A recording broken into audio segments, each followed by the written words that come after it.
Couldn't get in the elevator. Maybe it was a sign, I'm not supposed to be here today. So I almost got in the car and turned around and left, but then I couldn't get out of the ballots because my card wouldn't work. So then I thought, well, it's a sign I am supposed to be here. We all have those kind of days, right? I mean, I finna pull a rabbit out of a hat.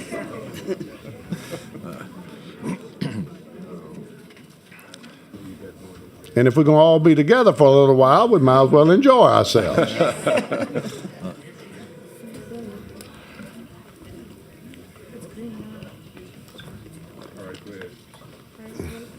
Okay, Mr.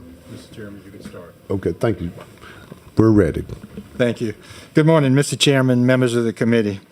Thank you for the opportunity to appear before you today to speak and provide testimony on a matter of serious concern to our seniors in Louisiana.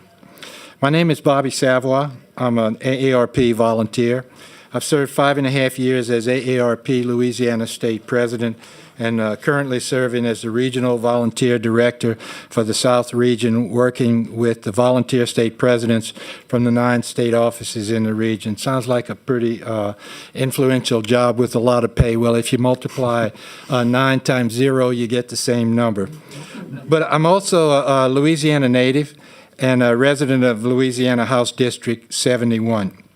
You're going to hear some numbers today that Andrew threw out just a little bit ago, but it doesn't hurt to repeat the numbers. It helps us to remember. And the story Ms. Ambo told, we hear those stories all the time.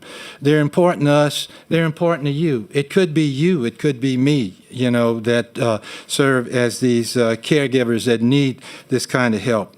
But today I'm here on behalf of our 430,000 plus Louisiana AARP members and the age 50 plus who depend on AARP to speak for them. I can also tell you that we have 11,250 individuals who are on a wait list to receive the Community Choices Waiver, which allows people who need Medicare long-term supports and services to receive care in their homes. These waiver services provide a cost-effective alternative to facility-based care for many people who are able to remain in their homes if they're able and for as long as they're able. And we know that's what people want. Those 11,250 people on that wait list, like Andrew said, may have to wait an average of 7 years to receive these services so they can remain at home. Unfortunately, Louisiana is more challenged than most states since we have one of the highest rates of institutionalization in the country. And that's why we have those 11,250 people on a wait list for the Community Choices Waiver. So what does that waiver provide? Home or community services that help with bathing, dressing, other daily activities, as well as assistive devices, home modification, and other supports to help people stay and live independently in their homes. And I think this is what we would all like for ourselves, and especially for our loved ones. In conclusion, my ask today of the Appropriations Committee is to include an additional 750 waiver slots in the 25-26 fiscal year budget. Again, on behalf of AARP, Louisiana's 430,000 plus members, the age 50 plus in the state, and Louisiana's 680,000 family caregivers, thank you for allowing us to speak today. So, Mr. Maul, I got a question. So, in the executive budget, it's already been appropriated for 750 slots. Is this 750 in addition to that? Yeah, those are those were appropriated. That's an annualized amount for next year. So those are not the ask that we're making. We're asking for 750 new waiver slots for the 25-26 budget. Okay. Representative Amadei. Thank you, Mr. Chair. What is the dollar value budget-wise to add 750 additional slots? It's $2.9 million. That's the SGF amount. So it does carry a 2 to 1 match. So the total amount, of course, is a little bit more. It's like closer to $9 million, but the 2.9 is the state amount. Okay, so if the state puts that up, the match comes from federal? Mm-hmm. Are there any other funding sources? I would defer to, actually, we have a former Department of Health secretary here who may be able to answer that question better than myself. I mean, there are other things that we've used in the past, like the trust fund that we've used.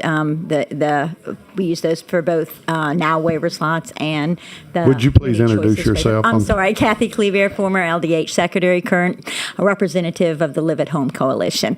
As far as, I mean, other types of funding, grants and other things like that, that is not available for this type of service.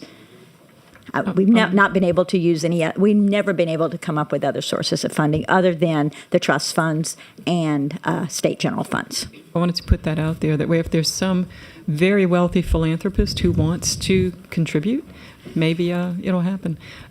Thank you both for your information. That's all, Mr. Chair. Thank you. Representative Freiberg. Thank you, Mr. Chair. I have just one quick question. When I listen to what you're talking about, how does that interface with Council on Aging services that we have in communities?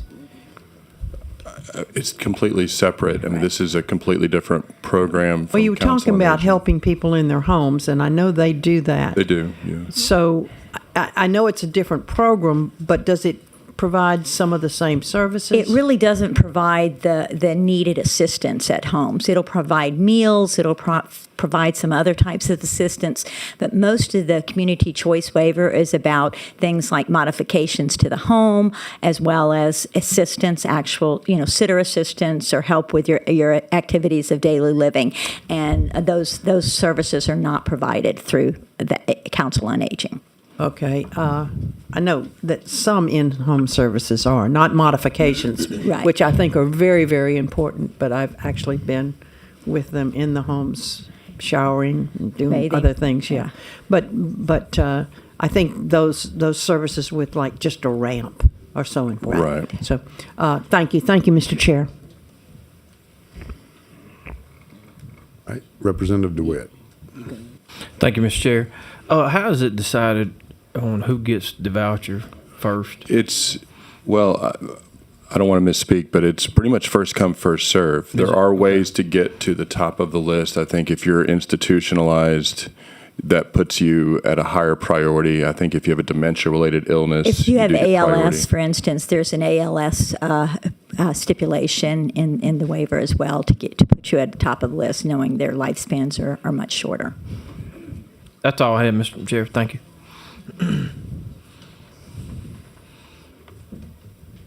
Okay. Okay.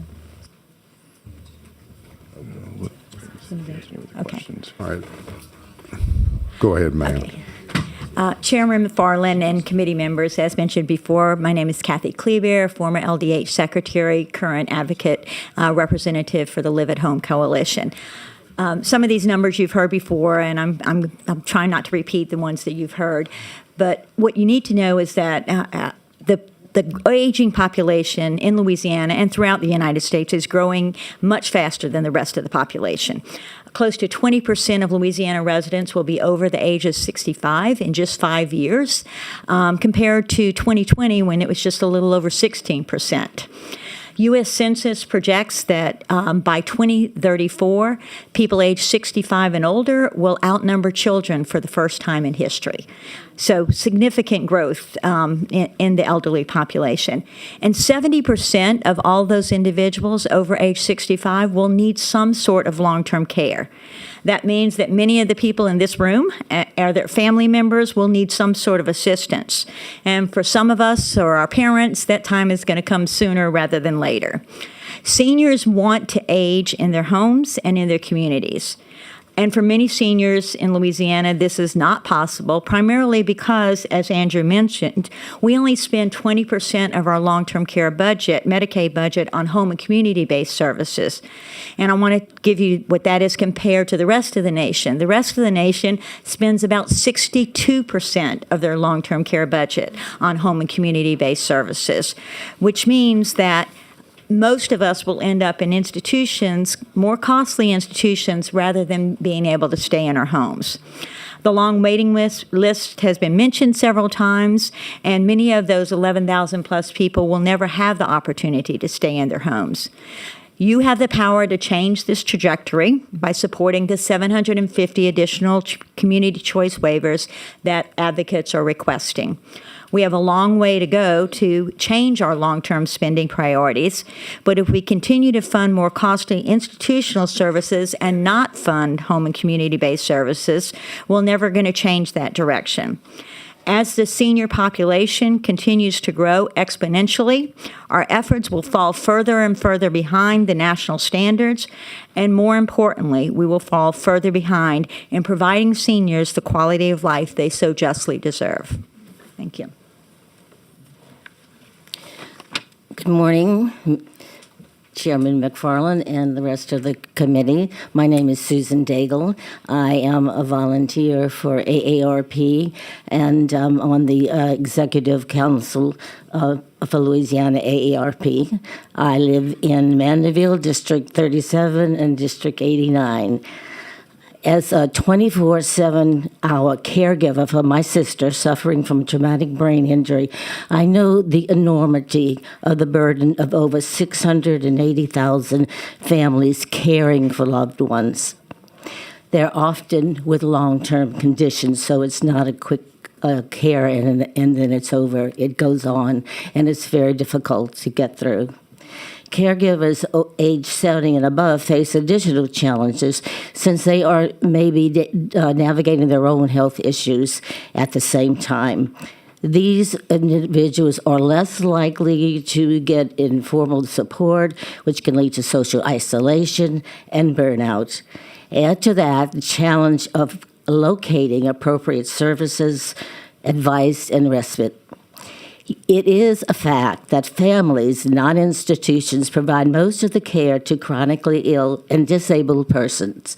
They play a pivotal role in the safety and well-being of their loved ones and are the backbone of the long-term care system. As the population of older adults continue to increase exponentially within the decade, and over 11,000 people are waiting still for services to live at home, we need to prioritize making home care an option for older adults to live in their homes and communities where they want to be, more affordable and available. I also care about the outcome of HB1 because I believe it's time for a rebirth of what it means to age. Aging can be a period of life during which people are living and working longer and experiencing more. Rather than framing the aging through the lens of dependency, think about how much they add to society through increased participation, consumption, and cohesion. I ask for a yes of a budget amendment to fund 750 new community choices waiver slots to help level the playing field for aging citizens. It will strengthen the social safety net and remove the barriers that low-income seniors face in trying to access the services they need. Importantly, it offers the chance to live with dignity, regardless of financial circumstances, free from the worry, harm, and injustice caused by lack of health care, food, or a safe place to sleep. This safeguards the future we all envision for our loved ones and for ourselves. Helping our neighbors who need this long-term care to live at home is a challenge worth embracing and the right thing to do. Thank you. You've got a question for Representative Amadei. Thank you, Mr. Chair. My question is for Ms. Kleber. You had spoken some statistics, and I wanted to be sure I got them right. What year will the 65 and over population be larger than the children? 2034. 2034. And is that national or is that a state? That's national. Okay. Do we have a number for the state? I don't. I could get you that, but I don't. I'd appreciate it. I'd like that later. Sure. And your statement was that in other states, on average, 62% of their long-term care budget is spent on home-based services? Home and community-based services. Okay, yes, 62%. Okay. I'd love to sit with you at some point outside of the meeting today because I want more details on how they fund everything else. 62% sounds amazing and wonderful, but there must be It is. differences in our population too. So I'd love to chat with you about The that. biggest difference is going to be the level of institutional care that we fund versus the level that are funding in other states. Right. I mean, well, that's So- the obvious difference. Yeah, but I mean, yes, we what I fund a want to lot more. understand is what about our population? What part of the number of residents of facilities in Louisiana are only there because they don't have another choice? They're not there because they need round-the-clock nursing care. They could live at home in a family home with community-based services, at least for a while, before they may end up in a situation where they do need skilled nursing. So I'd love to discuss that Certainly. sometime. And Louisiana, of course, has some unique differences, both in terms of how they fund, but also just in terms of our population and level of support and other things. And I can give you some of that information as well. Great. I look forward to it. Thank you. Thank you. That's all, Mr. Chair. Okay, there's no further questions. Thank you all very much. Thank you, ladies, gentlemen. Yeah. Yeah. Hold on. Vice Chairman Hughes. Thank you, Chairman. I'll be brief. Mr. Mall, I think you have some other members in the audience from AARP. If they can just all stand, we really appreciate the members of AARP being here. And thank you. Thank you, Chairman.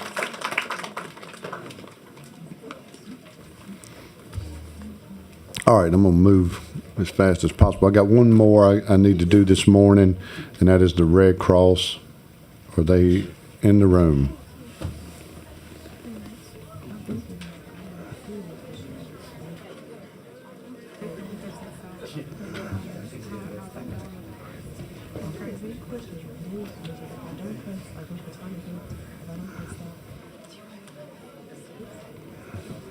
Is anyone here with the Red Cross? Okay.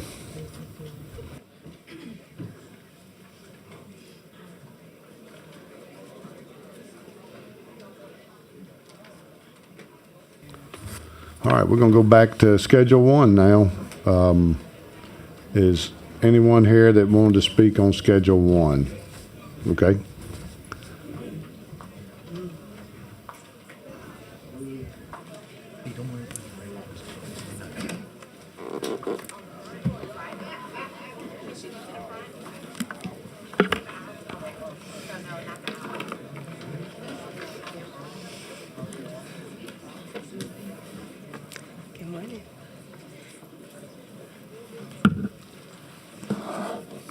Okay, when you're ready, please introduce yourself and who you're with. Perfect. Good morning. I'm Crystal Mitchell, Executive Director for the Louisiana Alliance of Children's Advocacy Centers. And I have with me Ms. Maria Allgood and Ms. Tanya Haas, and they'll also give you some testimony. We want to definitely make sure that we're respectful of the time. So I will just kind of give, an overview of services provided at child advocacy centers. Of course, they are a safe place for children who've been victimized by sexual abuse or physical abuse, of course, or a witness to a violent crime, or, of course, human trafficking. Last year, 7,319 children were served at one of the 14 CACs across the state. With that, we are definitely very grateful for Governor Landry, who has included us in the budget for $1.5 million. However, due to VOCA cuts across the nation, not just isolated to the state of Louisiana, the CACs are definitely receiving, like I said, a reduction in their budgets. So that has equated to a total of $1.2 million. So we're asking this body to allocate an additional $1.5 million to make sure that we have at least $3 million to continue the services provided at child advocacy centers. So I'll definitely now yield the floor to Ms. Maria, who will give a client testimony, and then each of you also have folders which would have the letter in there from that child. So she'll give you more information. Good morning, everyone. I'm Maria Elena Allgood, Clinical Director at the Baton Rouge Children's Advocacy Center. I am incredibly honored to share a story that exemplifies our mission and work at the Baton Rouge Children's Advocacy Center. This story involves a child who is a victim of multiple sexual traumas, all outside the home. The entire team at the BRCAC rallied around her and her family. She attended individual and group therapy with us. Her father was at each and every session, supporting and advocating for her at every step. He was her champion. He enhanced his caregiver skills and his own healing by attending caregiver group therapy sessions at the BRCAC.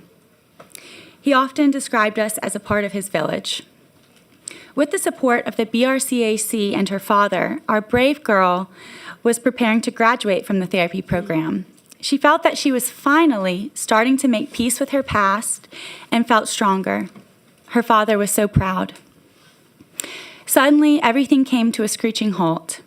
Her biggest champion was senselessly murdered in a random robbery. Violent crime had stolen her father from her. She was robbed of her greatest support, peace, strength, and healing. Understandably, she began to regress. This child started engaging in self-destructive behavior. These are common responses to trauma and often viewed as cries for help. She knew that her father wanted better for her. Devastated, triggered, and simply overcome with grief, the girl needed the BRCAC more than ever, and we were there. She worked with her same therapist to process her traumatic grief. The girl's mother became an active part of her therapy. Again, the BRCAC rallied around this child and her family. We offered stability, consistency, and specialized services. Our forensic interviewers and victim support advocates supported this child and her family from the very beginning. Our therapists provided evidence-based and trauma-focused therapy. Through all the coordinated efforts of the BRCAC, this child and family regained their peace and healing. The girl was able to catch up in school, and she actually started to enjoy life again. She regained hope for a bright future. Her father will always be a part of her, and she is making him proud. As she was preparing for high school graduation, she successfully graduated from the therapy program. She knows that we are always here for her for as long as we can keep the doors open. Now I will share her words. When I first started group, I was a shy 9th grader. I felt absolutely alone. I had my dad back then, so I knew I wasn't completely alone, along with the addition of my sisters and mom, but he was my best friend, my biggest supporter, and forever my number one. He made my tough situations better. While being in group, I've learned to be okay with the things I can't control. I've learned to take life one day at a time. Now, I sit here about to graduate therapy and high school. I lost my best friend to gun violence, and because of Miss Maria, I have learned how to deal with that grief and trauma of my abuse. She had overcome so much, transitioning from a victim to a survivor. Please help us keep the doors open so that we can continue to help all our brave children become productive members of society. Thank you. Okay. Next. Hi. I'm Tanya Haas. I'm the Executive Director of the Baton Rouge Children's Advocacy. I'm just here in case you have any questions. Okay, we have a question from Representative Barral. Thank you, Mr. Chairman. Thank you, ladies. Crystal, it's good to see you again. Good to see you. I'll start with just thanking you for what you do. It's so very important. These are obviously our most vulnerable victims, and I am grateful that you are there for them and for all that you do. I do have a couple budget questions. How much did you say that you received last year in state funding? $1.5 million. So this is the same. Mm-hmm. Okay.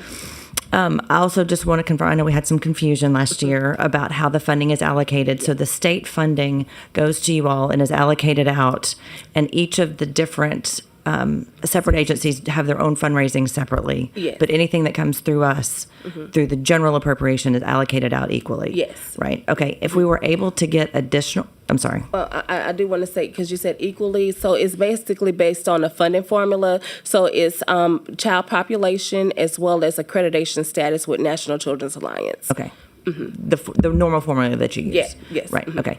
And no one's penalized if they get separate appropriations from their individual legislators. Well, we've had some issues, of course, with that in the past, but I think we've worked it out. Yes. Awesome. Yes. Okay. And then just my other question. So if we were able to get additional funding for you guys, and I have no idea, but if we were, would it be possible for that to all go directly without taking the admin percentage off?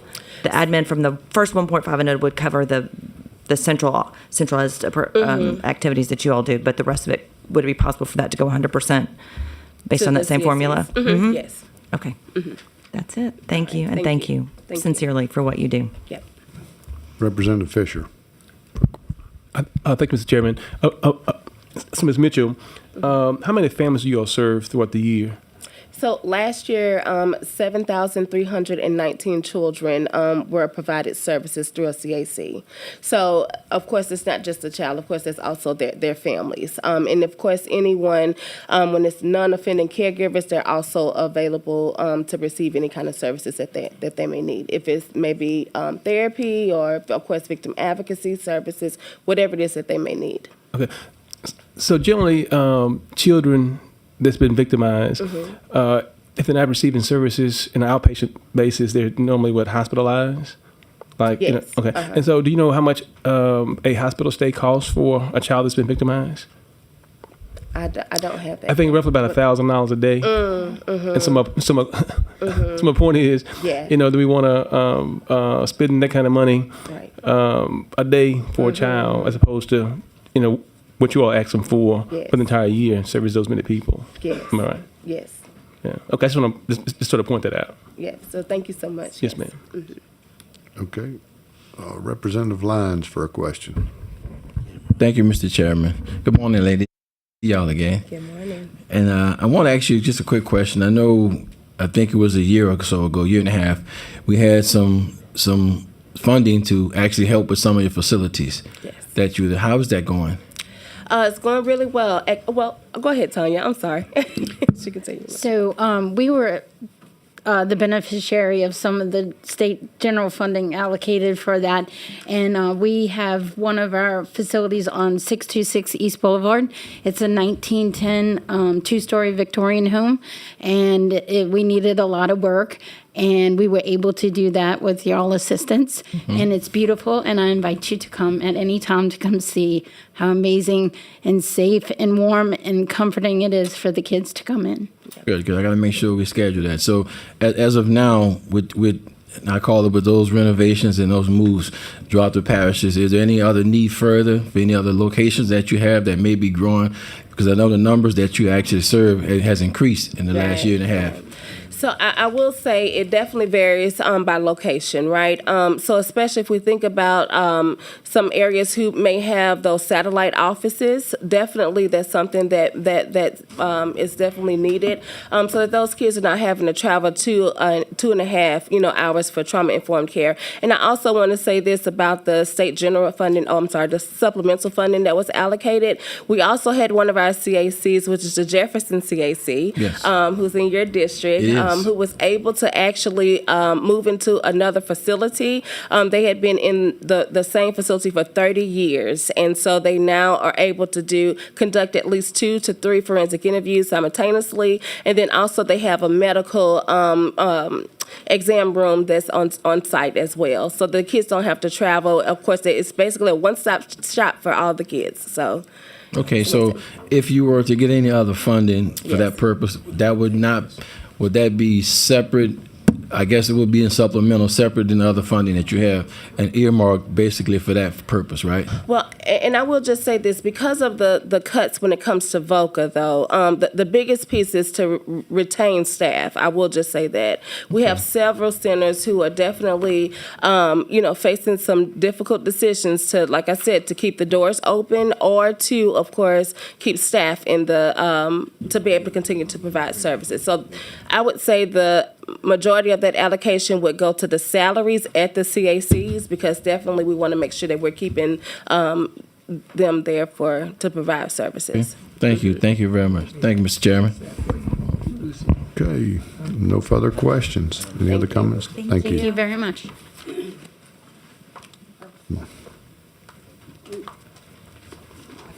I forgot to put a card in, Mr. Chairman. May I speak for just a moment?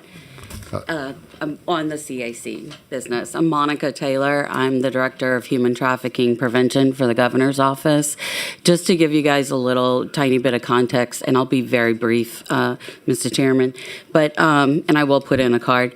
But I wanted to let you guys know, so these guys at the CACs do provide all of our care coordination for our human trafficking victims.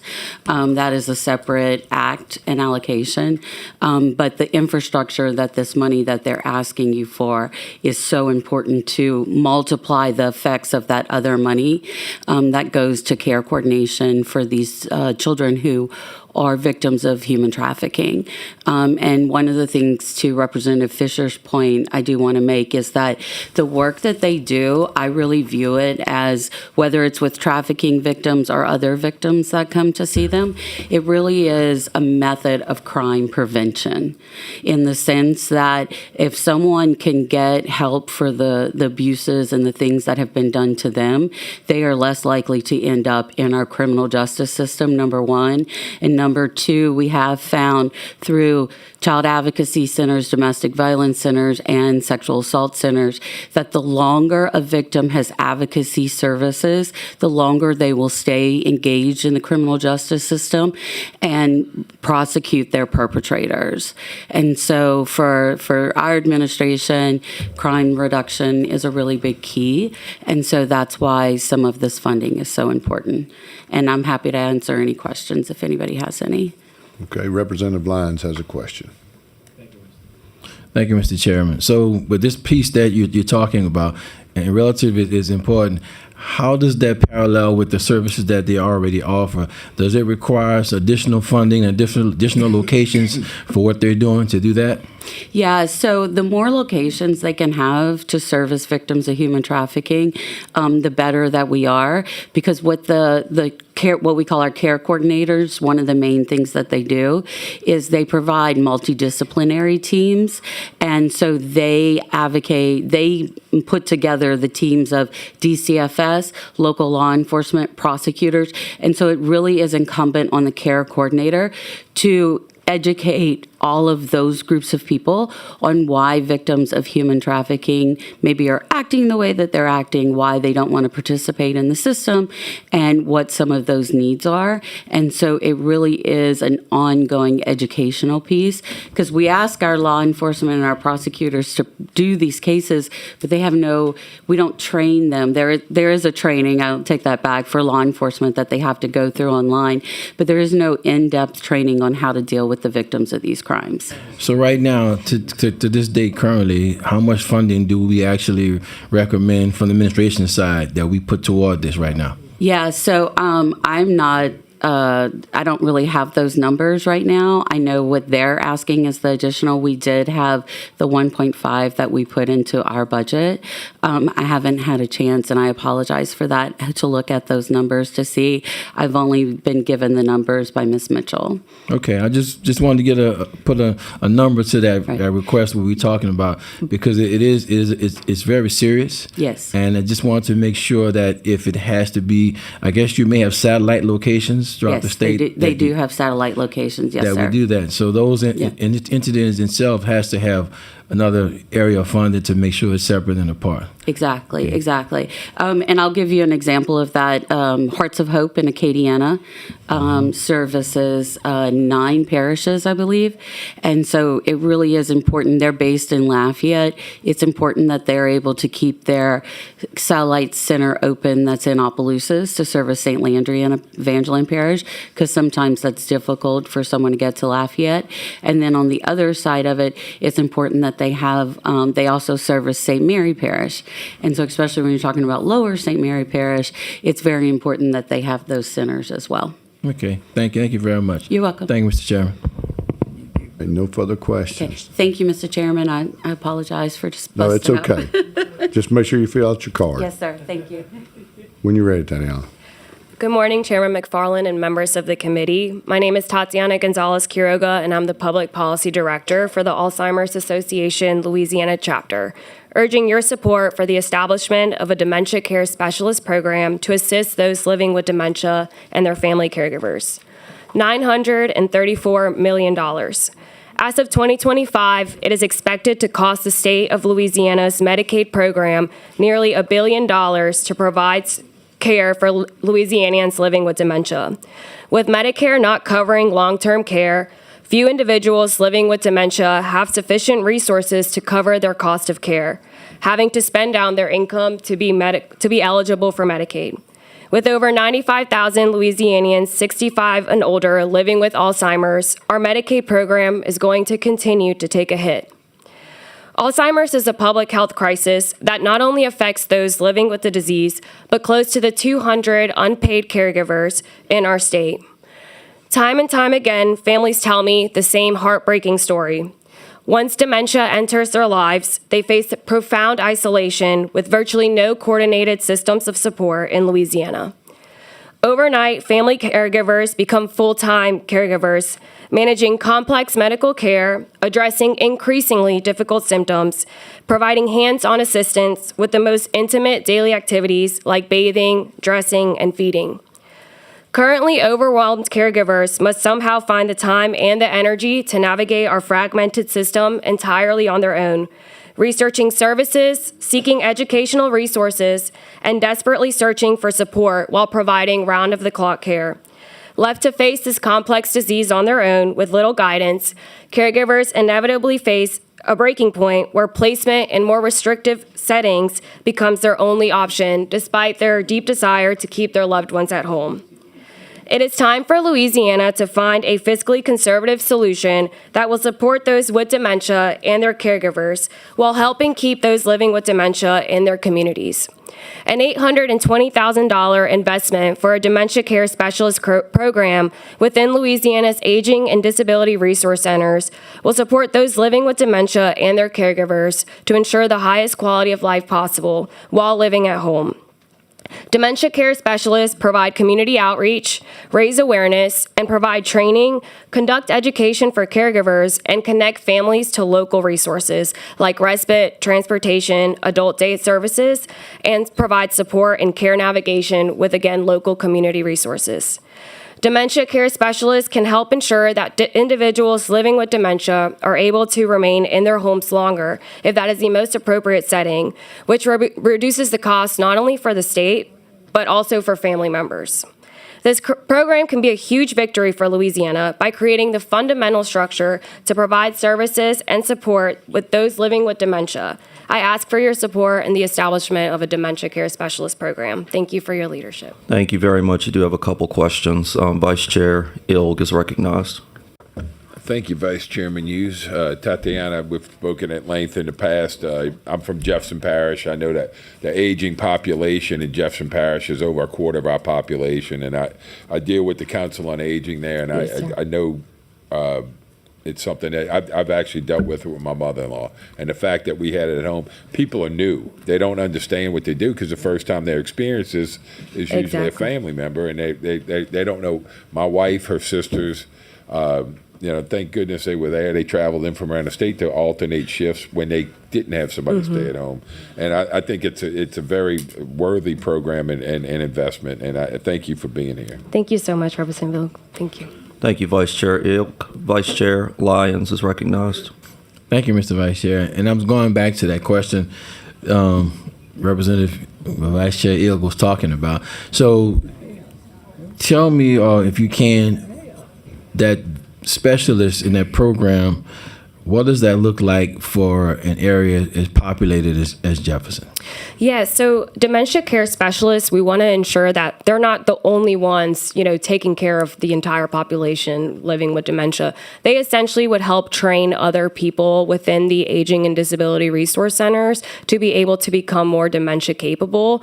And in other programs, like in Wisconsin, they even train local businesses on how to be dementia capable, like banks and different places that are more face-to-face. So the goal is really to create a whole community that is more dementia-friendly in order to keep those living with dementia in their communities as long as possible. Does that come with referral services as well? So the Dementia Care Specialist program would be in our Aging and Disability Network Center, which is already a referral service. So if somebody were to call looking for what resources are available for someone living with dementia, that Dementia Care Specialist would be able to refer them out to the community.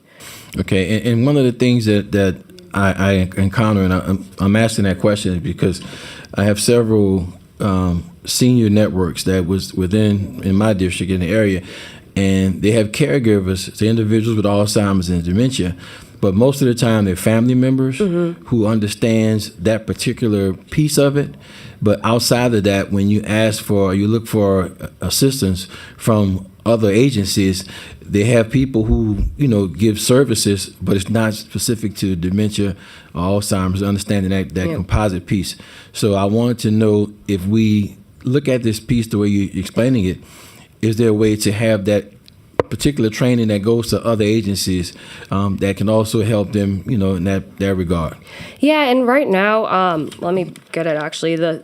In the governor's office state plan on aging, they actually do want to use the adult and disability resource centers to help strengthen efforts related to Alzheimer's. So they want to use these ADRCs to execute the current Louisiana Alzheimer's 5-year state plan and also help further support services. So they kind of want to be the main, from my interpretation, the main hub in helping train other departments too on becoming dementia capable. That's going to require further funding, additional funding to do so. There are currently no dementia specific, services waivers or anything in Louisiana. But this is one step forward, to at least try to help solve somewhat of the problem that we have. Yeah, well, I'm on the team, basically.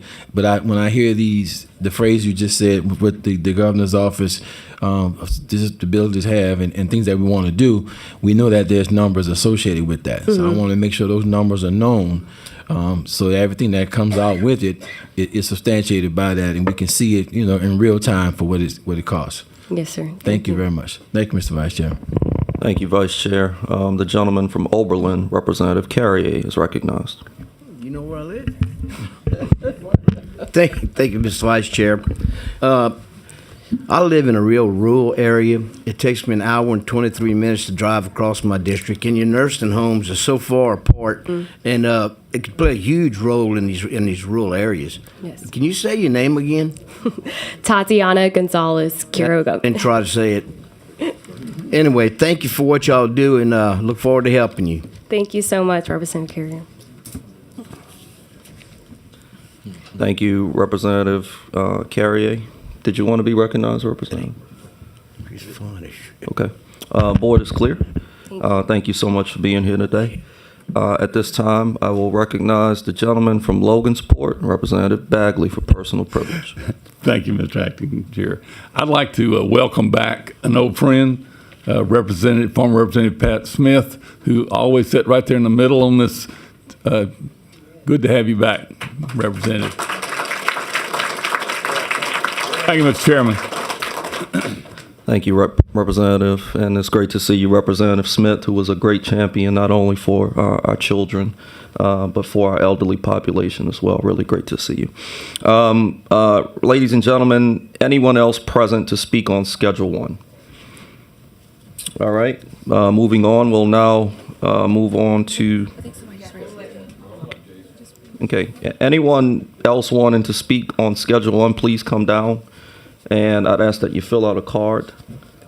Okay. Thank you, Mr. Vice Chair, members of the committee. My name is Bruce Riley, and I just wanted to make a couple of comments about the over $1 billion budget for incarceration. We just heard a lot of comments about the aging population here in Louisiana, and of course, we need to predict when we make these budget decisions around populations as they age and change. So too with the DOC budget. Over 25% of the people that are incarcerated at the DOC are over 50 years old, and those aging people require constitutionally required medical care. And I'm just curious, I've watched a lot of budget presentations in the committees around the DOC, And I've never quite understood what it is that the projections are based on other than maybe last year's budget. And, lots of changes were made in last year's crime session to eliminate parole and good time. So people will be doing longer time. People will not be getting out at 50 or 60 or 70. They'll be living longer with constitutionally mandated care. And my suggestion to the committee is to require a little bit more projection of what is the population looking like next year, the year after, the year after, the year after that. Because if people are sentenced to 10, 20, 30, 40 years without parole, you should be able to predict how many people are going to be in the system. And if you have a little snapshot of, say, 2, 3, or 5 years, you'll have a sample size to then project out, and you can make your budget accordingly. And I've yet to see that, and I would ask that for you to be responsible with the citizens' money, that you should demand that of the system and hear exactly what the layout is and how much money they're spending on medical care. They're currently in litigation that they've lost about providing constitutional care. I expect that type of lawsuit could be had at almost every single prison and jail in Louisiana, and it would be another losing lawsuit, of which we'd be paying for both the litigation costs and the medical costs that come behind it. We've lost lawsuits around mental health care. We've lost around physical health care. And we're not providing up to the constitutional standards. So I would just ask that, and I could go a little deeper and whatnot, but I won't. I would ask that you come up with better systems of projecting out the finances, not just for this year in front of us, but for years ahead. Because otherwise it's irresponsible, especially for something so big as over $1 billion that we spend. And I did not see, and it's probably in there somewhere, a lot of pages, I apologize, I didn't see the money for building more prisons and jails across the state, which there's a whole subcommittee on that. And so I know that's, hundreds of millions of dollars. And those things always have cost overruns from what they're projected. So I would hope that you would kind of hold the feet to the fire a little bit more on that budget item. Thank you. Thank you. Anyone else on Schedule 1? Ladies and gentlemen, we are only on Schedule 1. I'm going to ask that you please respect the layout of the committee. Schedule 1, Executive Department.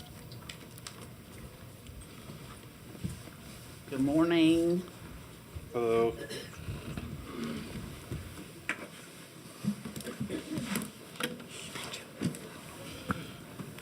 Good morning. Good morning. If you could please state your name for the record. Yes, my name is Holly Johnson. This is my son, Colin Johnson. Hello. I know that you all have a lot on your plate. I'm here representing the Community Angels of Hope, Service Angels of Hope and Independent Living, and also a coalition throughout Louisiana.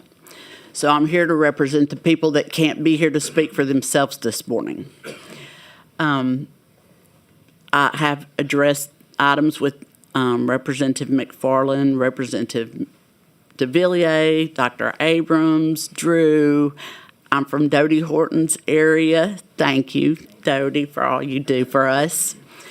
But I do advocate across the state. The budget is a mess, let's face it.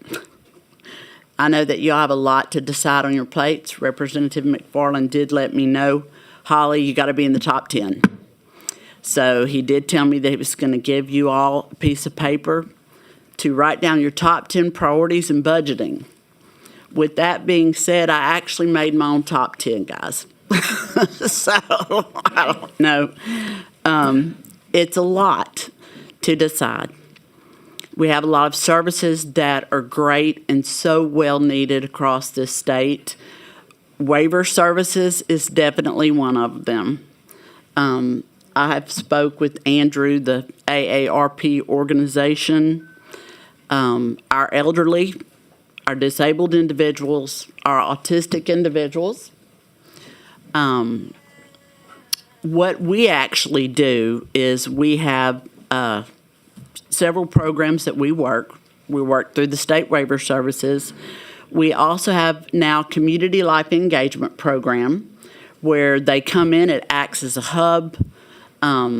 It's a 1-to-4 ratio. They go out and do whatever they choose to do. I told Dodie I brought God with me this morning. So our group leans on faith to help guide us, and I want that to be done by you all. It's not something that we take lightly. This all started because, yes, I'm a parent, a caregiver, an advocate for 26 years, and I've seen a lot go on here at this Capitol. I've been the mad mom out on the steps with my son's sign, button, and everything else with the individuals. I talked to the Gingerbread House people yesterday. The advocacy services also spoke with them yesterday. So we have a lot of funding that is needed. But I will have to tell you that I'm standing strong with waiver services because those services provide such a broad variety of individuals. Representative Hughes, your green light's on. Do you have a question? No, ma'am. That is your time, but if you want to wrap up, and then Vice Chair Horton, okay. I'll recognize her. Basically, I do want to say we need funding in those waiver services through OAAS and OCDD. It does provide a large variety of populations. We're here to get to the table. We want to be at that table, and we need you to put us in your top 10. All right. So please consider that. And thank you so much for your time. Thank you, Ms. Holly. Vice Chair Horton is recognized. Thank you, Mr. Vice Chair, and thank you so much, my dear sister, for being here and for bringing your number one with you. How are you? I'm doing good, thank you. And so, let me ask you, Holly, how many do you serve in our? Oh, a lot. That's a big question. Probably about 150, give or take a little more. Do you have people waiting on a waiting list for your services that these additional waivers will be able to serve? Oh, yes. There's always a waiting list. And like I say, it's not just the now waiver, but it's community choice. They both are through OAAS and OCDD. So that being said, it's from ages of just a baby on up to death. So we have all those ages. And those services that funding provides services for all those people in your areas. A game changer for the families. So I want to thank you because everyone I know that works in your field has a heart like yours, and I'm glad you're ours. So thank you for your unwavering dedication and service. Thank you, Mr. Vice Chair. Thank you. Thank you, Vice Chair Horton. Representative Marcel is recognized. Good morning, Ms. Holly. Oh, good morning. This way. This way. How you doing? I represent Marcel. Yeah, I just want to thank you for your work, and I want to say good morning to Colin. Colin, Representative Marcel. Thank you, ma'am. All right. I just want to make sure you got your 3 minutes in. Thank you, Representative All right. Marcel. Bye-bye. Appreciate that. The board is clear, Ms. Holly. Ms. Collin, thank you both so much for being here this morning. Really Thank you. appreciate it. Good luck. Thank you for all you do. Praying for you all. Thank you so much. All right, ladies and gentlemen, last call, Schedule 1, Executive Department. All right, thank you. Moving on, we'll now go to Schedule 3, Department of Veterans Affairs. Is anyone present to speak on Schedule 3, Department of Veterans Affairs? Seeing none, we will now move on to Schedule 4, Elected Officials, Department of State, Department of Justice, Office of the Lieutenant Governor, Department of the Treasury, Department of Public Service, Department of Agriculture, Department of Insurance. Good morning. Good morning. I turned in a card. It's very encouraging to see so many people here. You can just state your name for the record. And Cornelia Allman, Metairie, Louisiana. I believe I'm referring to page 34, line 13, and I'm speaking to the Secretary of State's budget request for one specific item, $12.7 million for electronic poll books. I'm asking you to consider deferring this $12.7 million request. I appreciate that the Secretary only assumed her position in 2024 and has had to hit the ground running, and I believe she's trying to honor the process set out in law.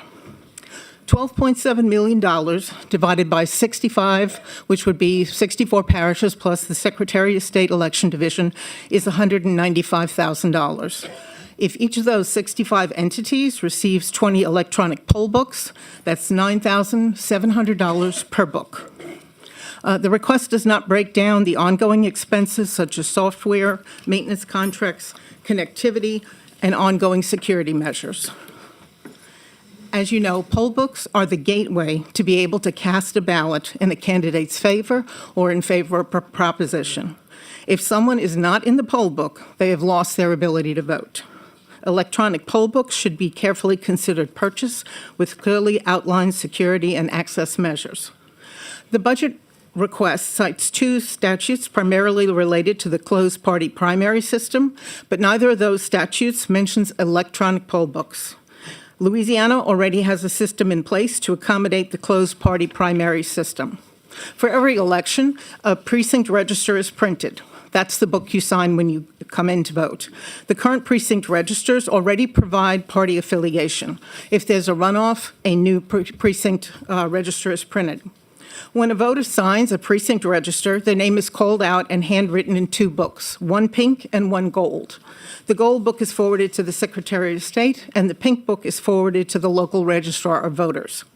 For a voter who is not affiliated with a party and will be able to vote this coming year and requests to vote in a party primary, that information can be notated in three places, which they're already doing. In the book where you signed, as well as in the gold and pink books. That creates an audible paper record. If there's no runoff, there's no further need for the information, but the information is readily there to be audited. In the Secretary of State's January 3rd, 2025 Notice of Intent, page 1766, the Secretary of State published that electronic poll books may be used, so optional, and that's Section 301D. Well, what could $12.7 million be spent on? Updating the motor vehicle system, flood protection, roads, or a 10% cost overrun on a current project. So I appreciate your consideration in deferring the $12.7 million requested for the optional poll books. Thank you. Good morning. Good morning. My name is Christy Height. Good morning, Mr. Chair and committee. Thank you for allowing us to speak this morning. While President Trump has time and again called for no machines in elections, Louisiana seems to be moving in the complete opposite direction, and no amount of spin can make it look any different. Electronic poll books are a security disaster. The most obvious problem with them is that they reduce transparency and enable fraud by eliminating auditable paper records, just like voting machines. In the event of an emergency, even the electronic poll book manufacturers recommend paper poll books as backup. Why do we want to waste millions of dollars on something that we do not need? Cybersecurity experts across the nation agree that machines of any sort are hackable, and anyone with a modicum of intellect knows this as well, which is why we should not use them for our most sacred civil right, our vote. Our president knows this. Poll books do not undergo federal testing and certification and have no uniform standards governing their design or security. There is no oversight of the handful of vendors in the industry to ensure that their networks are secure.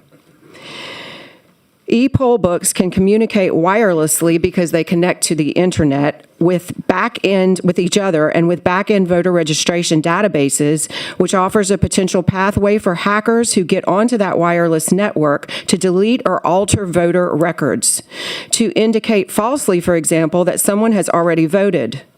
Hackers could further use the wireless connection to breach the back-end databases and other systems connected to them. A hacker could potentially cause an e-poll book to embed malicious commands in the voter access card, barcode, QR code that these devices use to convey instructions to the voting machines. Important to note, in Donald Trump's first term in office, he issued Executive Order EO 13873, and on February 4th of this year, it went into effect. The order declares, quote, a national emergency due to the risks of foreign adversaries exploiting ICT, which stands for Information and Communications Technology, vulnerabilities, which could lead to sabotage, subversion, or compromise of sensitive information. It tasks the Secretary of Commerce in consultation with other agencies with identifying and prohibiting certain transactions involving ICT and services designed, developed, manufactured, or supplied by entities owned by, controlled by, or subject to foreign adversaries if they pose an unacceptable risk to national security or economy. Since elections have been declared critical infrastructure, they fall under this EO, and the parts produced by foreign adversaries contained with e-poll books would more than likely be unlawful. What happens if we purchase hundreds of millions of dollars worth of voting machines only to have them declared illegal soon thereafter? Thank you so much for your time. Thank you. Good morning.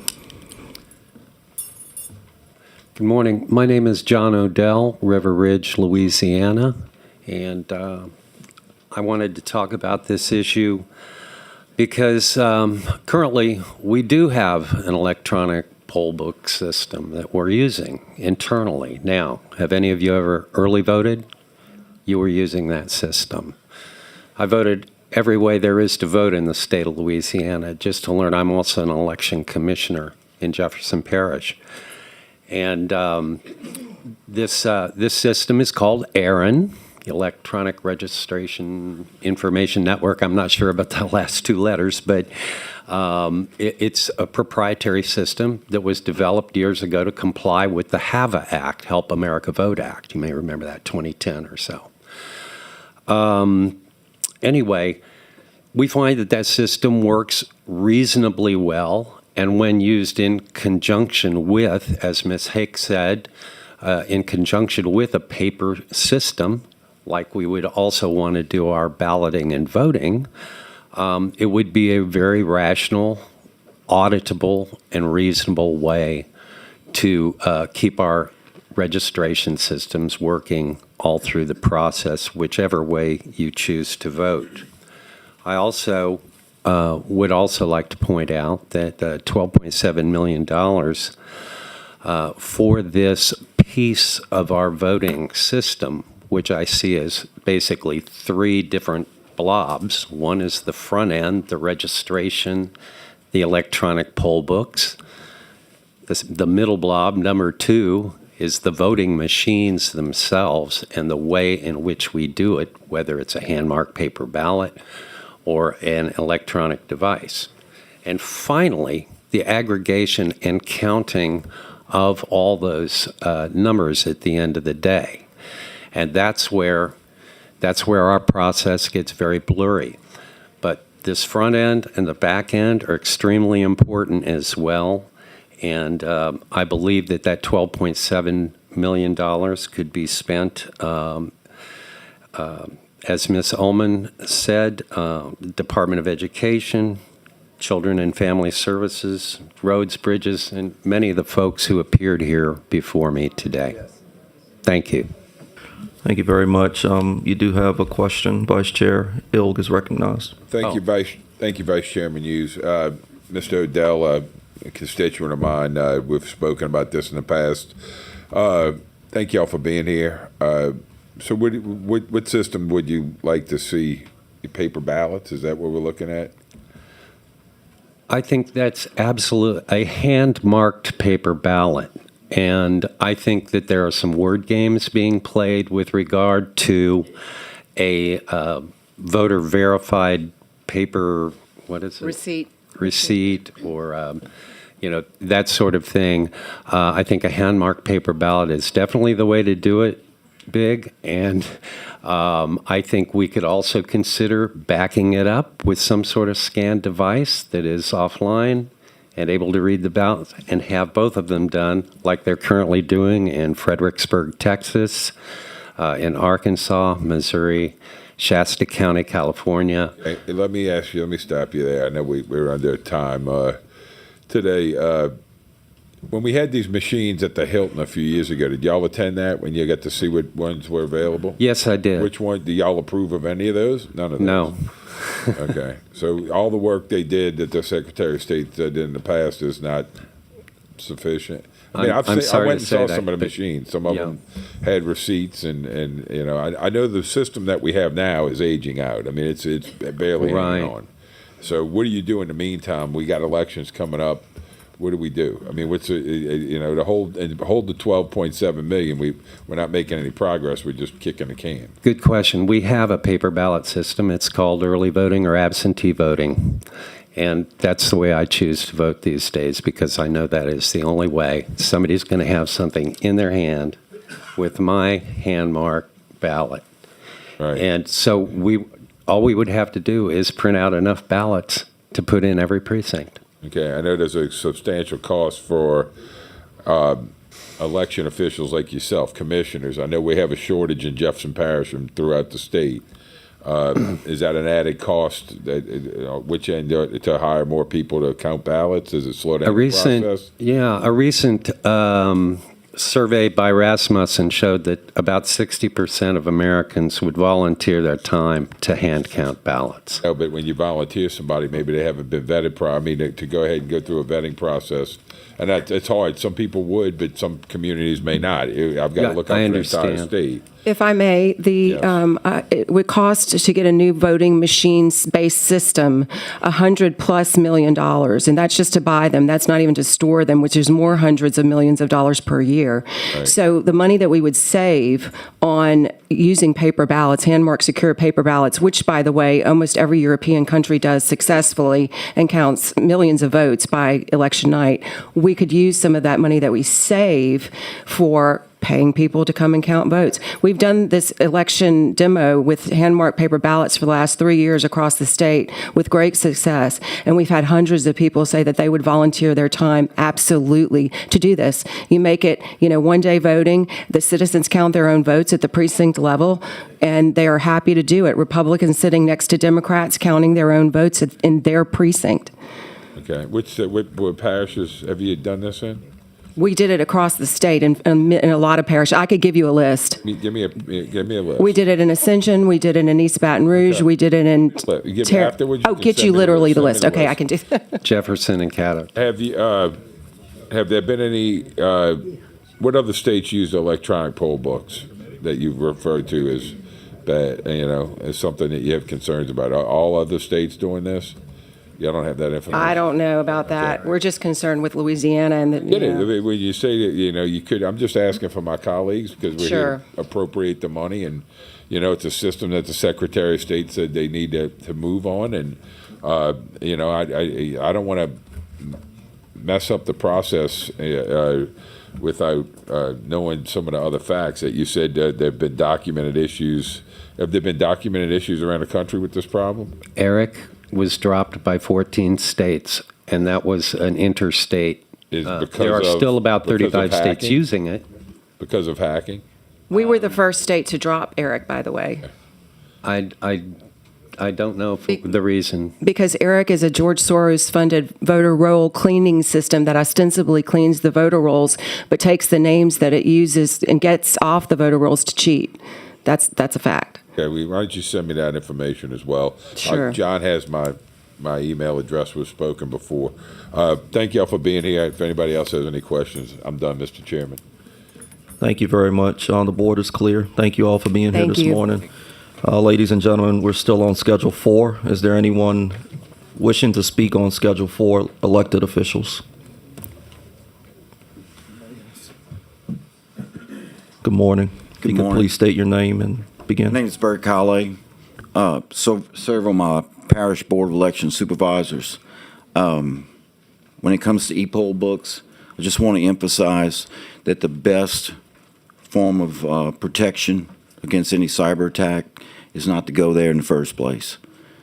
And we already have a paper book system in place, and even the vendors will say that a paper backup is necessary in an event of emergency. So if we already have to produce that for that just in case, and we already have it, I think we could save $12 million right there. So I appreciate your time, and I also concur with what was said earlier. Thank you. Thank you very much. We really appreciate you being here this morning. One more thing. Yep. I have participated in these hand-counted paper ballot demonstrations. It's not hard. It's easy to teach. People do catch on quickly with them. And if there's any questions about that, please contact me. I'll be glad to have a conversation with anyone about it. Thank you. Thank you very much. Last call for Schedule 4, elected officials. Seeing none, we'll now move on to Schedule 5, Louisiana Economic Development. Is there anyone wishing to speak on Schedule 5?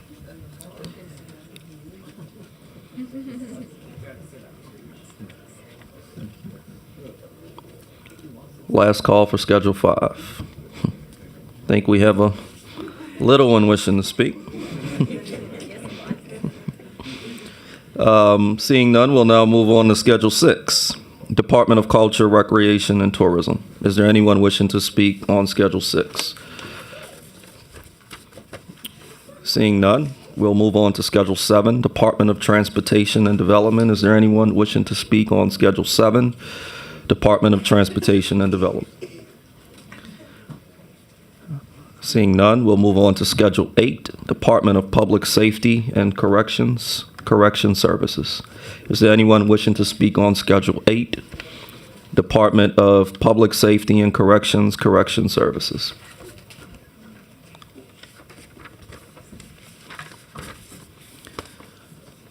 Seeing none, we will move on now to Schedule 9, Louisiana Department of Health. I think we have a couple people that would like to speak on Schedule 9. Do we have cards?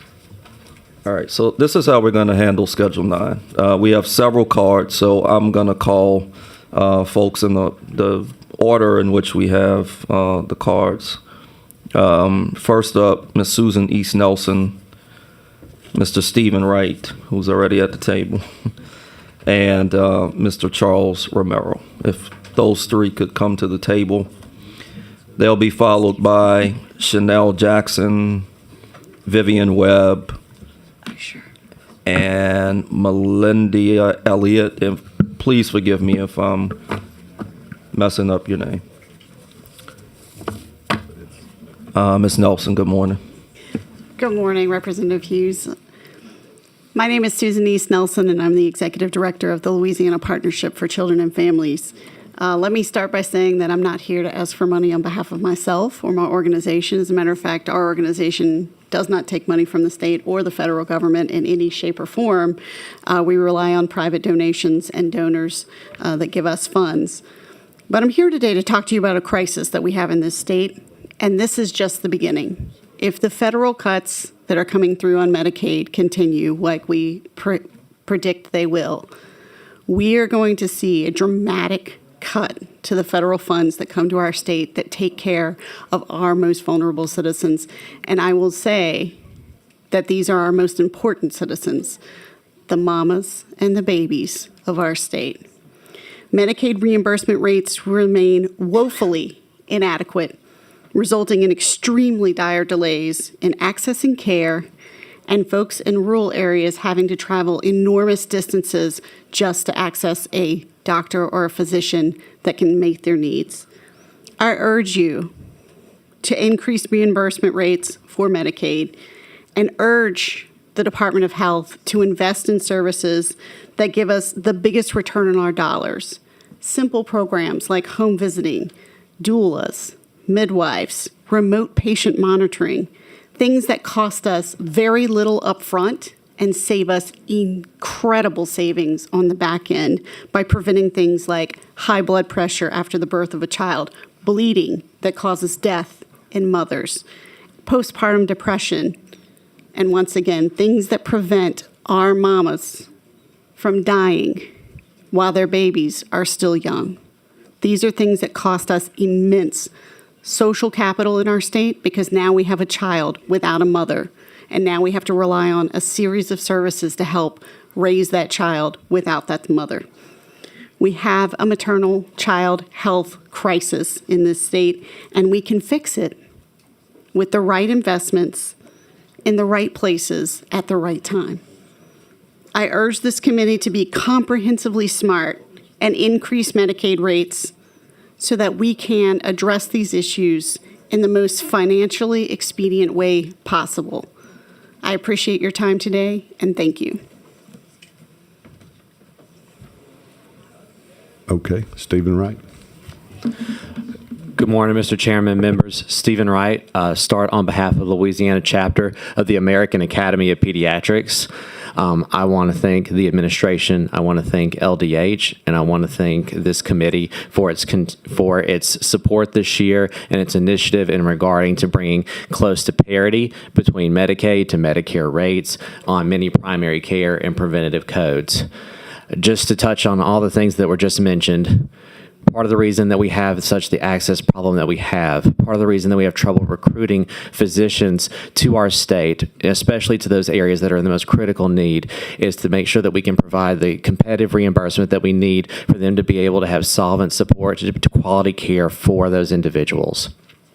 This goes a long way towards that effort. I applaud you all.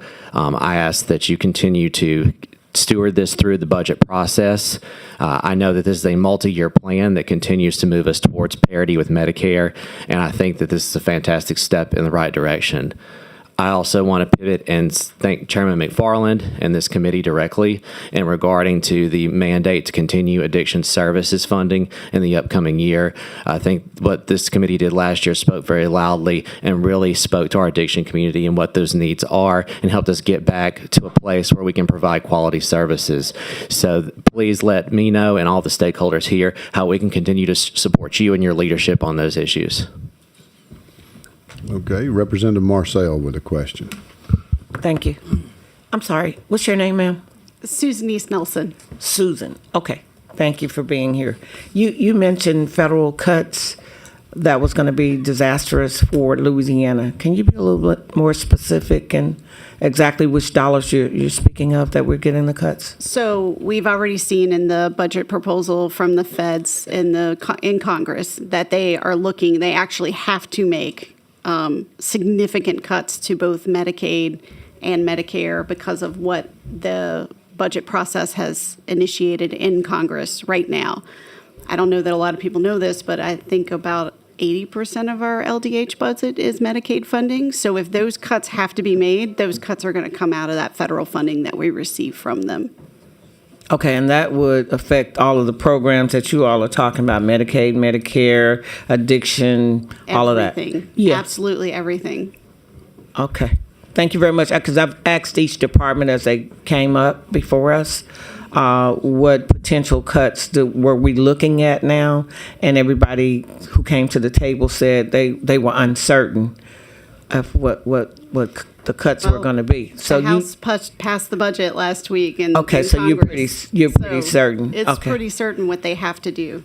Okay, so it's going to affect the young, the most vulnerable people in our state. The young, the old, the disabled, the folks that need our Right. It's going to literally affect everyone who touches Medicaid in this state. Well, thank you for being here, and thank you for your testimony.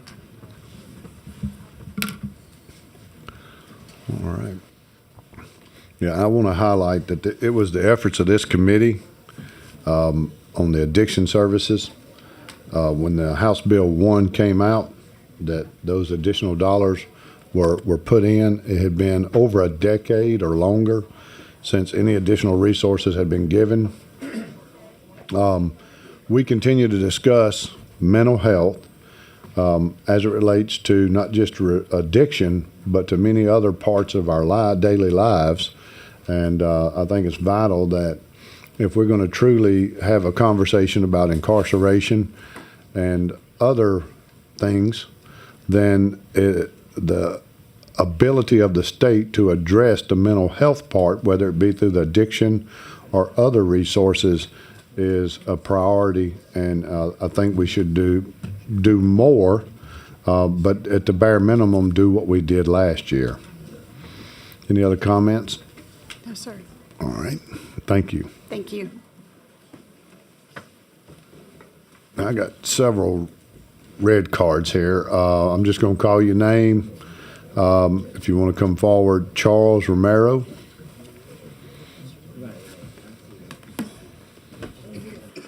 Good morning. Good morning. My name is Charles Romero. I'm a resident of Covington, Louisiana in St. Tammany Parish.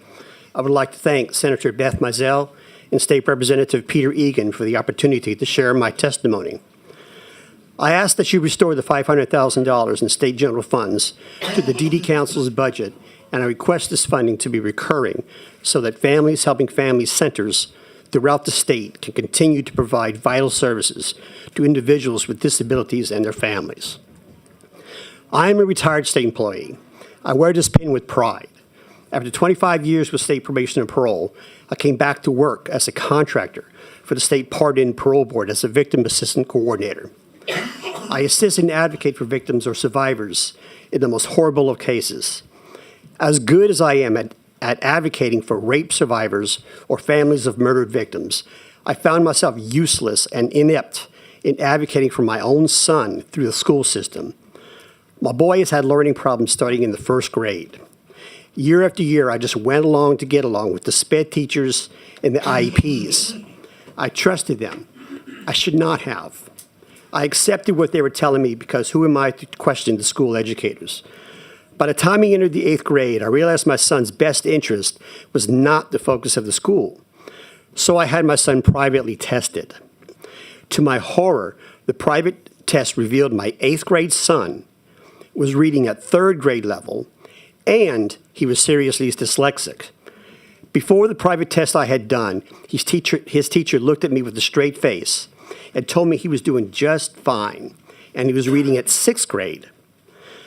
Not once in the 8 years he was in school, 7 hours a day, did anyone even hint he was showing signs of dyslexia. Desperate for help, I eventually found North Shore Families Helping Families, where I met my advocate, Laura Keys. Laura has sat in on a few IEPs already, and if she weren't there, the school would have once again rolled all over me, telling me all is well, nothing to worry about. If a stranger happened to walk into the IEP meeting, it would appear that Ms. Keys was my attorney. She is not, but with her knowledge, she'd just as well be. I was late in the game finding Families Helping Families and Laura, but I have them now, and they have my back. I could not have saved my son without Families Helping Families. I am effectively an advocate that needed an advocate myself, and I found one. Thank you, North Shore Families Helping Families. Thank you, Laura Keys, and thank you, members of this committee, for allowing me to share my story. I urge you to restore the $500,000 in state general funds to the DD Council's budget, and I request this funding be recurring so Families Helping Families centers throughout the state can continue to provide vital services to individuals with disabilities and their families, and to advocate for them. Thank you. Thank you. Next is Chanel Jackson.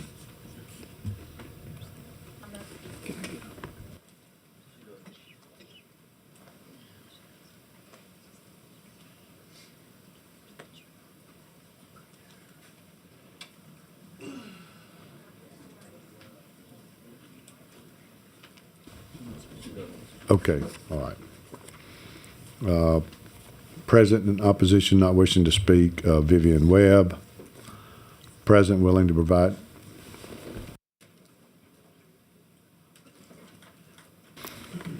Not wishing, present and willing to provide information if requested, Melinda Elliott.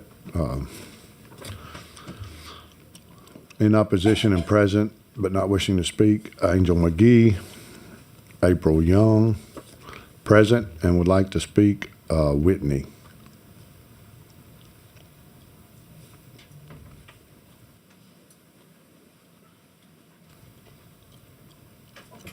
I'm sorry, it's not a second name.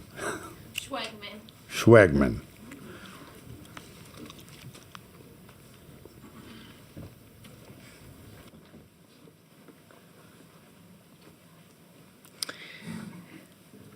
My name is Whitney Schwegman. First and foremost, I would like to thank you for taking the time to listen to my testimony. I am the mother of a medically complex child, as well as an employee at a Place of Our Own Pediatric Day Healthcare Center. I'm here to ask you to support the continuation of all disability services. My son, Reese, was born a typical child with no medical issues. On December 10th, 2015, he suffered a traumatic brain injury. This was one of the most freakish accidents that you will probably hear. He was hit by a foot under the chin. This caused his carotid artery to swell, bleeding and swelling of the brain, which then led to a stroke. Doctors told me that if my son makes it through the next 72 hours, he will need to be transported to another hospital for more extensive care. Not only did my son beat the odds by making it, but he has been living his best life ever since. My son is in a wheelchair. He's nonverbal. He requires a feeding tube and full daily care with diaper changes and hygiene needs.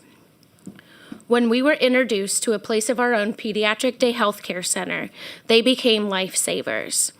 Let me tell you the amazing things that he has accomplished due to therapy, nursing care, being able to go somewhere else instead of looking at the same four walls in his house daily, having fun activities with his peers and staff that truly love our special kiddos, all while he attends a place of our own pediatric day healthcare center in Covington, Louisiana.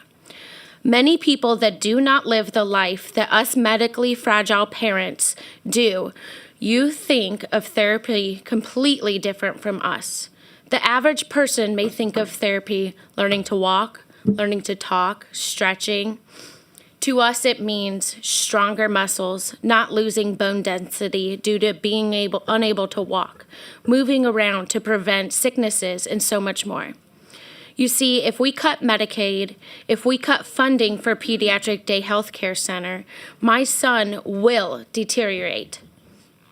No to less therapy for my son means weakening of the bones and muscles, which will then lead to more hospitalizations and surgeries. He will no longer be able to have fun with his peers. Could you imagine making an atypical child stay at home inside for the rest of their lives? He will no longer have nursing care. The amount of times that nurses at a place of our own have helped me catch illnesses early, helped with wound care, and so much more. This too has helped eliminate hospitalizations as well. If we do not fund pediatric day healthcare centers, I will lose nursing care and therapies for my son, and I will no longer be a tax-paying citizen because I will lose my job as well. My son will then cost the state more money due to lack of nursing and therapy. He will deteriorate. He will require more hospitalizations and surgeries. As for me, I will no longer be able to afford my house. I will no longer be able to afford the wheelchair-accessible van, his vitamins, baby wipes, and so much more. I can keep going on, but the point is simple. We should not punish the weak. Thank you for your time and hopefully your support. Thank you. Have a question with Vice Chairman Hughes. Thank you, Mr. Chairman. Good morning, Ms. Good morning.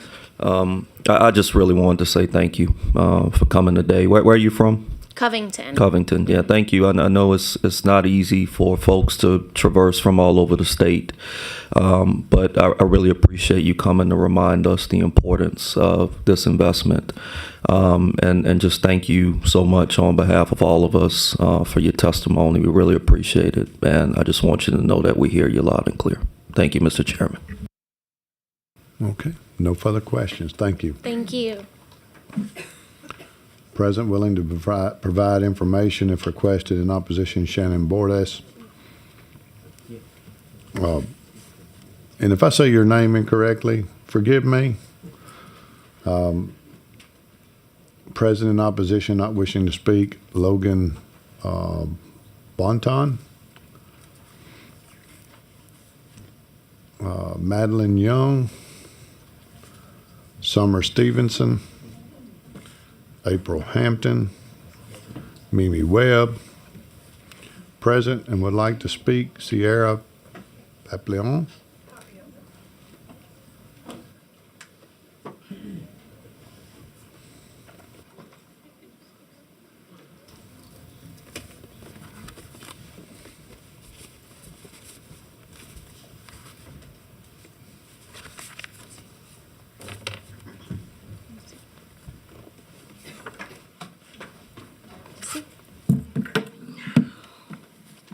Good morning. Good morning. My name is Sierra Papillon. I became a resident of Lafayette Parish in May of 2023. I would like to thank you guys for the opportunity to share my story. And my objective here is simply to request that you restore the $500,000 funding for Families Helping Families Regional Resource Centers. I'm a mother of a 9-year-old non-speaking autistic son, who's right here, an 8-year-old daughter with ADD. I have no siblings or living parents. We moved to Lafayette in May 2023. Our son Micah requires 24-hour care. My apologies. Our son requires 24-hour care along with communication device for daily function. He cannot communicate his needs or wants verbally, which makes him vulnerable and difficult to understand at times. His current IEP includes speech therapy, occupational therapy, and adaptive PE. Our daughter Mila has difficulty focusing and staying on task, which requires more patience and reminders due to her diagnosis of ADD. It also affects her ability to learn if she's unable to have specific classroom modifications. A friend and fellow parent told me about Families Helping Families of Acadiana and how they might help my family. I reached out to Families Helping Families to seek assistance for my kids due to safety concerns, injuries that occurred at their zone school, unresolved bullying complaints, and a broken communication device, as well as several denied hardships to transfer requests to another school. Ms. Brenda Barres, the education liaison, Ms. Brenda Barres helped us find and locate a homeschool program suitable to fit Micah's needs because we had to withdraw from the school due to them unable to provide a safe space for our son. Prepare documents for school withdrawal and submit necessary paperwork to comply with state regulations. She also supplied me with resources and information to begin the process of getting another communication device for our son. She listened to my story with empathy, worked very hard to make sure we resolved all our questions and concerns were resolved, and even followed up to make sure Micah's needs were met. She also informed me of several private schools and ABA centers that were unknown to my knowledge. Ms. Nicole Flores, which is the Executive Director of Families Helping Families of Acadiana, assisted by helping Micah re-enroll into a public school setting, gather necessary documentation, and submit a bullying report for Mila. She contacted all necessary personnel to ensure action was taken in regard to Mila's bullying report. Gained 2 hardship approval transfer letters out of their school zone for both Micah and Mila. She informed me of other rights I had as a special needs parent and how to properly input it into Micah's IEP to ensure it was being followed and his accommodations were being met. She also helped me gather documents and submit them for Mila to apply for a 504 plan to protect her while in school. She advocated for Micah and attended his first IEP meeting after he received his approval letter to attend his out-of-zone school. She successfully helped us gain another communication device through the school and how to appropriately apply it into his IEP. These are just a handful of things Ms. Flores and Ms. Barres has helped us with. There's been several occasions when both of them were absent and other staff members were able to assist us and answer any questions I had. As a result, both Micah and Mila are exceeding their expectations in their current school. Micah has become, more verbal. He has his own communication device and is close to reaching some of his goals for his IEP program. Mila is now ranked a top reader in 2nd grade. She exceeded her goals on her DIBELS test and is approved for a 504 plan. I'm sorry. The point I'm trying to make is my kids would not be where they are today without all the hard work, time, and effort put into by this organization. Families Helping Families is not just a resource center, but a place where I felt comfortable and confident in reaching out, knowing that they care, willing to go the extra mile.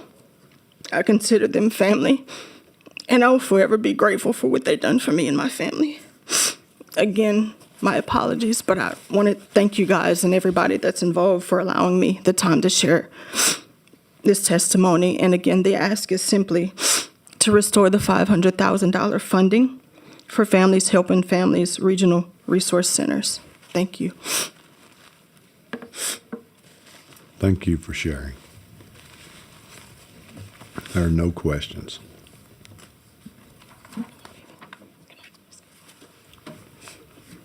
Present in opposition but not wishing to speak, Micah Stevens, Christy Curtis, Kaylee Plowden. Present wishing to speak, Justina Plowden.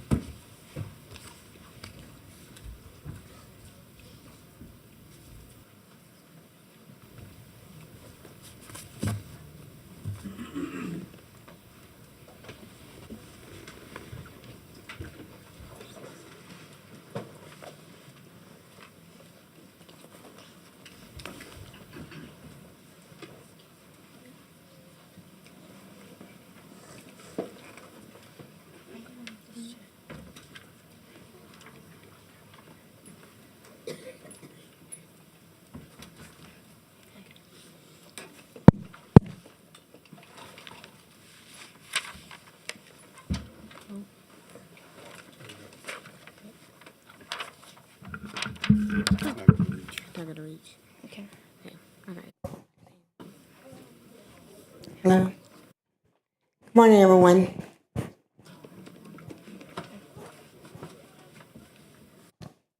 I'm Justina Page Bloughton. I'm located here in Louisiana, in the parish known as Vermilion. I live in Abbeville, Louisiana. I'm here today to address our state representatives and our senators to request urgent action to protect disability services from cuts for Medicaid. This issue is deeply personal and critical, not only for myself, but for countless others who rely on these essential services. As a woman and a mother living with a spinal cord injury, I depend heavily on community choice waiver for caregiver support services. These services are integral to my daily life, enabling me and my loved ones to attend my daily needs. The caregiving support I receive helps me navigate the challenges of living with a disability, providing necessary assistance that allows me to live with dignity and independence. Cutting Medicaid would introduce a tremendous amount of conflicting challenges into my everyday life. One stark example is the snowstorm we experienced earlier this year. In such emergency situations, the services I rely on become even more crucial. Without these supports, I would face severe difficulties in accessing basic needs and ensuring my safety. Furthermore, Medicaid helps cover medical expenses that would otherwise I would not be able to afford. As a full-time wheelchair user, I must attend regular therapy sessions to maintain my health and mobility. These therapies are vital to my well-being, and losing access to them due to the cuts in Medicaid services would be detrimental to my health and quality of life. I respectfully ask all our state representatives and our senators to recognize the importance of these services and take action to protect them from cuts. By doing so, you will not only support individuals like myself, but also promote a more inclusive and equitable society where everyone has the opportunity to thrive.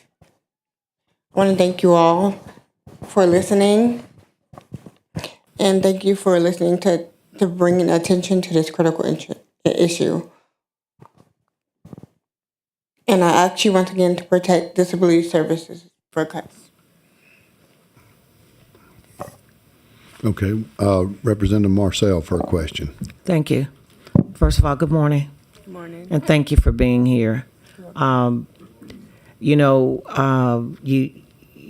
as you sat there and you talked about your spinal cord injury, I have a granddaughter who suffered a spinal cord injury.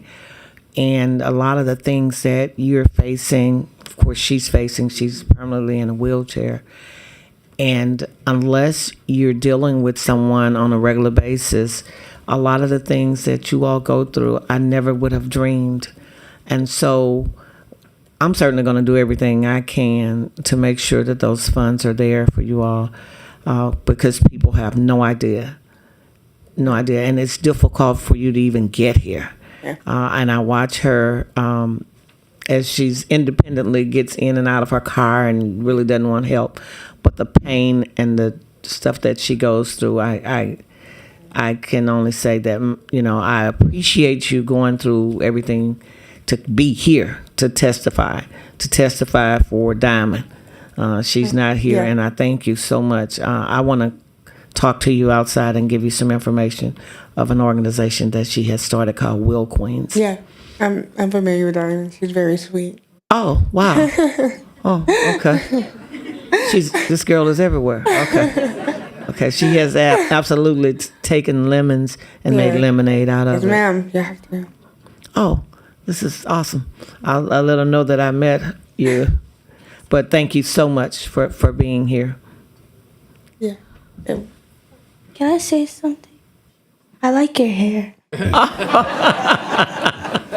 Thank you so much. Thank you. What little of it? I like your hair too. I just didn't have the courage to tell you.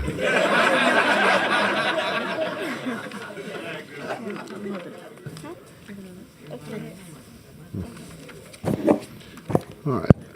Present in opposition but not wishing to speak, John Harmon, Wanda Triggs, Constance Causey, Bernita Blanson, Terry Combs, Patsy Holloway, Kristen Reed, Jackie Pierce. President would like to speak, Samantha Reed.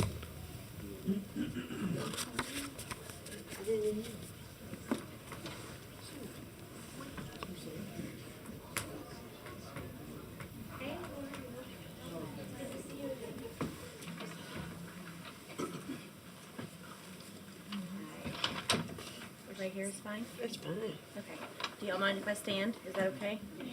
Can I stand? Just got to be close enough to the mic so we can hear you. I'll sit. There's a handheld mic right there you can use.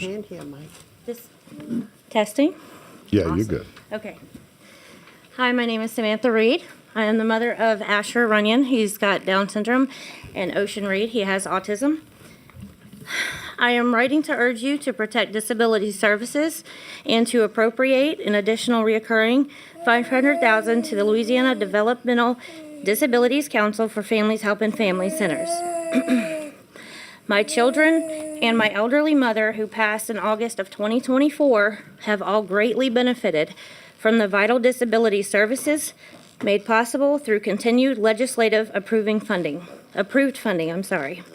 These services, including transportation, OT, PT, and speech therapies, life-saving surgeries, mobile gear for learning to walk, and essential doctor visits, all have been critical to our growth and health.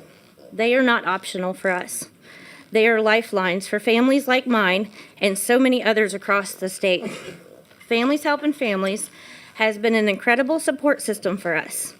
More than one location has helped my family personally, providing Christmas gifts, traveling to in-person IEP meetings, guiding me to essential resources, and standing by me when I have felt defeated.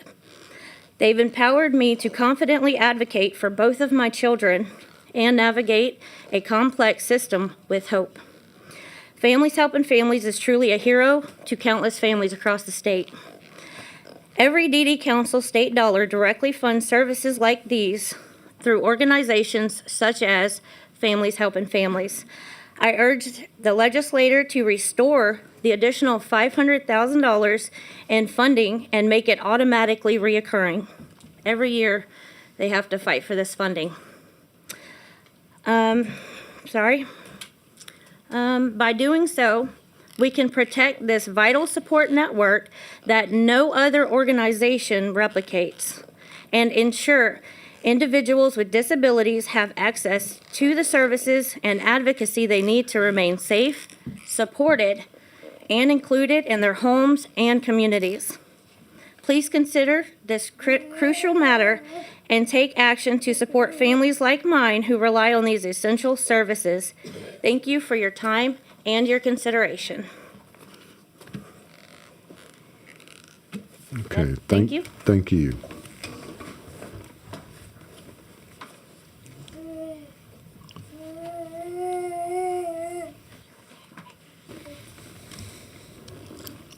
All right, next president would like to speak, Lonnie Grenier with Odyssey House, Louisiana.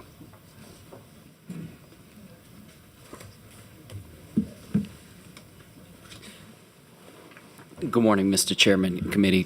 Thank you for the opportunity this morning. Lonnie Grenier on behalf of Odyssey House, but also our State Association of Addiction Treatment Provider Agencies. I will be brief. Thank you very, very much, and I applaud the committee for your prioritization of addiction treatment services in House Bill 1 from the past legislative session, as has been mentioned a few times before. $10 million was appropriated, and so we very, very much appreciate from an addiction treatment perspective that investment in the well-being of our communities. Addiction treatment is what stands. It is the only intervention between addiction and recovery. It is the first step on a path toward purpose and self-sufficiency. It is an investment in our workforce and a robust and resilient workforce. And addiction treatment, I would just like to remind you all that federal data suggests that $1 invested in addiction treatment services saves $7 in healthcare and criminal justice costs.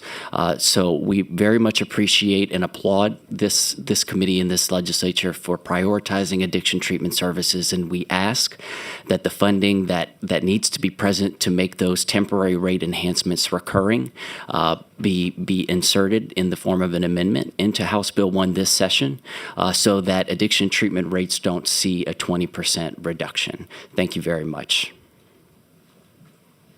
All right. I told you I couldn't pronounce all these last names, so you have to forgive me, Lonnie. That's all right. Thank you, Mr. Chairman. I'll work with you offline on your Cajun. Well, you know, you can tell I talk a little slow. I'm from North Louisiana, so that might be a challenge. Thank you. President wish to speak, Tori Rocco with Disability Rights Louisiana.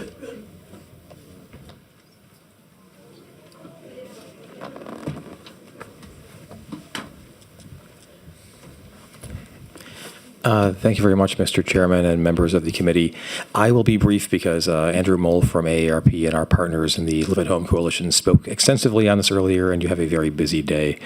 Disability Rights Louisiana is Louisiana's nonprofit entity that serves as the state's protection and advocacy agency for people with all types of disabilities, and we are just here in support of the additional 750 Community Choices waiver slots that the Live at Home Coalition and AARP are requesting. We've worked with the legislature and in the past years OAAS on getting these new slots. They've been anywhere from 250, 500 to 750 of these slots. As Andrew mentioned, there is a long wait list of thousands of people who are trying to get home and community-based services, and many people are waiting for years, and some, live their lives with never getting the home and community-based services that they've been waiting for. These services do improve people's quality of life and save the state money over institutionalization. So we are just here to support those, and I'd be happy to answer any questions. There are no questions.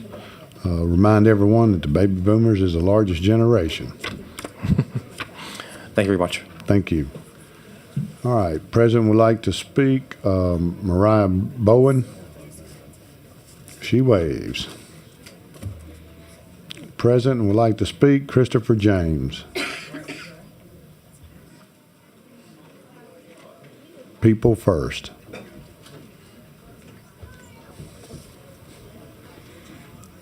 And I'm assuming this is the better half, Penny James with People First. Oh, and one more, Donald James with People First.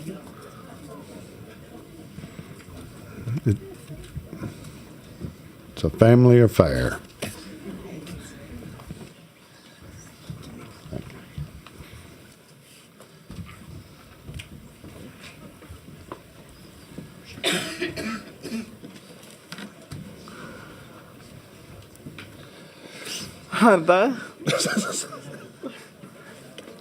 Good job. Thank you, Mr. Chairman, committee members. My name is Donald James. This is my son, Christopher James. That's my wife, Penny James. We are members of the ARC in St. Charles Parish. The ARC is associated with the People First, and Christopher is the vice president of the People First at St. Charles Parish ARC. You'll meet his friends coming up pretty soon. Wanted to show you something. It's, the handicapped people, we've been talking about this all day, and I don't envy you guys having to decide where this money goes, because it's all important. I'm sorry you guys have to deal with that. But thank you for what you're doing. My son and his friends have to work very hard at everything they do. Yeah. It's more complicated for special needs people to get anything done. These men and women are not always in charge of what they can do. They have to wait for some caregiver to tell them what to do, or some guardian to tell them what to do. They have to be reliant on other people. Sometimes they don't get a lot of input in what happens to them. Now, the People First program, it empowers our people. It gives them an opportunity to exercise some control over their life. They get together, they can talk about the stuff they want to do. They have committees. They have a lot like what you guys do. It's very important to them to be able to make their own decisions. They also have a president, a vice president. They have a committee of people that are elected by themselves to help move their points across. And this being here today is an excellent example of what the People First has allowed them to do. Without the framework that was set up and the support provided by the People First, we would not have been able to come in here and talk to you people today. We would have had nothing, no precedence for it. We would just have to rely on everybody else to do things right. I know this is money and that's what you guys have to do, but a lot of what you guys are doing are not going to show up on a spreadsheet. You guys know that. It's not all numbers. There's a lot of people involved with it, and well, just thank you. Thank you very much for what you guys do. Thank you. Any other comments? No, sir. No, sir. Okay. And you do not have to say thank you to us, because I was reminded this morning when we had our prayer breakfast that in the book of Romans, God appointed each one of us here today under his authority, and we are here to serve. Amen. Thank you, Mr. Chairman.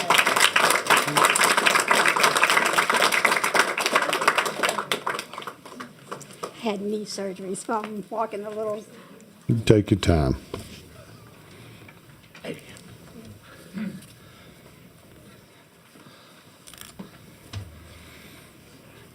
President would like to speak. Devin Scotty with Serenity Treatment Center.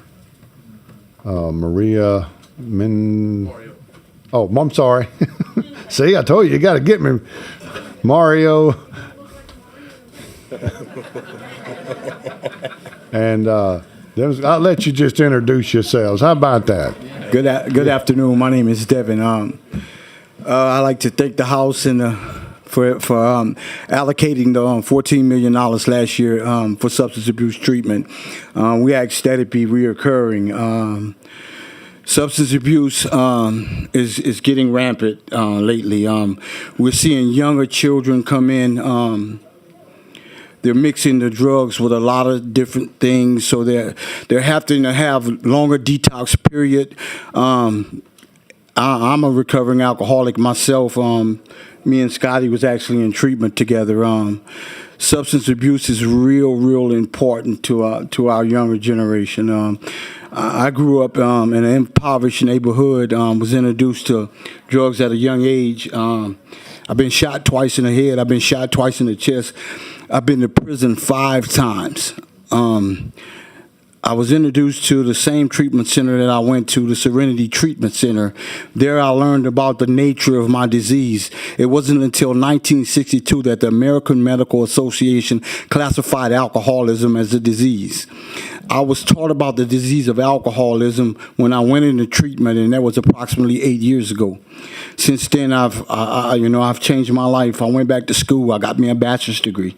I'm currently in the master's degree program. I have my master's degree at the end of this year, and I'm the program director at the same treatment center I graduated from 8 years ago. This is how substance abuse has affected my life. We're seeing the 8 years ago, when they had treatment, people would come in and it would be classified as a 3.5, which is a residential treatment. But now, as the years pass, with the induction of fentanyl, and they're being classified at 3.7 with more mental health.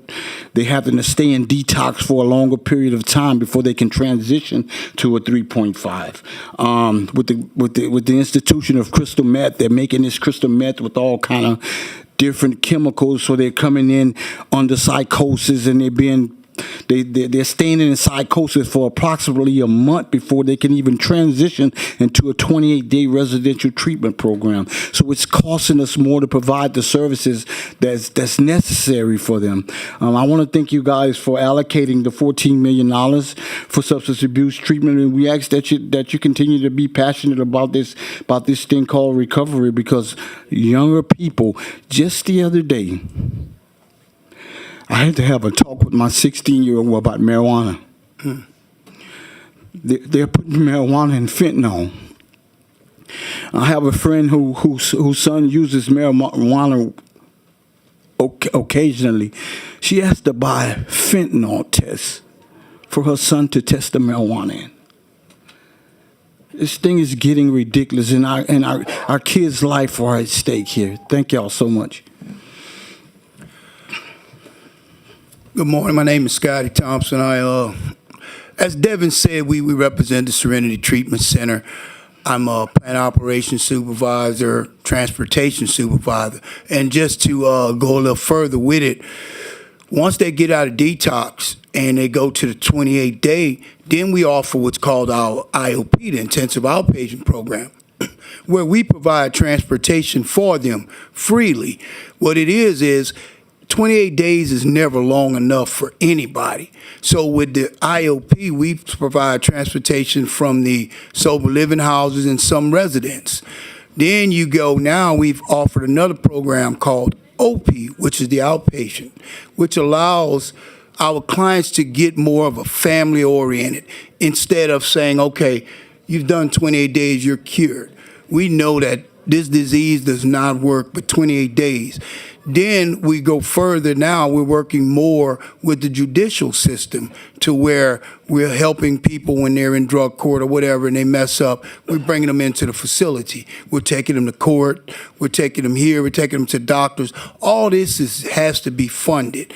Right now, our owner, Mr. Arie Bossman, he's the one who foots the bill for transportation. We're moving into now where we're trying to allow our clients to have a better feel of where they're going at in life. Like Devin said, me and him graduated together 8 years ago. Of course, I'm from a little town called Opelousas. It's so rampant out there. you know, the crime rate is so high, everything. So when I go and I talk to them, I said, you know, let's try to help each other, get each other here. So unless people can relate, because a lot of people talk, but if I can't be relatable to that person, if they can't say, well, I remember you were there, Scotty, you know, so I know you're not just telling me something. Because when you have a vision, in order to have a vision, you have to have a testimony. So I'm so grateful. I remember last year, we sat right here, me and Devin, and it was so just, I appreciate y'all, is the words I'm looking for. Because to come back and to do this again is more meaningful than what y'all know. Thank y'all. My name is Mario. I also work for Serenity Center. In 2005, my vehicle in Iraq was hit with a suicide car bomb, and I hurt my neck. They started me on pain medication, and this pain medication led to the use of other drugs as it progressed. In 2018, 7 years ago, I went to the same treatment center where these two guys who I'm sitting with went through, and they would come and share their stories with me. I became a residential counselor at a treatment facility. I've been a counselor for 4 years. Today, I'm in the business development department of Serenity Center. I got full custody. In the midst of my addiction, in the 13 years that I spent in active addiction, I lost literally everything. I also did multiple stints in jail and lost custody of all my children. I'm proud to say today that I've been having full custody of my daughter for the last 4 years. A year and a half ago, addiction took her mom from her. So now I get to watch, not only do I know what it's like to be an addict, but I get to watch what a child goes through when they lose a loved one to this disease. I want to thank all of you for the hard work that you are doing on this matter, and thank y'all for having us here today. All right, we got some questions. Vice Chairman Hughes. Well, thank you, Chairman. I'll be brief. Gentlemen, good morning. Good morning. First of all, thank you all for just having the courage to be here and to openly talk about addiction. You know, addiction, if we want to be honest, it touches all of us either directly or indirectly in some way, and it's a very lengthy and sometimes tough journey. But I appreciate you all talking so openly about it and sharing your testimonies. And I know my two brothers on the end, y'all were here last year. I remember you being here, and I thank you for your steadfastness and your dedication to this issue, and thank you for continuing to come. And just want to reiterate that we hear you loud and clear. I appreciate all three of y'all. Thank you, Chairman. Thank you. All right. Representative Marcel. Good morning. How y'all doing? Good morning. Thank you for being here. And I don't know if you've heard, maybe some of the freshmen may not know, but I've been in recovery for over 25 years. And so I truly understand what it's like. And I truly understand the services that you all talk about, that you give to people. And what I don't know about is this new fentanyl and all of this stuff, which is even worse than what I was dealing with. And so I just want to tell you that as we make laws to give people stiffer sentences for fentanyl, which I think is horrific, we certainly need to help those who find themselves on these drugs. And the work that you all do help to provide that. And I certainly appreciate it. And just want everybody to know that, I mean, addiction doesn't have a certain face on it or a certain color. It's not a Democrat, it's not a Republican, it's not old, it's not young. We come in all colors and shape, forms, and fashion. And I'm getting ready to write my book and tell my story. So y'all stay tuned for that. But I want people to understand, and some people may be in recovery and don't want to talk about it, but I think if you don't tell your testimony, you don't help anybody. So I want people to understand that I'm sitting here now, but I was out there 20 plus years ago. And so I get it. Thank you so much. Thank you, ma'am. All right.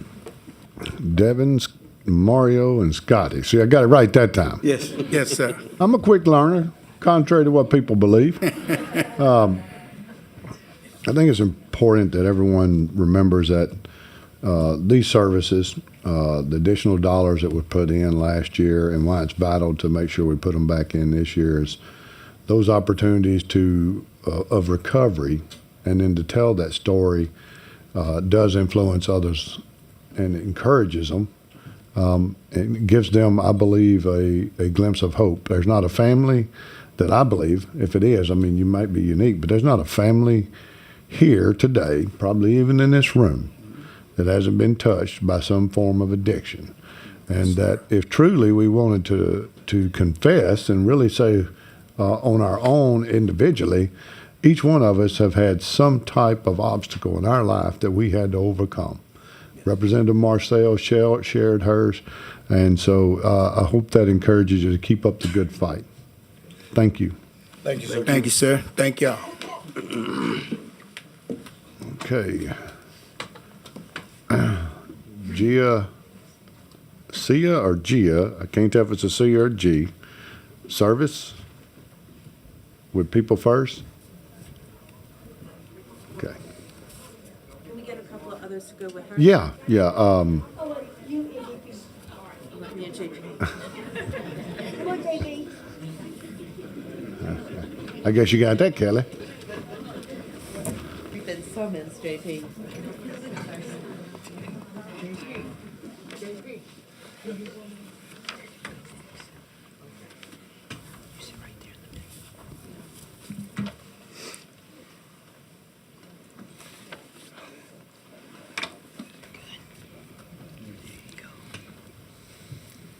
Okay, so I am Gia Jervis.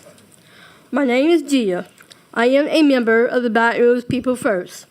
I want to say how important People First of Louisiana is to me and my friends. It helps me speak up for myself and others. I now sit on the capital areas RAC, where we talk about things that affect people with disabilities, like me, for example, because I have Down syndrome. People First helps me learn that I can make our own choices and meet others like me. It also teaches me about my rights and how to live independently. And please restore People First funding because we are People First without us being cut. So thank you so much, and I appreciate everything that y'all been doing, but y'all need to step up and help us out for the art of Baton Rouge.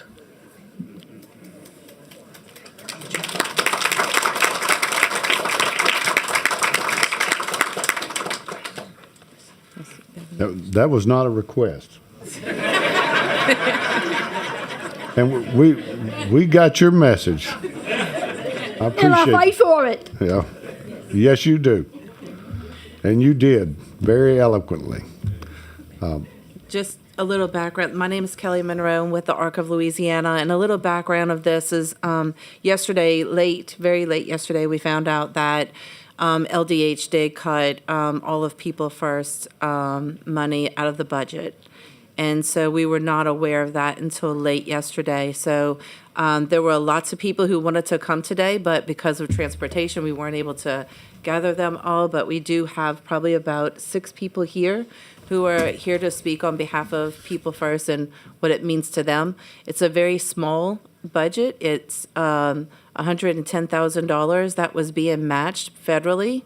So I still really don't even understand how all of that happened when, we heard when LDH came to the table that there were no cuts, and then we learned yesterday afternoon around 5 o'clock that they had cut them completely out the budget.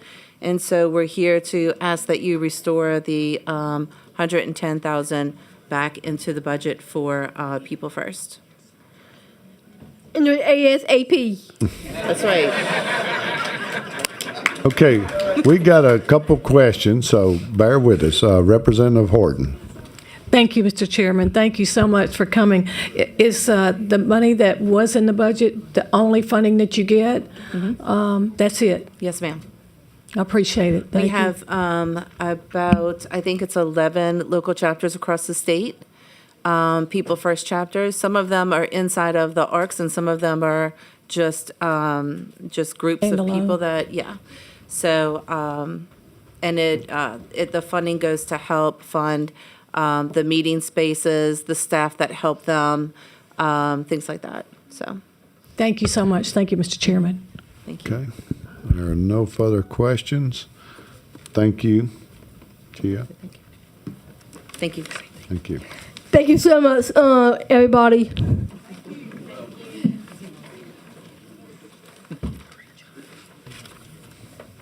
I expect everyone else that comes down here to come with the same enthusiasm as she does. All right, President wish to speak. Jamie, People First. Duplichet.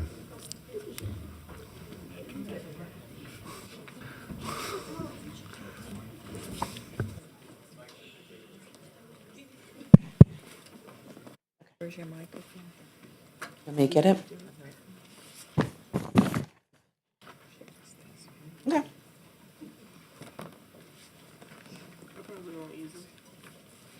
No. Probably not. Okay. Scooch on in. A little bit more.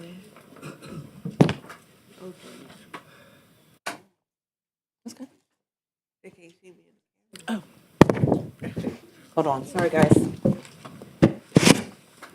I learned that rule the first time I came up here. Come on this way.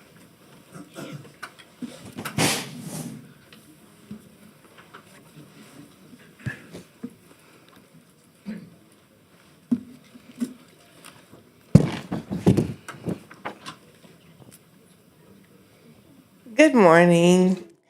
My name is Jamie Duplichet, and I am from the Lafayette area. I had a spinal cord injury almost 30 years ago. It'll be 30 years ago in July. I was 15, and as you can imagine, I thought at one point, well, at that time, actually, I thought my life was over, and there was no hope for a future. Until I was introduced to our state-funded programs here. And I later came to know People First. And I have now been employed under People First for 4 years this year. People First has given me the opportunity to meet many new people and to encourage them to speak up for themselves and to be more independent. It has given me the opportunity to give back and encourage people to come out and be themselves. Advocates. It's also been a definite confirmation that I have found my passion and my purpose in life. The advocacy world is for me. And I just ask that you guys reconsider and that funding, because People First is very important to me. It definitely has added to my life and my independence. Thanks. Thank you. Jamie Duplichet. See, I'm learning. I mean, to be fair, the spelling of that last name is very difficult. Thank you. See, Kelly's making excuses for me. Yeah. And my family is the only family who spells Duplichet that way. So See, I there's appreciate 20 you sharing that with everyone. There's only 27 different ways of spelling it. Okay.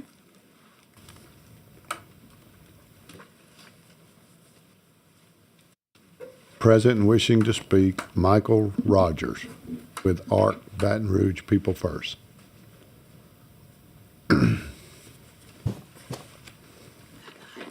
Thank you.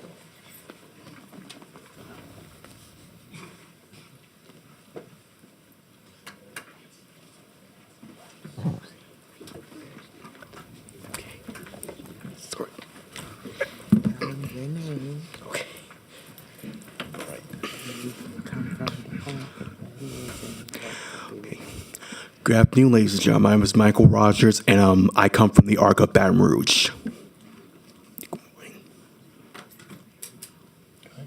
Oh, was I supposed to say anything else?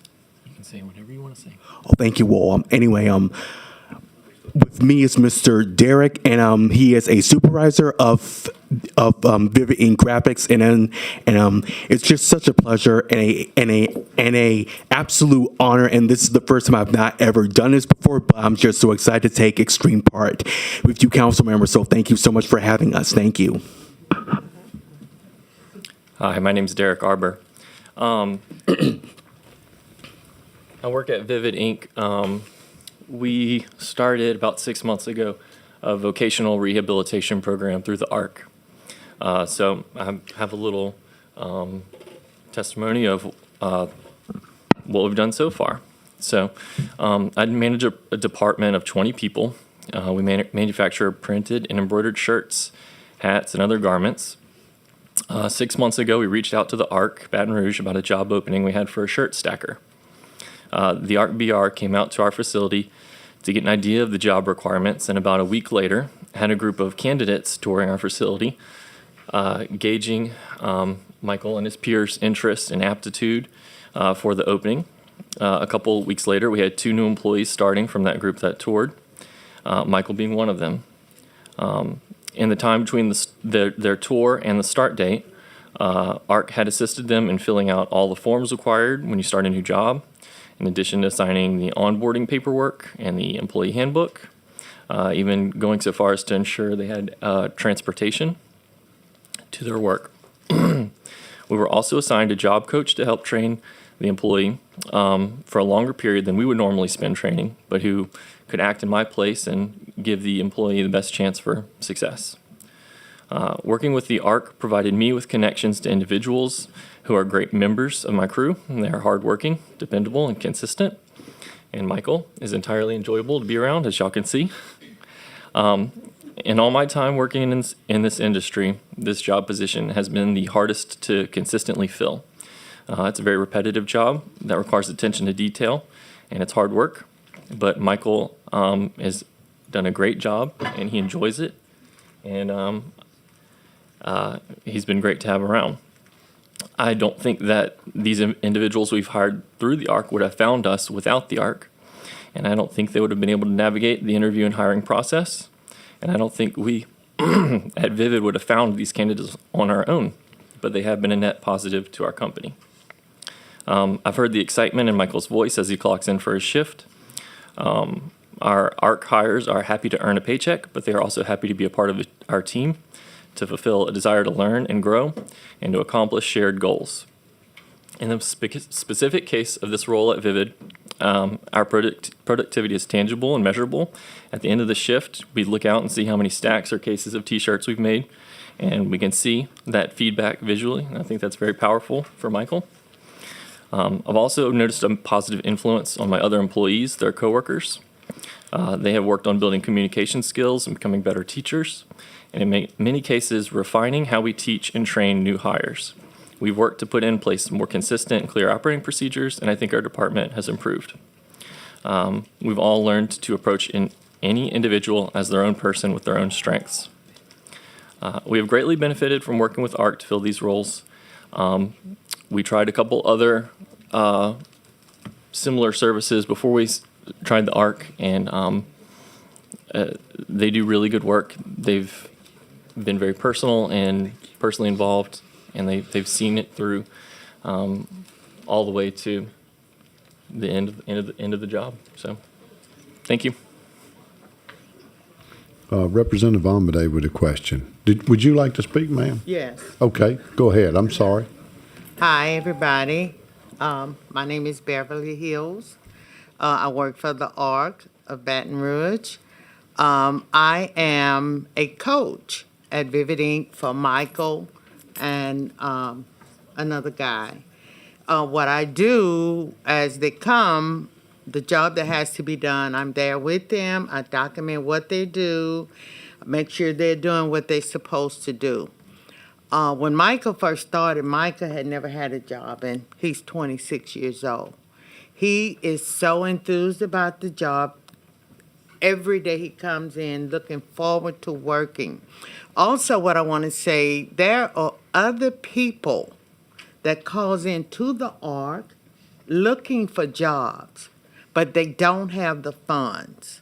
But they are so willing to work. So I'm here on behalf of the ARC and also other places like Vivid Inc. Vivid Inc. has been wonderful for Michael. As a matter of fact, he didn't say, because I'm sure he's probably a little nervous, Michael made Employee of the Month.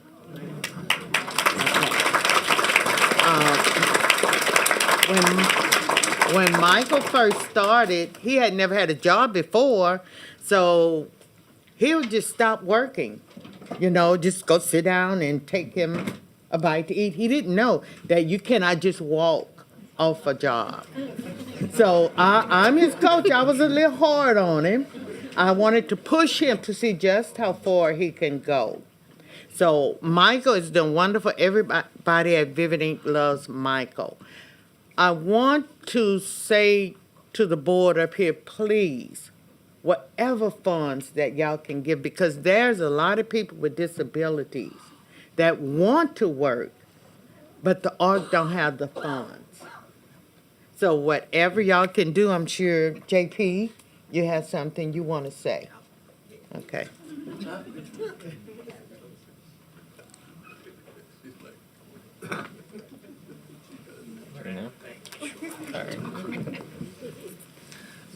Yeah, second time I've been requested to come up here this morning.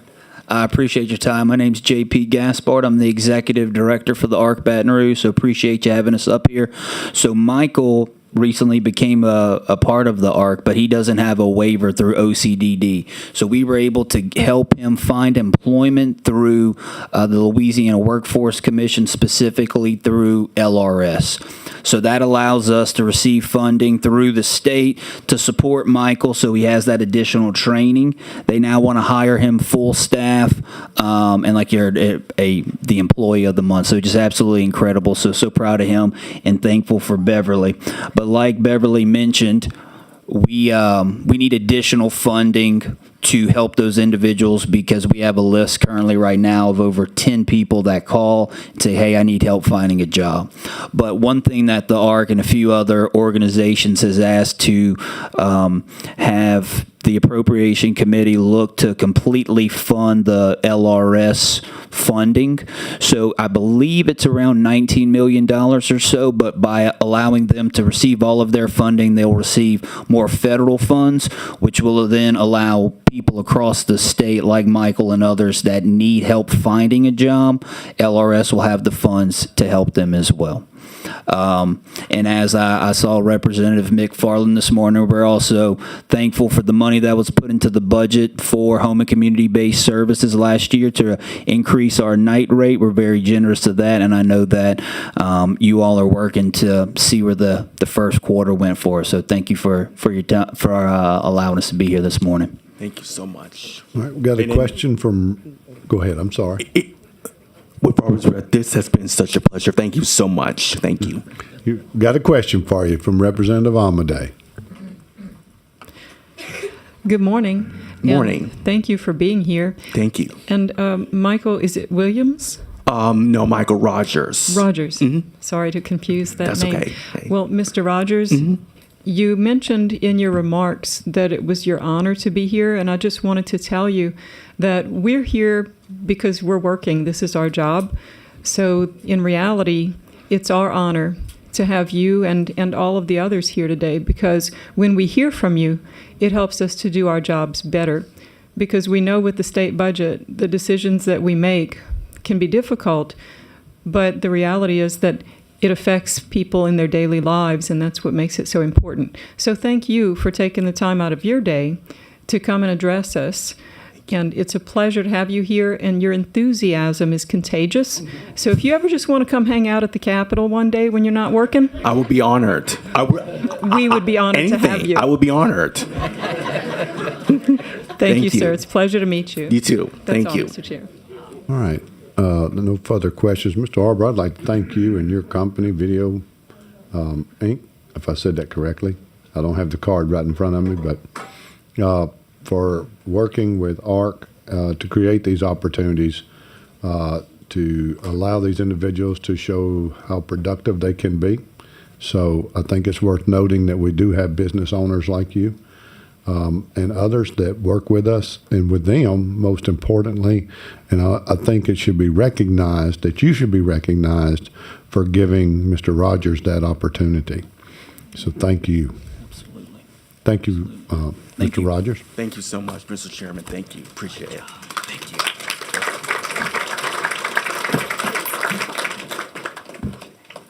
All right. Next is Daniel Moorhead with People First, St. Charles.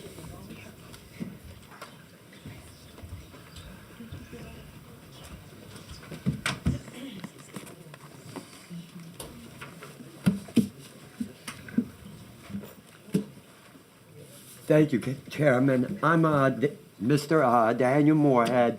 I'm a member of the People First. I started working with People First a couple of years ago, and it has helped me so much. Many people in this group are family to me.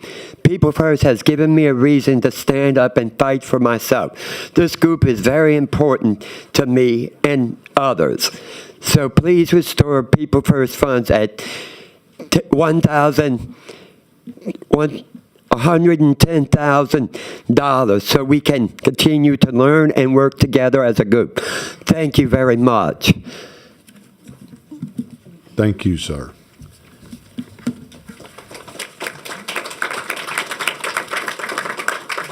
President would like to speak. Malcolm Moore with People First.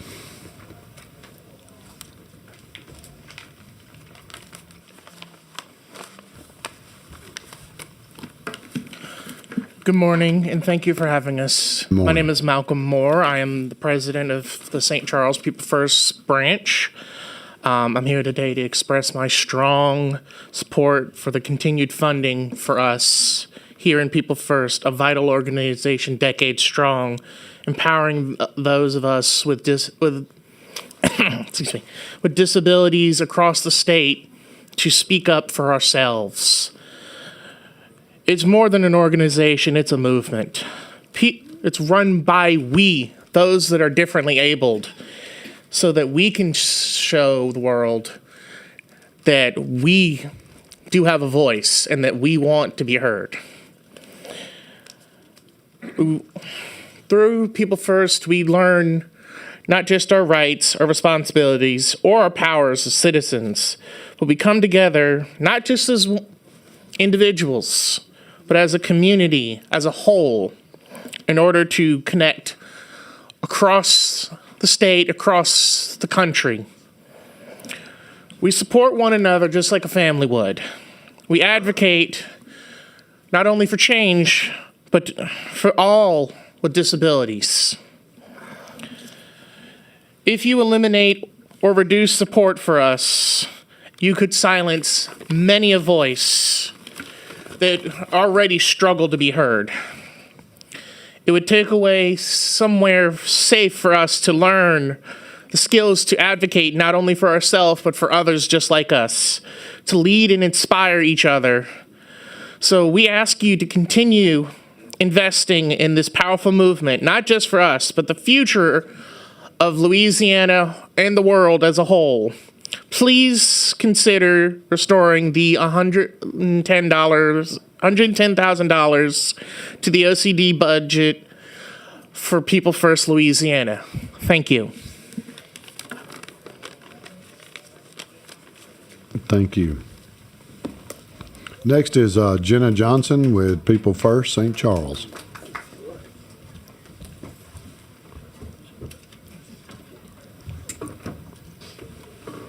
I'm just for moral support again. Okay, Kelly.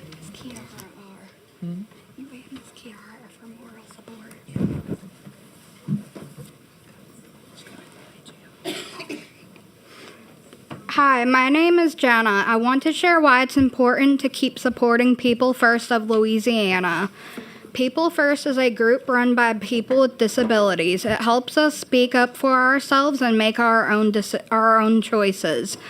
We learn about our rights, how to be good citizens, and how to be more independent. People First also gives us a way to meet others, make friends, and work together, not just in our towns, but all across Louisiana. We support each other, learn from each other, and help each other grow. This group has been around for a long time. It started in 1997, and today there is at least one People First chapter in every region. Many of us are now serving on boards, at meetings, and in our communities. We are helping to make Louisiana better for everyone. If People First goes away or loses support, many people with disabilities will lose their chance to be heard and to be leaders. That's why I'm asking you to please keep supporting People First of Louisiana by restoring $110,000 to the OCDD budget for People First. It helps people like me to be strong, confident, involved, and most importantly, bold. Thank you. Thank you. If I find the person that took that $110,000 out, I'm just going to line them up. Okay, well, Kelly Monroe with the Ark of Louisiana. I'm sorry. Yeah, Kelly Monroe with the Ark of Louisiana. Can we bring up Marlene and Stephanie as well? Absolutely. Thank you. They're next, so you just saved me some time. Yeah. I feel like I just keep coming up here. You do. I love this thing. Yeah. Okay, hi, my name is Maybe Kelly. we shouldn't keep giving you a reason to keep coming up here. That's right. Yeah. That's right. I've met with most of y'all already, so. But my name is Kelly Monroe. I'm the executive director for the Ark of Louisiana. Today, I'm here to talk to you guys about the nursing program and nursing services within OCDD. I don't know if you guys have received these. Were these passed up yet? The flyers? And like I've said, I've met with most of y'all. So I'll just talk really briefly. We have been here 2 years in a row to talk about nursing services. Representative Turner, a couple years ago, ran a bill for us to kind of study to see if whether or not we needed to have like a special nursing code and a reimbursement for nursing. And that had passed. And then so the following year, Representative Miller carried a bill for us to actually get the code from CMS. And that passed. But we later found out that because there was no funding attached to it, they were not able to get the code. So we are coming back again, but this time we're asking for funding for the code. It's $2.3 million of state general funds to fund the code. But I have these two ladies here who are in the trenches of providing services that would be able to tell you a little bit more, so. You don't? I think I see it up there, maybe.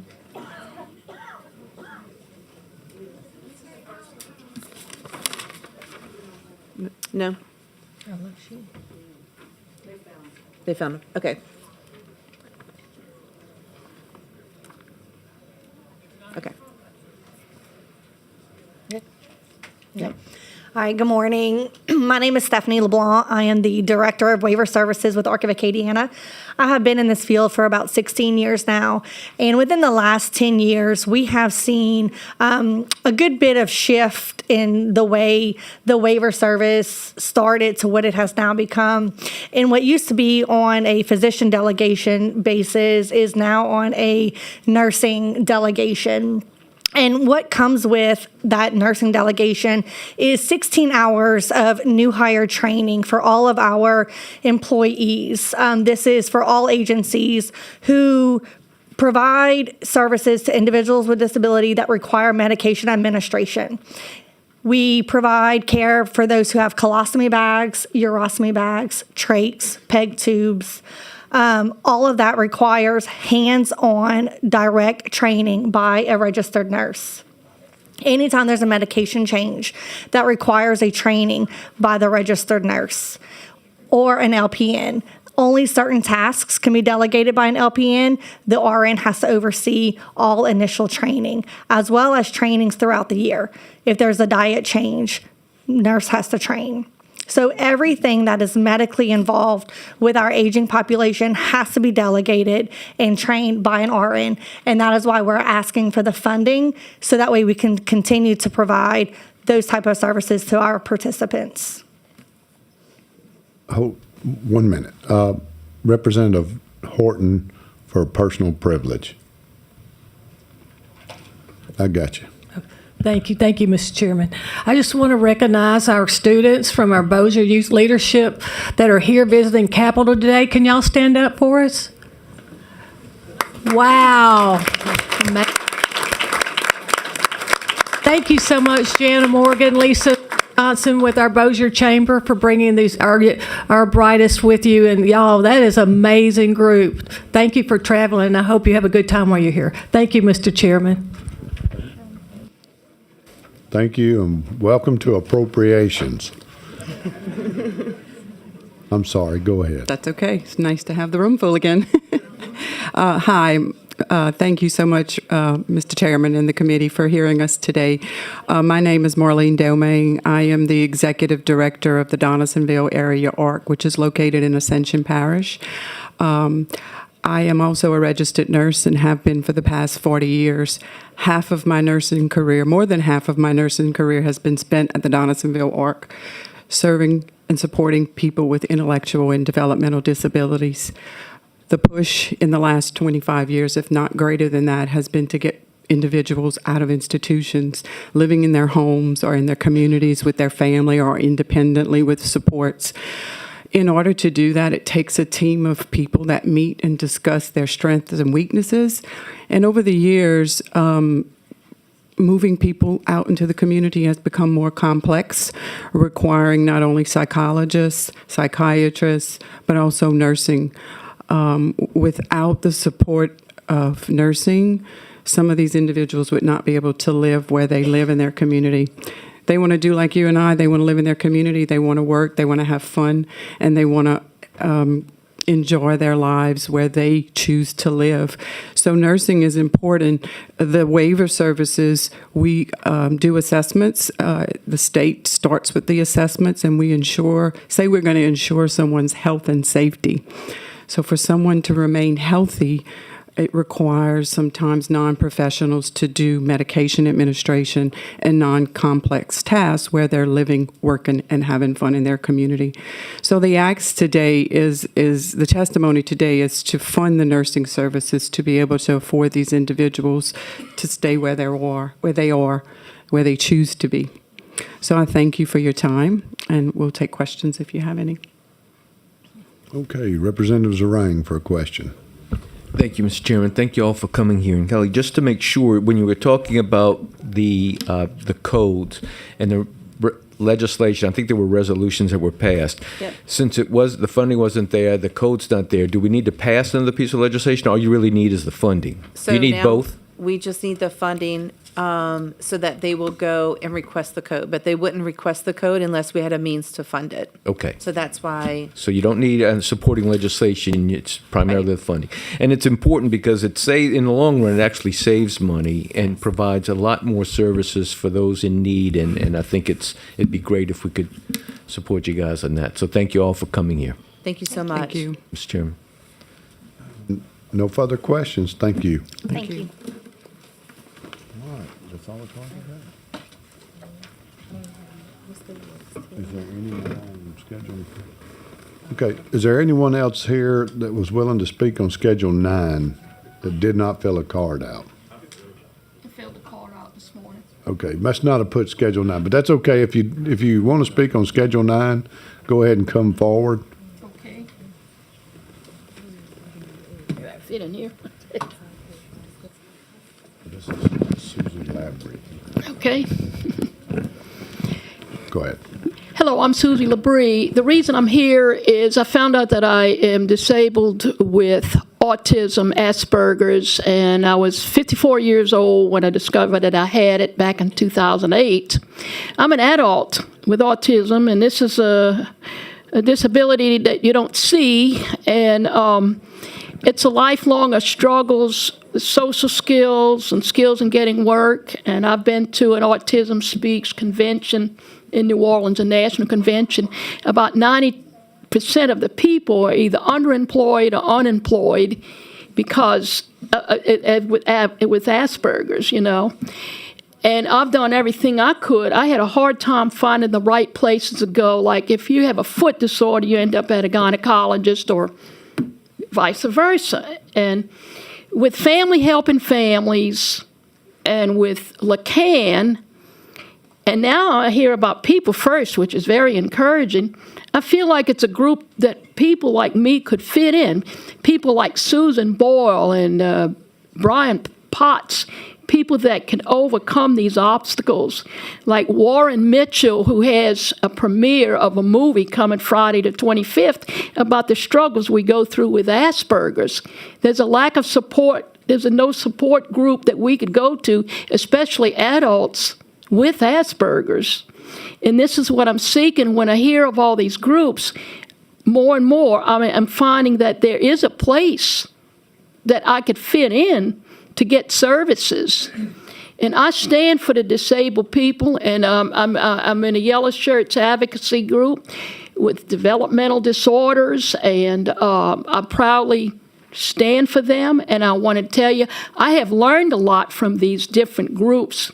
Lacan, I felt like I have developed some of you around here in 2002, and I've heard of the progress and the changes that I have made because of the communication skills and advocacy skills that I've had through these different organizations that I had to find on my own. Also, I'm a senior citizen, and I go to Council on Aging. I'm on Social Security of $1,000 a month. Nobody can live on that, and I cannot believe the national government would allow people to live on less than $3,000 a month. And if it wasn't for my family and my friends, I would be homeless. We need to find somewhere to fit in, and these groups that I mentioned today are the very groups that I need to do to find appropriate services. And I want to ask that you fund all these services because it's very needed and there's a long waiting list, and I'm also on waiting list myself to find adequate housing. And I want to thank you all for listening to me and my story. All right. Thank you, Miss Susie. Thank you. We did find your card, too. And I'm sure we'll find yours when you tell us who you are. Oh, yeah.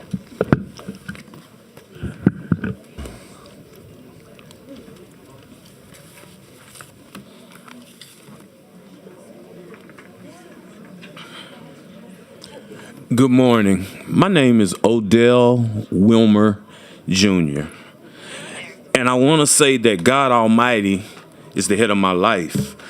I am blessed to have a 5-year-old daughter who was diagnosed with autism spectrum disorder, August of 2023. After turning 4 years old on November the 5th of 2023, she started pre-K in East Baton Rouge Parish School System with the ESS program, Exceptional Student Services. This was my daughter's first time in a school setting, and there were several challenges. The first was transitioning from one activity to another, running, screaming, and using the bathroom. When the teachers and the aides didn't want to deal with it anymore, they would call me saying my daughter had diarrhea. And of course, when a child has diarrhea in the school system, they have to leave and be gone for at least 24 hours. I eventually quit my job and stayed home waiting for a phone call from the teachers with another excuse why I needed to come and pick up my daughter from the school. I began to seek help, and a family member told me about Mrs. Cynthia Chesterfield, Program Director of Inclusion Education with Families Helping Families of Greater Baton Rouge. She gave me suggestions. I did what was suggested, and today I am very grateful, very, very grateful for the outcome. Since being connected with Families Helping Families of Greater Baton Rouge, I have met others who work with Miss Cynthia Chesterfield, making sure every family gets solutions to their challenges and every child has an equal opportunity to achieve success in all areas of their life.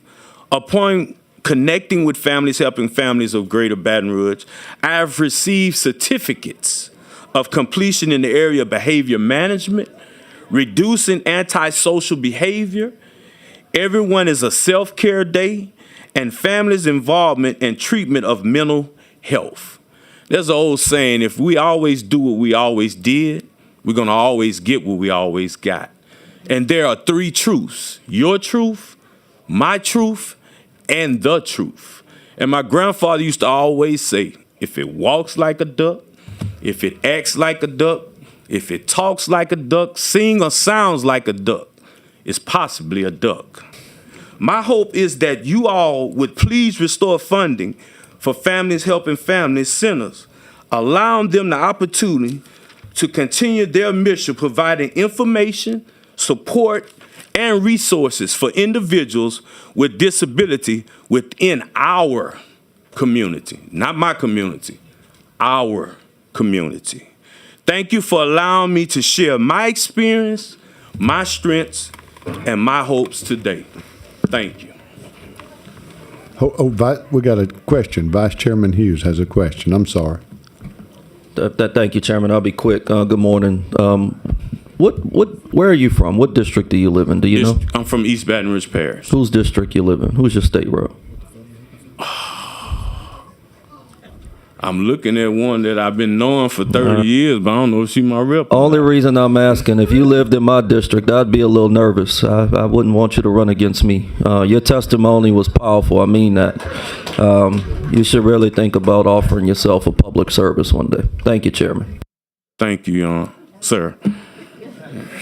Thank you. And I think Representative Marcel is in my district. I've been knowing her for years. Lord. I'm going to donate.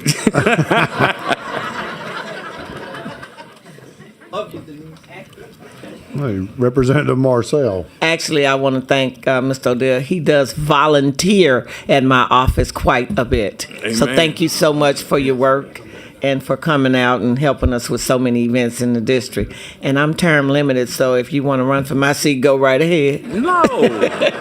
I'll help you run again.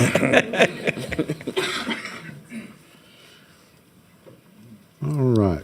Was there anyone that we missed on Schedule 9?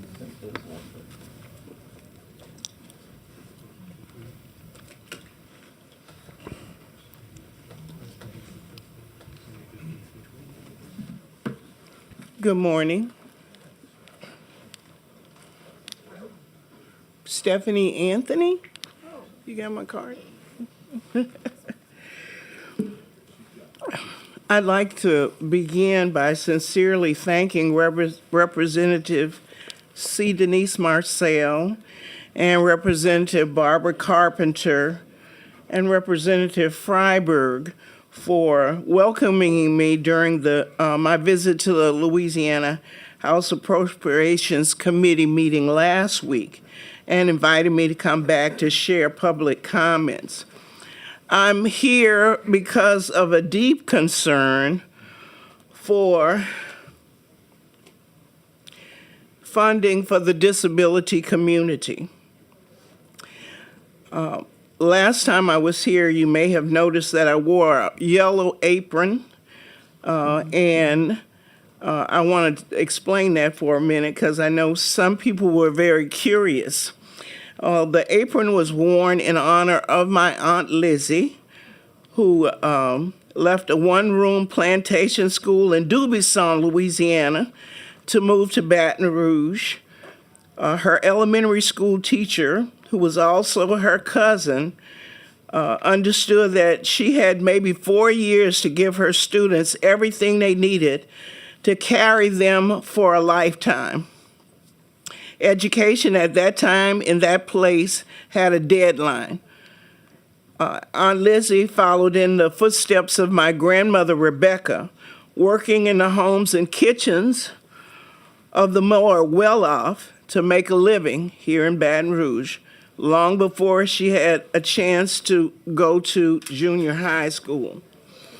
I wore that apron to bring their presence into this room, to honor their labor, their faith, and their belief in democracy. I wore yellow in solidarity with families helping families, a group I joined years ago in honor of Aunt Lizzie's youngest son, Larry Haley, who was autistic. For me, the apron was more than fabric. It's a symbol of the unseen servants, the ones who quietly make our world better, who care, who contribute, who believe in justice, even when they cannot always see it. As you discuss the proposed budget for fiscal year 2026, I ask you to consider the essentials services provided by, I'll give you 10 more seconds, Ms. Ann. all right, provided by FHF. I wanted to say that my Aunt Lizzie was a hardworking household maid. She gave birth to my cousin Larry while cleaning up during a holiday party. Larry was nonverbal with cognitive and emotional development of a 5-year-old. Despite those challenges, he lived to be 46. And with the full support and love of his family. I just want to point out one thing. Back in his day, the state of Louisiana wanted to save money, and so they encouraged all of the disabled children to be shipped off to Texas. My aunt did not let that happen. She advocated for him despite all. And those years later, those children were found to have been abused and not taken care of the way their families assumed that they would be. I just want to say that the Louisiana state legislature cannot balance its fiscal problems on the back of the disabled. Don't do it. Thank you so much, Ms. Anthony. Hang on one second. Vice Chair Freiberg is recognized. Thank you, Mr. Vice Chair. I want to thank you for coming back today. I know you sat through the entire budget hearing last week, and you weren't sure if you'd be able to come back today, but your advocacy is strong, and I appreciate the fact that you took the time to come back and speak to us today. So thank you for your service in that area. Thank you for listening. Thank you, Mr. Vice. Thank you, Vice Chair Freiberg. On the board is clear. Ms. Anthony, thank you so much for being here. Thank you for your advocacy. Really appreciate it. Is there anyone else present wishing to speak on Schedule 9? Final call for Schedule 9. Going once, going twice. All right, we will move on now to Schedule 10, Department of Children and Family Services. Looks like we have one card wishing to speak. Is this Mariah Wineski? Please forgive me if I mispronounced your name. Thank you. You pronounced it perfectly. Thank you. Great job. Good morning. I think we still have a few minutes of morning left. My name is Mariah Wineski. I'm the director of the Louisiana Coalition Against Domestic Violence. We're the statewide network of the domestic violence shelters and service providers all across the state. As you all know or likely know, for the last 2 years, the legislature has appropriated funds to expand and maintain domestic violence shelters all across Louisiana. Because the funding has been added as one-time money every year, it's not included in the current DCFS executive budget. That's not because of any failure to recognize the importance of the issue, but just an effort to create that standstill budget. So it's not currently in the budget. However, Governor Landry has expressed very vocal support for establishing adequate and recurring funding for domestic violence shelter services within the DCFS budget. So it is our hope that that can get done this session.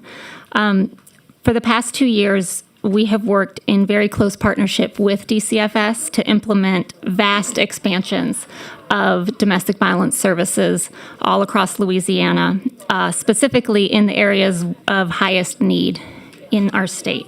And this endeavor has completely changed the landscape of these services, which has been a longstanding and well-documented need for many, many years. In terms of the impact of the investment over the last 2 years, it's led to a lot of very concrete results, including 5 completely new domestic violence shelters, expansion of bed capacity in 6 existing shelters for a total of over 200 new shelter beds all across Louisiana, from St. Bernard all the way up to Shreveport and lots of areas in between. We've also established 11 new outreach offices for non-residential services, mostly in rural communities where it might not make sense fiscally or just practically to have an entire domestic violence shelter, but you can have an area where you have physical access to those services if needed. So we now have physical points of access to domestic violence services in 42 parishes in Louisiana, which just a couple years ago was unheard of. Just as a comparison, kind of before this state funding and after, so in 2021, domestic violence shelters, this is before state funding existed for them, domestic violence shelters provided about 55,000 bed nights every year, so per person per night. Last year, they provided over 80,000 of those nights. And then such a key metric of success is the number of unmet requests for shelter. So in 2021, victims of domestic violence called needing a bed and couldn't get it 2,500 times. And last year, that number was down to 1,400. Now, that's certainly not perfect. We would love to see it down to 0, but that is the lowest it has ever been, ever. So we're certainly making a lot of progress, and I'm out of time. All right, but you do have a couple questions. Okay. First up, Vice Chair Lyons is recognized. Thank you, Mr. Vice Chair. All right, great to see you again. Thank you. It's always great working with you. I want to ask you 2 questions. The first one is, as far as the monies the funds that was there budgeted as one time, how much was that? It was $7 million for the past 2 years. In Secretary Matlock's presentation before this committee, he expressed a desire for there to be $10 million in recurring funding. And he did kind of defer to me to explain that difference between the 7 and the 10. Okay. And if it's okay, I can do that. But historically, before the state had invested in these services, they were fully federally funded. Mm-hmm. So federal funding and donations was all that funded the shelters. And so while our state has taken this on as a funding priority for the last 2 years, in that same time period, the shelters have experienced a huge loss in federal funding for the same services. And that's the same funding source that you heard the Child Advocacy Centers mention earlier this morning as well. So it affects a lot of victim service providers, and the shelters alone have received over $3 million in cuts at the federal level. So that $10 million request would incorporate a backfill of some of those federal dollars. Okay, and the last question is there a specific area, a highest need, or is it like a rolling need that it moves around the state in certain times? So historically, there was a huge unmet need in the kind of the I-12 corridor from, between Baton Rouge and the Mississippi state line along the North Shore. So that was kind of a focus. There was a huge unmet need in central Louisiana. There wasn't a domestic violence shelter at all.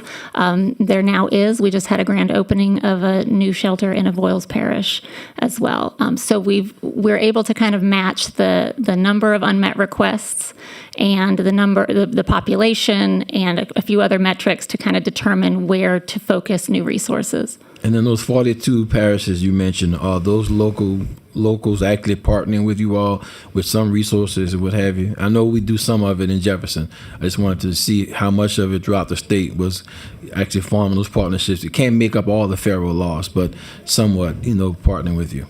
Yes, yeah, we're lucky to have a lot of support. At the federal level, historically, at you all at the state level have been incredibly supportive of the issue of domestic violence, and the local level as well. So the programs, the shelters, are very good at fundraising, and they've been able to leverage a lot of local partnerships and support. Hey, thank you for answering my questions, and whenever you're ready to work on something else, let's do it. Thank you. I appreciate it. Thank you, Mr. Vice Chair. Thank you. Thank you, Vice Chair Lyons. Representative Marcel is recognized. Thank you. So let me start out by saying thank you for your work and your advocacy. And secondly, I want to thank the governor's office. I know I brought up the question about the $7 million when they did their presentation. The administration came, and they were committed to backfilling that. And also, what I'm hearing you say is that you lost $3 million in federal dollars, and you're asking for us to help you with as much of that as possible. Yes, ma'am. And that wouldn't be for expansion. It would just be to pretty much at a standstill. To maintain the current level of services. So the vast majority of those cuts are going to go into effect beginning October 1st of this year. And so if we're able to backfill some of that, it would be to maintain this existing services as they exist right now. Okay, now you all continue to work with the federal delegation to try to help to restore some of the funding. Yes, we are. We just sent in appropriations requests 2 weeks ago to our federal delegation as well. So we're working with that at the same time. Okay, thank you very much. Mm-hmm. Thank you. The board is clear. Thank you so much for being here today. We really appreciate it. Thank you. Is there anyone else wishing to speak on Schedule 10, Department of Children and Family Services? Okay, seeing none. I'm now going to take up Schedules 11 through 17 in Glovo. So if you're here to speak on the Department of Energy and Natural Resources, Department of Revenue, Department of Environmental Quality, Louisiana Workforce Commission, Department of Wildlife and Fisheries, or the Department of Civil Service, you're welcome to speak. Once again, Department of Energy and Natural Resources, Department of Revenue, Department of Environmental Quality, Louisiana Workforce Commission, Department of Wildlife and Fisheries, Department of Civil Service. Anyone wishing to speak? Seeing none, we will now, okay.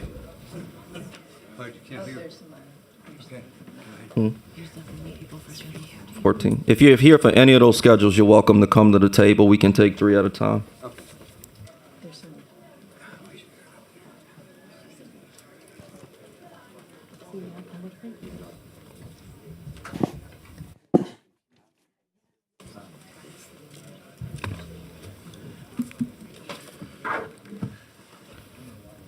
And are all of you here on Schedule 14? Yes. 14? Okay, these all be 14. Whoever would like to begin, if you'd state your name for the record, and you can begin your testimony. Good morning, Vice Chair, and good morning, committee. Thank you so very much for having us here. Thank you for all the work that you do and the dedication that you've already had in your funding for people with disabilities. We truly appreciate that. We appreciate you supporting us. I am Dee Budgewater. I am a former state employee of 27 years. I was a former deputy director of state Medicaid, Louisiana Medicaid, before retiring. I am now the president and CEO of Lighthouse Louisiana. We come to you this morning, I think, as a consolidated effort to actually advocate for another state agency, for Louisiana Workforce Commission and Louisiana Rehabilitation Services. Needless to say, Lighthouse Louisiana is a 110-year-old organization. Our organization provides services to people with disabilities across South Louisiana. Our footprint touches about 30 parishes, and we literally serve your constituents from the cradle all the way up to the rocking chair. We have early childhood development services for young children prior to going into school. We serve adults and children through our vision rehab services.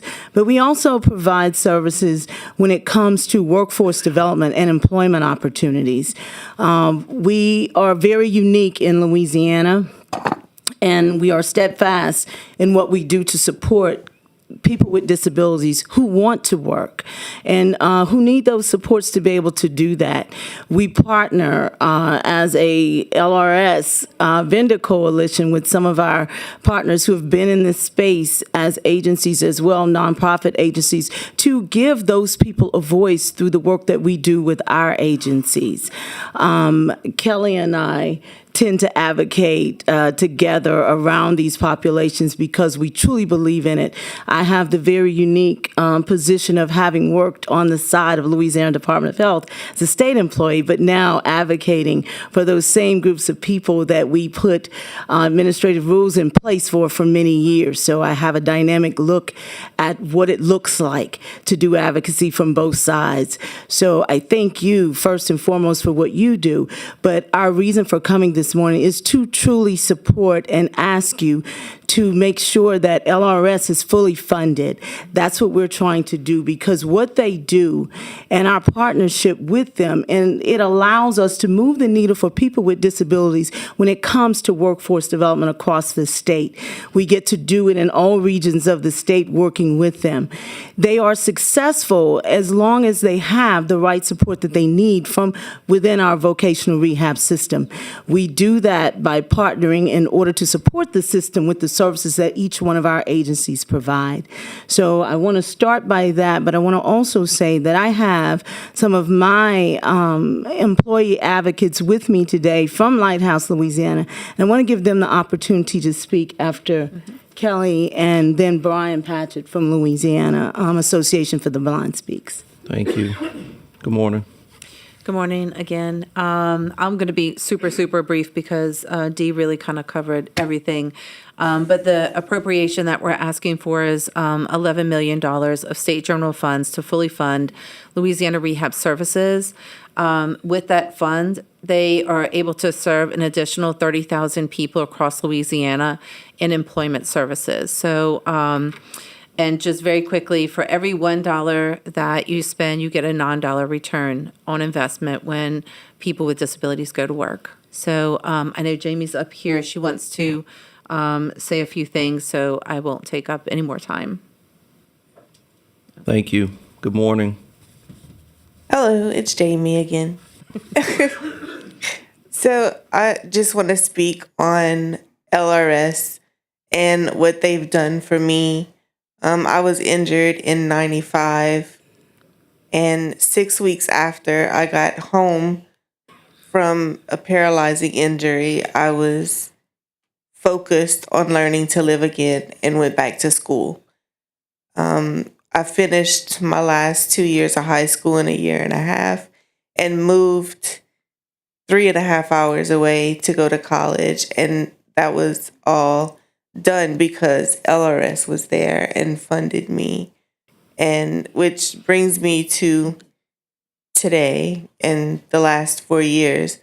They also helped me to find the job that I hold with Kelly at People First. So they are a great service, and they do so much for individuals with disabilities.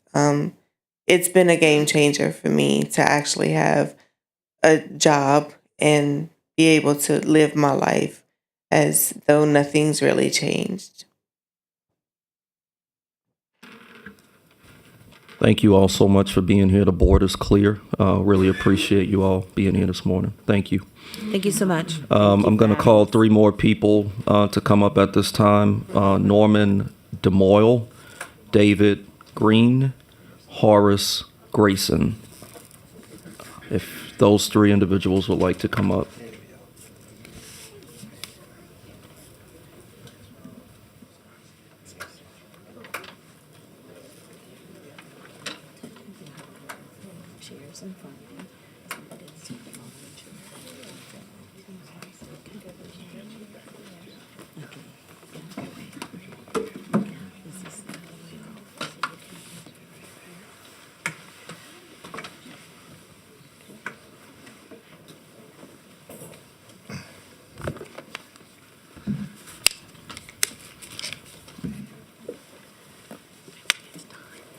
Good morning, gentlemen. Why don't we start with Mr. Norman? Okay, hi, my name is Norman DeMau Jr. This is why I feel that LRS should be fully funded. Let me tell you a little bit myself, my story.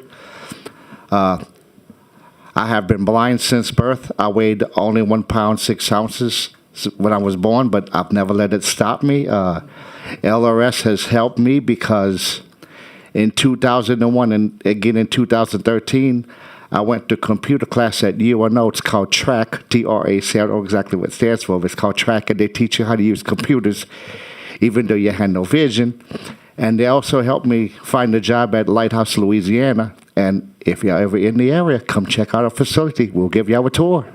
And at Lighthouse, Louisiana, I worked in paper plates for years, but now I work in paper cups where we actually, the machines, they make the cups and we actually package them. So I enjoy my job there, and I don't let my blindness stop me. I do a lot of things, and people will ask me, they said, Norman, how do you navigate? How do you do things? You know, because we do live in a sighted world. I said, how do you do things and you're not able to see? And this is what my answer that I tell people. I walk by faith, not by sight. So thank y'all for listening to my story. Thank you, Mr. Norman. I'm actually going to take you up on that offer to come tour Lighthouse. So I'd appreciate Ms. D or somebody if you could reach out to my office. And Mr. Norman, I'm going to ask that you give me that tour. Next up, Mr. David. Good morning. Thank you very much.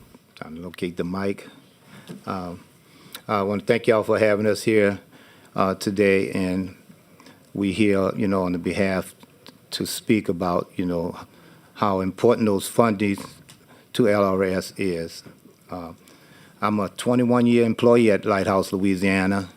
After losing my sight 25 years ago, I went through a Great Depression. I was hopeless.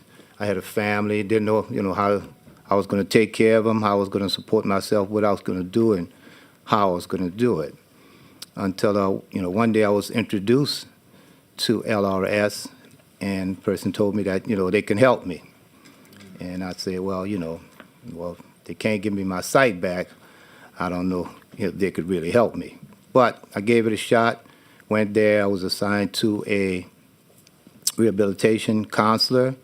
We sat down. She was, very knowledgeable to, what I was going through, and really knew exactly what I needed in order to restore my independence and to also, serve as a beacon of hope for me. So we sat down. We went over a few things. We created a pathway for myself. We talked about vocational goals, and shortly after, I pursued a program over in Lafayette. It's called the Randolph Shepherd Program that gives jobs to people who are blind as blind vendors. And then I also, had career options to even seek employment. And I did that, got a job over at Lighthouse, and, been there, like I said, for, 21 years, working in the manufacturing department, and also has been an advocate for the national industry for the blind for over 10 years. And once again, I ask that you would highly consider supporting those funds to LRS so that they can continue to put out these success stories for people like myself and for other people with disabilities. Thank you. Thank you, Mr. David. Mr. Horace.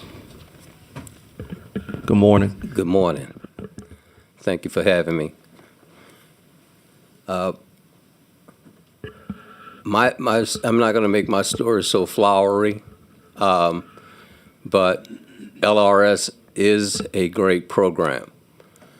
I came to LRS after working with the state for several years as a refrigeration mechanic, and then found out that I had an eye disease that was progressive called glaucoma. And as I started to lose my sight, didn't know what it was that I was going to do. Went over to the lighthouse and sat with a counselor there, and they told me to seek out LRS. And then I went over to LRS, and after speaking with the counselor there, she was very helpful to me, but she also said to me at that time that we have a freeze from the state. That was 2013. I waited a year and a half before I was able to get into a school. But the idea that she kept after me, she didn't let me just sit at home. She told me, she says, well, see if the lighthouse will allow you to take some classes. And I hope I don't get anybody in trouble at the lighthouse, but they were gracious, and they did. I went in and I took those computer classes that Norman was able to get through LRS at the lighthouse. And a year later, like I said, I got the phone call from LRS. I went out to the school over in Lafayette, did a 9-month course, immersed in mobility training, home personal management, technology, and home personal living. But that program through LRS was fully funded. I did not have to come out of my pocket with a dime. Although, I could say, well, that was my tax dollars. But what I think it is that it's all of our pooling together. And that's what I think, with your help fully funding LRS, us pooling together, other individuals like myself can have the same success and vision for the future. Thank you. All right. Mr. Norman, Mr. David, Mr. Horace, we really appreciate you all being here today. All three of you gentlemen are amazing and certainly have been a blessing to all of us this morning. So thank you all. Thank you. And I look forward to that tour in the very near future. Thank you. I also live in Jefferson Parish. Wasn't that? All right. Well, I'm in New Orleans, but you're close. All right. Next, we're going to call three more people. Brian Patchett, please excuse me if I mispronounced your name. Lynn Blanchard, and Audra Hicks. If those three could come to the table, please. Yeah, have a seat. Oh, goodness. I guess it's afternoon now, so good afternoon. My name is Brian Patchett. You pronounced it perfect. I always say my last name is Patchett. It's kind of like hatchet with a P. So there, y'all got it. I have the wonderful privilege of being the president and CEO of the Louisiana Association of the Blind. We're in the Shreveport area. I live in Bossier City. It is a great organization. I appreciate what Dee and her team just said. Agree 100% with what they said. We deliver very similar services. It's what they have. We serve about 2,200 people who are blind or visually impaired, helping them to become independent in the community. And we also employ people we cut copy paper, about 7,000 tons of paper a year, as well as providing non-skid materials to the Navy, and employ a whole bunch of us who are blind or visually impaired there. I've been visually impaired since I was 7. I was very fortunate to have encouraging parents and people around me that kept encouraging me to do things that I would have thought, I guess, to be difficult. But it turned out that encouragement helped me to get to college. And when I got to college, I was able to acquire 2 master's degrees because of the help of Louisiana Rehabilitation Services type services at the time. And without that funding, I would not be the president and CEO of a wonderful nonprofit organization. I would not have 2 master's degrees. In Louisiana, there's roughly 215,000 people who are blind or visually impaired. Only 29% of us are employed. You should think about that, 29%. An amazing amount, a number of people who are blind or visually impaired don't even have high school diplomas. This is one of the keys to being successful is getting rehabilitation services early on. The second thing is getting access to technology, assistive technology, and we'd love to show those who are able to get to the northern part of the state our wonderful technology center. But that's what starts to help us to understand how to be independent. I'm independent today because I have access to amazing technology that reads to me, that lets me enlarge things onto a screen that allows me to be independent by using that technology. I'm fortunate. I have a wonderful family and just been blessed truly. So as we think about this, $11 million more will fully fund Louisiana Rehabilitation Services. Basically, we can draw down another $35 million. Right now, we're leaving that money in the federal government's hands. It goes to states who are able to match that. I know money's tight, and I know your all's job it's incredibly tough to decide. Everything I've heard today so far, if I were in your shoes, I'd be funding all of it. Every bit of it. I fully support all of that. I've had the opportunity to be a CEO for about 20 years now of a couple different rehabilitation type organizations. So absolutely appreciate what you are looking at and certainly support what we've heard today. And so as I think about all of this and where we're going, I just want to ask you all to fully fund the Louisiana Rehabilitation Services. And if there's any questions you have, I'm happy to answer. Thank you. We will have a question, but I'll let the other 2 witnesses testify, and then good morning. My name is Lynn Blanchard. I'm the Executive Director of Affiliated Blind of Louisiana. It's a training center located in Lafayette, Cajun Country. And I'm here to, again, ask for Louisiana Rehabilitation Services to be fully funded. As the director, we train so many people every year, and without the funding from LRS, we would not be able to do that. I have to say, Horace, who talked, he's one of our graduates, and we're very proud of him. I also noticed something throughout the morning since I've been here since around 8, I think, when we started all of this, is that you see a lot of community, not only with the blind organizations, but with the groups of disability folks as a whole. Again, we're all interconnected. We all have one goal in mind, is to better the lives of people with disabilities. On a personal note, myself have a disability.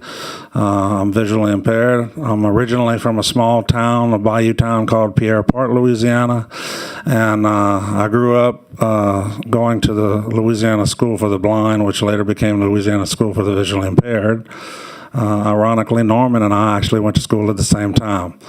And I feel like I'm a product of LRS as well, because when I graduated from high school, I was able to get funding to go to college and eventually get a master's in rehabilitation counseling. When I was trying to determine what I wanted to do with my life, and I've heard this said throughout some of the testimonies, I wanted to give back. LRS did a great deed for me to be able to be where I am today, and what better way than to turn around and provide those same services and opportunities for people similar to me, and in some cases even less fortunate than myself. It's a great life that we live, I've been able to raise 3 beautiful children. I'm recently a new grandfather now. 2 of my kids already have done services and worked in the field of rehabilitation or helping people with disabilities. So I implore you, please, if you can, to please get the funding necessary for Louisiana Rehabilitation Services, because they are a major part of how all of us have become and will become successful in our lives. Thank you very much. Thank you. And Norman's a good drummer too, if y'all didn't know. It's true. Sad to say, I am not musically inclined. My name is Audra Muslow Hicks. I'm Vice President of Community Services for Louisiana Association of the Blind in Shreveport. Thank you so much for having us today. I just want to echo and reinforce what you have heard from Lynn, from Brian, from Kelly, from Dee, and so many others in this room this morning, the importance of fully funding these programs. We are about independence. We are about providing endless opportunities to independence for all the citizens of our great state of Louisiana. Workforce development is key to that success. Providing these services to assistive technology, orientation and mobility, supported employment, it's critical to the growth and to the economy of our state. Fully supporting a full budget for LRS will allow LRS to hire more vocational rehabilitational counselors. Those counselors can support a huge caseload, a caseload that right now is currently too heavy for them to carry and to offset.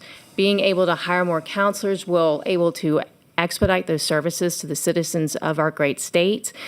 As a vendor of LRS, we'll be able to provide more services to those individuals to be able to get them ready for competitive workplace opportunities. Thank you. Thank you very much. Vice Chair Horton is recognized. Thank you, Mr. Vice Chair. Thank you all for being here today and for the testimony. Mr. Patchett, it is a absolutely amazing facility in Shreveport, and I know you serve so many more with Bossier and Shreveport and probably beyond, and going and seeing our people working and the way they feel about themselves, just like any of us that go to work, so proud. But we don't have to overcome those obstacles. I mean, we're all pushing a wheelbarrow uphill. We just have different things in it. And so I'm just grateful for your service. Let me ask you, how many private-public partnerships do you have that help you employ the people you serve? Well, it's interesting because you've seen some of us here that we partner with, a lot of the folks who've testified here, but certainly throughout the community.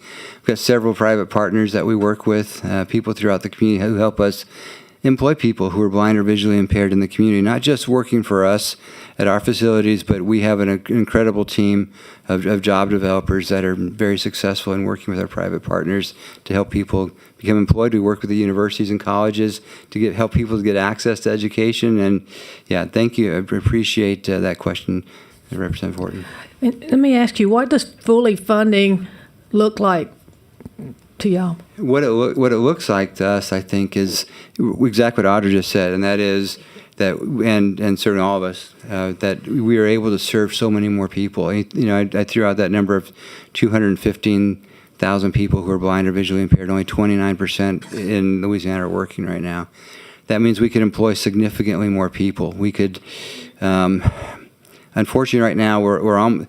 Louisiana Rehabilitation Services is at the verge of something that would be really, really tough, and that is called order of selection.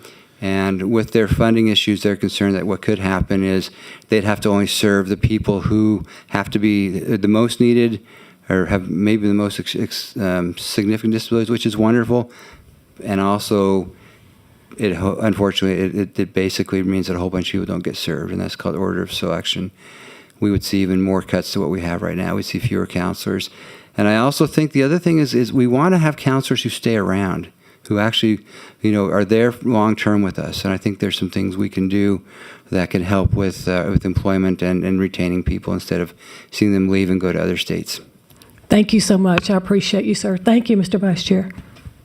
Thank you, Vice Chair Horton. The board is clear. I really appreciate you all coming today. I was just saying in closing, one of my high school teachers who taught algebra at McDonough 35, Joyce Harvey, she was diagnosed with retinitis pigmentosa. There was no cure for her eye condition, and she's now completely blind. Post Katrina, she's now living in Alexandria, Representative DeWitt. And they did a beautiful feature on the news a few years ago, how she's living completely independent at her home, and many of these services have helped her. I never forget what she said. She said there's a lot of different disabilities. It doesn't mean we can't do anything. We just have to do it in a different way. And every morning as she wakes up, she literally gives thanks to God. And each of your spirits have just touched us immensely. And we sincerely thank you all for uplifting this important issue, and appreciate you all being here today. Thank you. Thank you. Next up, Derek Arbor, Steve Murray, and Joel Murray.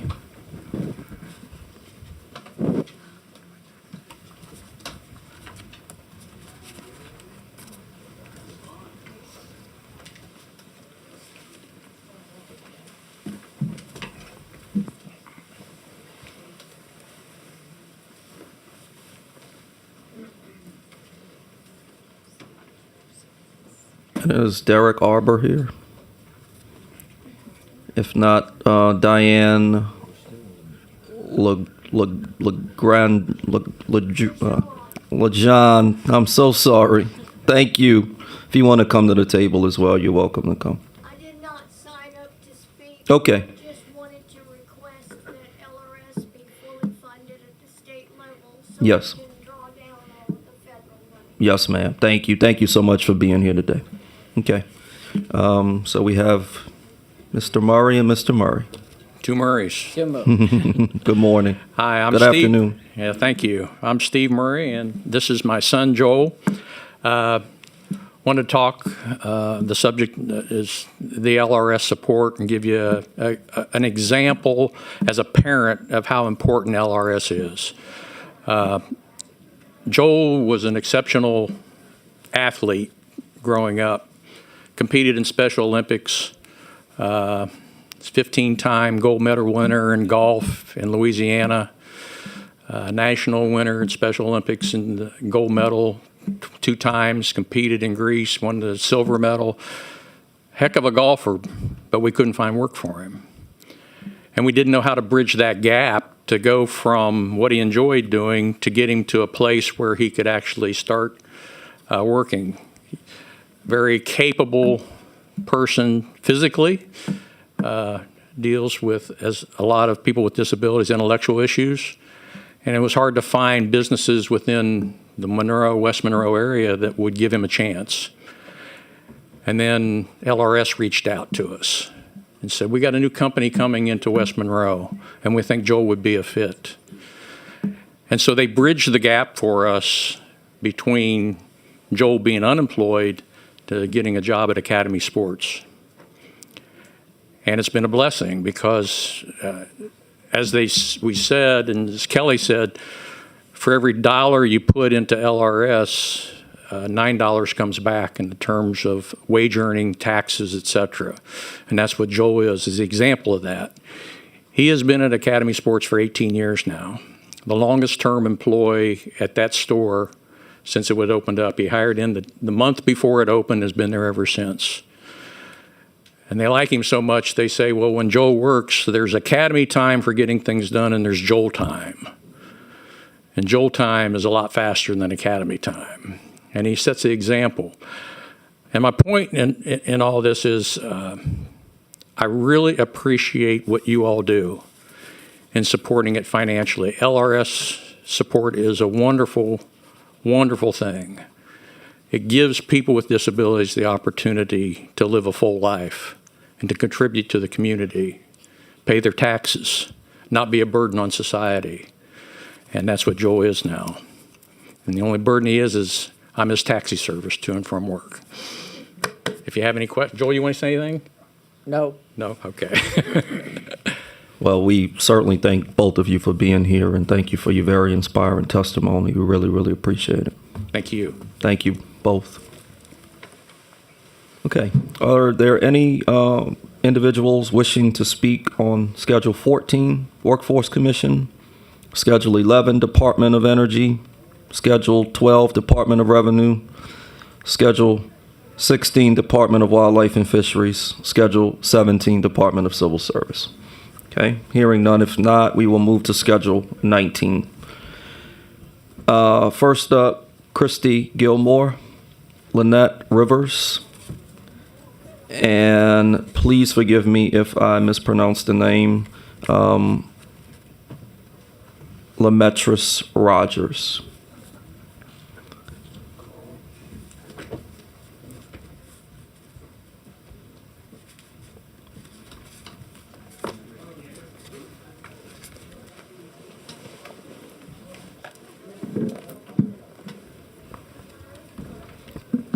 Good afternoon. Good afternoon. Whoever would like to start, if you just state your name for the record and you may begin. Okay, I'll start since my name was called first. Hi, my name is Christy Gilmore, and I work as a Ready Start Network coordinator in West Baton Rouge Parish. I'm an early care and educational, instructional, and leadership coach. I'm also a member of the Ready Louisiana Coalition. I'm here today requesting that legislators appropriate at least $30 million to the Early Childhood Education Fund.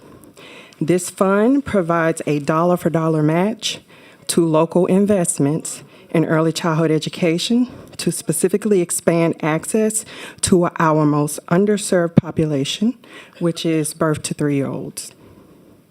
Securing a full state match would ensure that we continue to serve more than 2,000 seats across the state. Ready Start networks like mine in West Baton Rouge and all across the state have been tasked by the Louisiana Department of Education to develop and implement a funding strategy to expand access to quality seats within our own communities.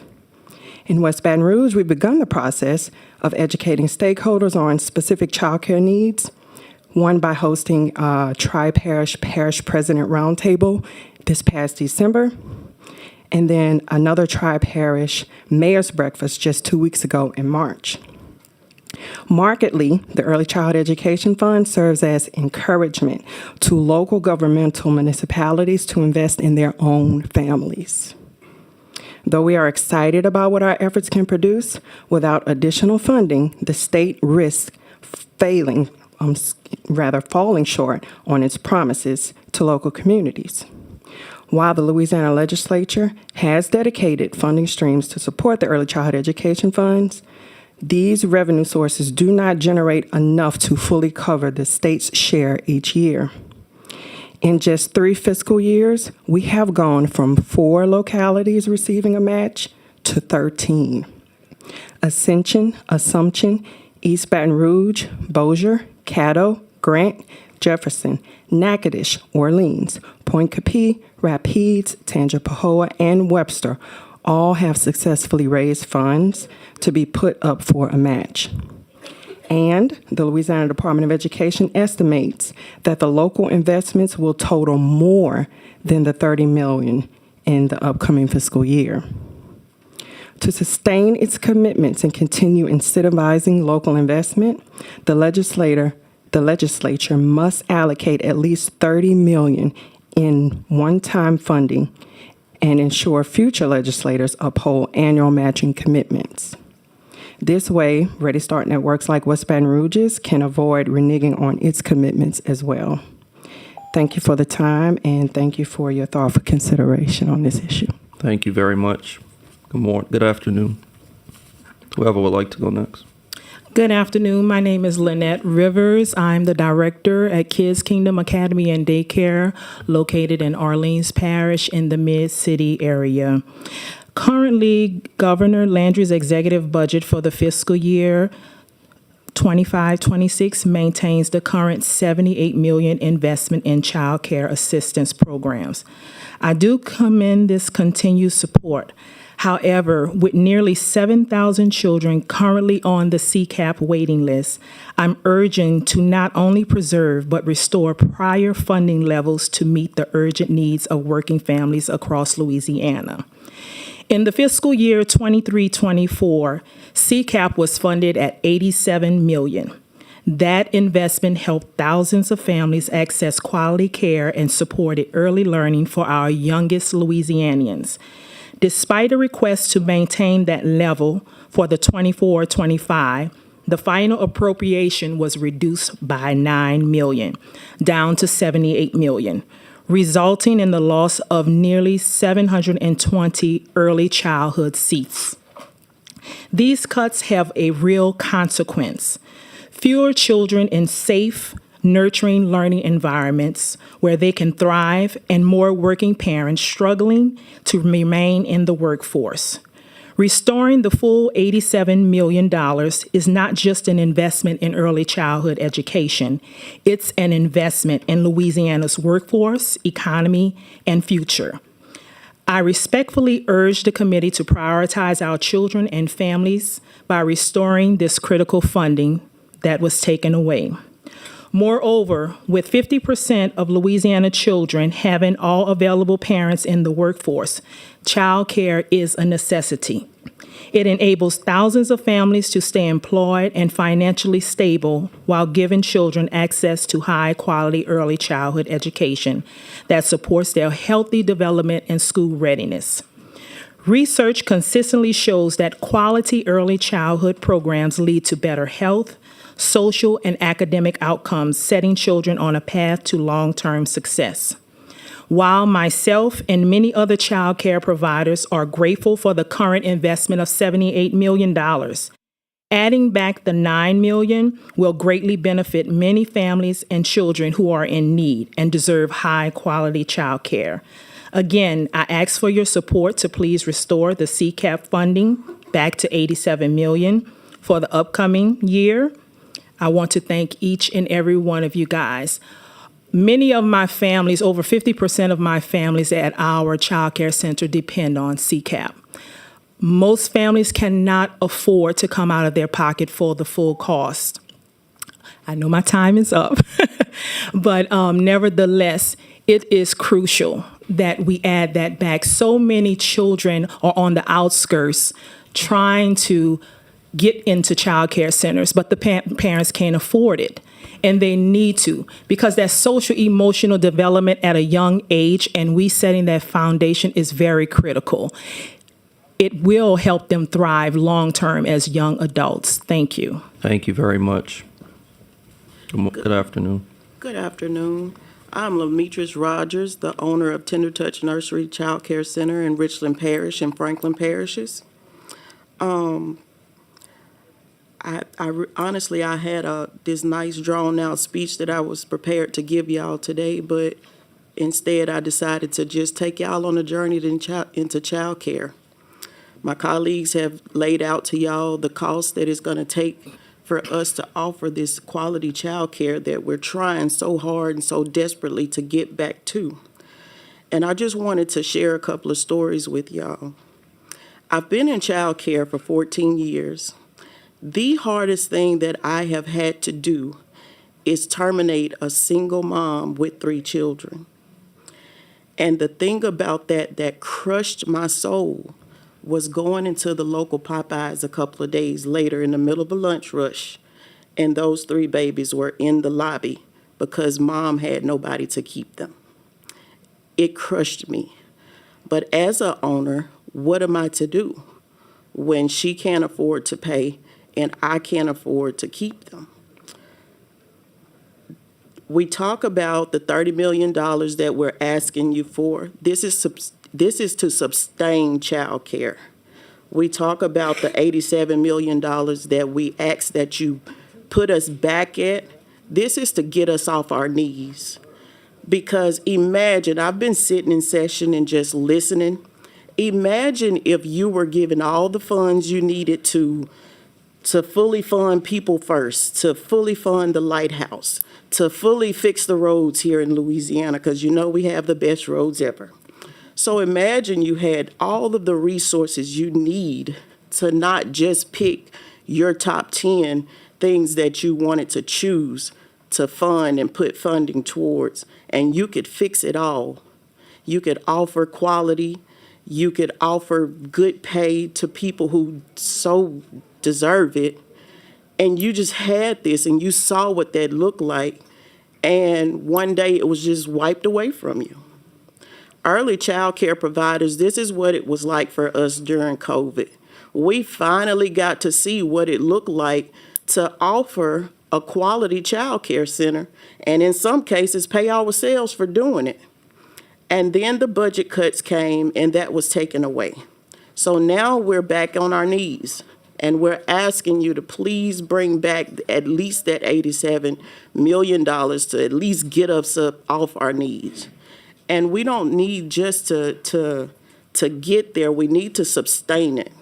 Because when we're thinking about it, all of this that we're listening to in session, it starts from birth to 3. When we catch, I'm sorry, but when we start early, offering therapy and catching these disabilities in our children, we give them a better start. And we're asking you to please consider in this session at least bringing back the $87 million to child care, early child care. Thank you.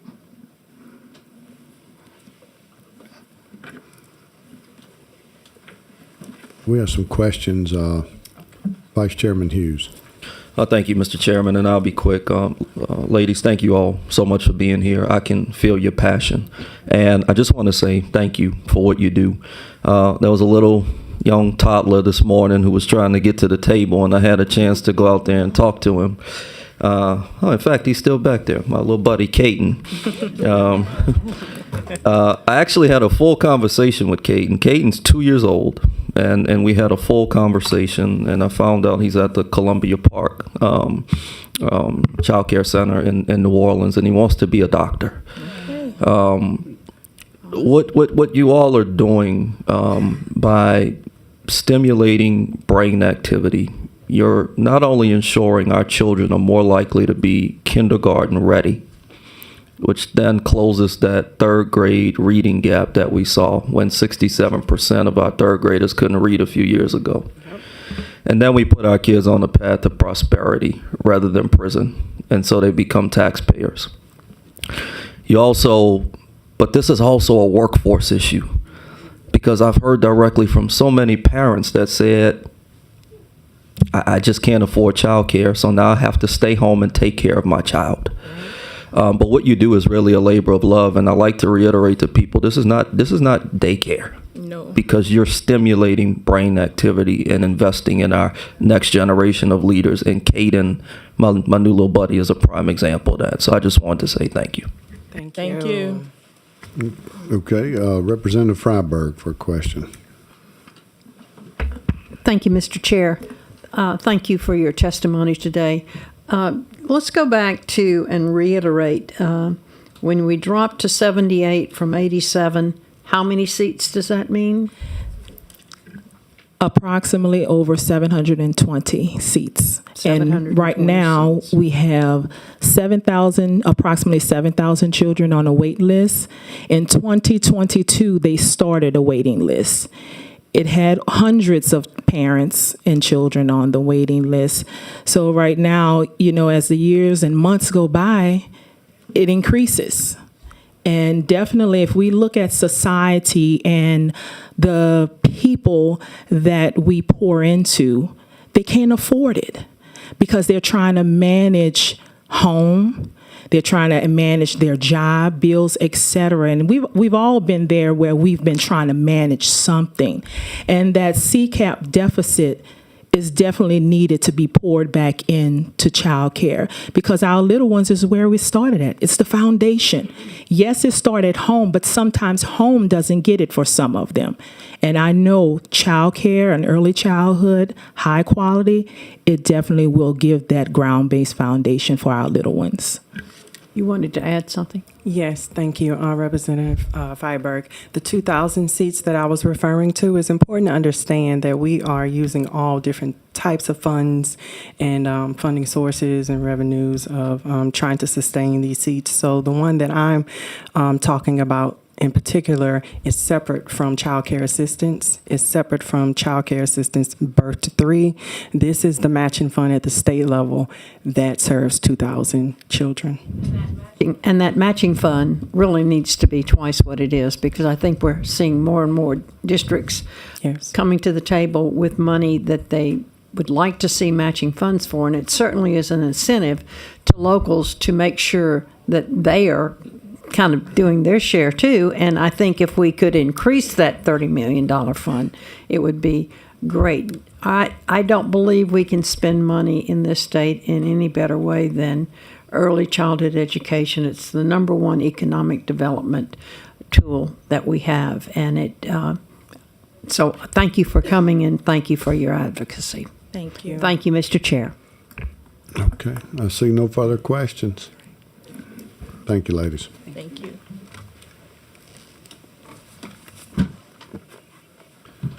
All right, next is Madeline Batson with the Louisiana Policy Institute for Children.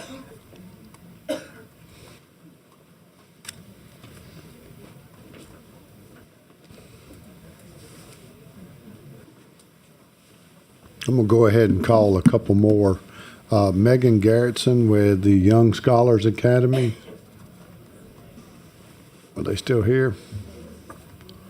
And then Diane Clark with Cyport Discovery Center. Yes, sir. I actually have someone with me, so if Okay. he wants to come up. Okay, well, we'll wait. Okay. All right, when you're ready, ladies. Thank you. Hello, everyone. Thank you, Chairman and the committee, for this opportunity to speak. I am Madeline Karst-Batson, Director of Policy and Research at the Louisiana Policy Institute for Children. We are a nonprofit, nonpartisan source of research and data on early childhood education in Louisiana. Thank you again for the opportunity to speak and share our support for HB1's current appropriation of $78 million into the Child Care Assistance Program, also known as CCAP, as requested by Governor Landry in his executive budget.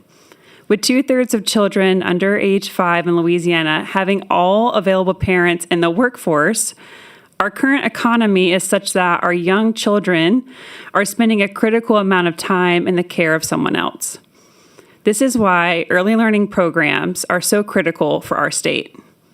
As evidenced by several bodies of research, we know that when children, particularly those who enter at age 3 or earlier, experience high-quality early education, they are more likely to enter kindergarten ready, graduate high school on time, have higher earnings in adulthood, have better health outcomes, and are less likely to engage in criminal activity.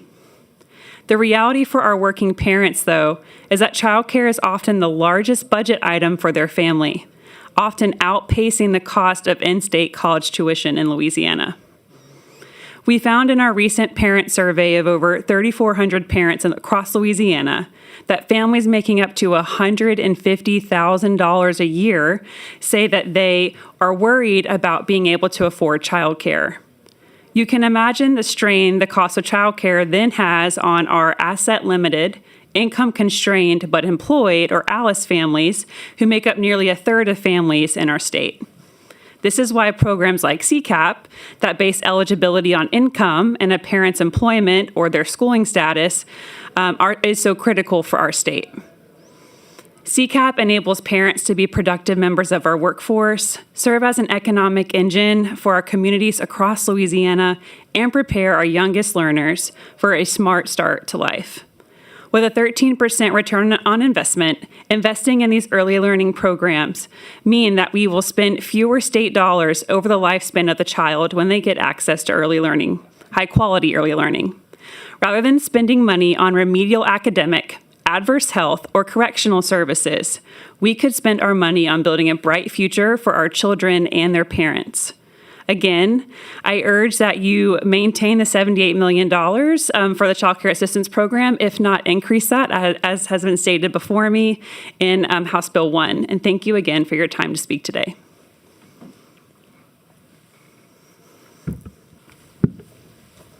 Hi, my name is Megan Garrettson. I am the visionary and owner of Young Scholars Academy. It's a Type 3 learning center here in Baton Rouge. And before I get started, I wanted to thank Representative Freiberg for actually touring my center when we had a tour session. So I appreciate you coming out to see the work that we do firsthand. And a lot of our working parents cannot afford to take off work and be here. So one of my parents sent me this letter, and I wanted to read it on her behalf. Dear Representatives, I am writing as a concerned parent to ask for your support in ensuring that high-quality learning centers are given the opportunity to continue to serve our communities as they have for decades to come. Young Scholars Academy plays a vital role in my family providing safe and high-quality care for my child while my husband and I work full-time. If childcare was not available, my husband and I would not be able to stay employed and be financially stable to contribute to our child's economic future. The loss of high-quality learning centers, such as Young Scholars Academy, would cause extreme financial hardship for our family and hinder my child's social, cognitive, and emotional development. I understand there are funding challenges, but I urge you to please advocate for solutions that will keep this essential service available to communities for families like mine who depend on it. Sincerely, Orion Payne. And she is one of our families that do rely on the child care assistance fundings. And as stated before, most of our centers, when I started out, I maybe had 8% on child care assistance. And now, as of today, I have almost 60% that are dependent on child care assistance. And we know that that wait list, as also stated, and I echo, there's thousands, there's so many, they're backdated one whole year. So we're already failing our children by not even being able to meet it by the time they get in. They may have aged out. I have a wait list of those parents who need the funds in order to come. I can accommodate them, but they have to be able to access those funds. So I urge you not only to restore the $78 million, but to please put back the $87 million because our families of this state really, really need it. So I urge you please to put it back. Thanks. Okay, thank you. See no further questions on the board.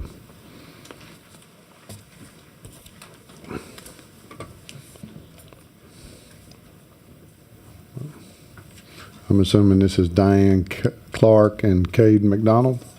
Yes, sir.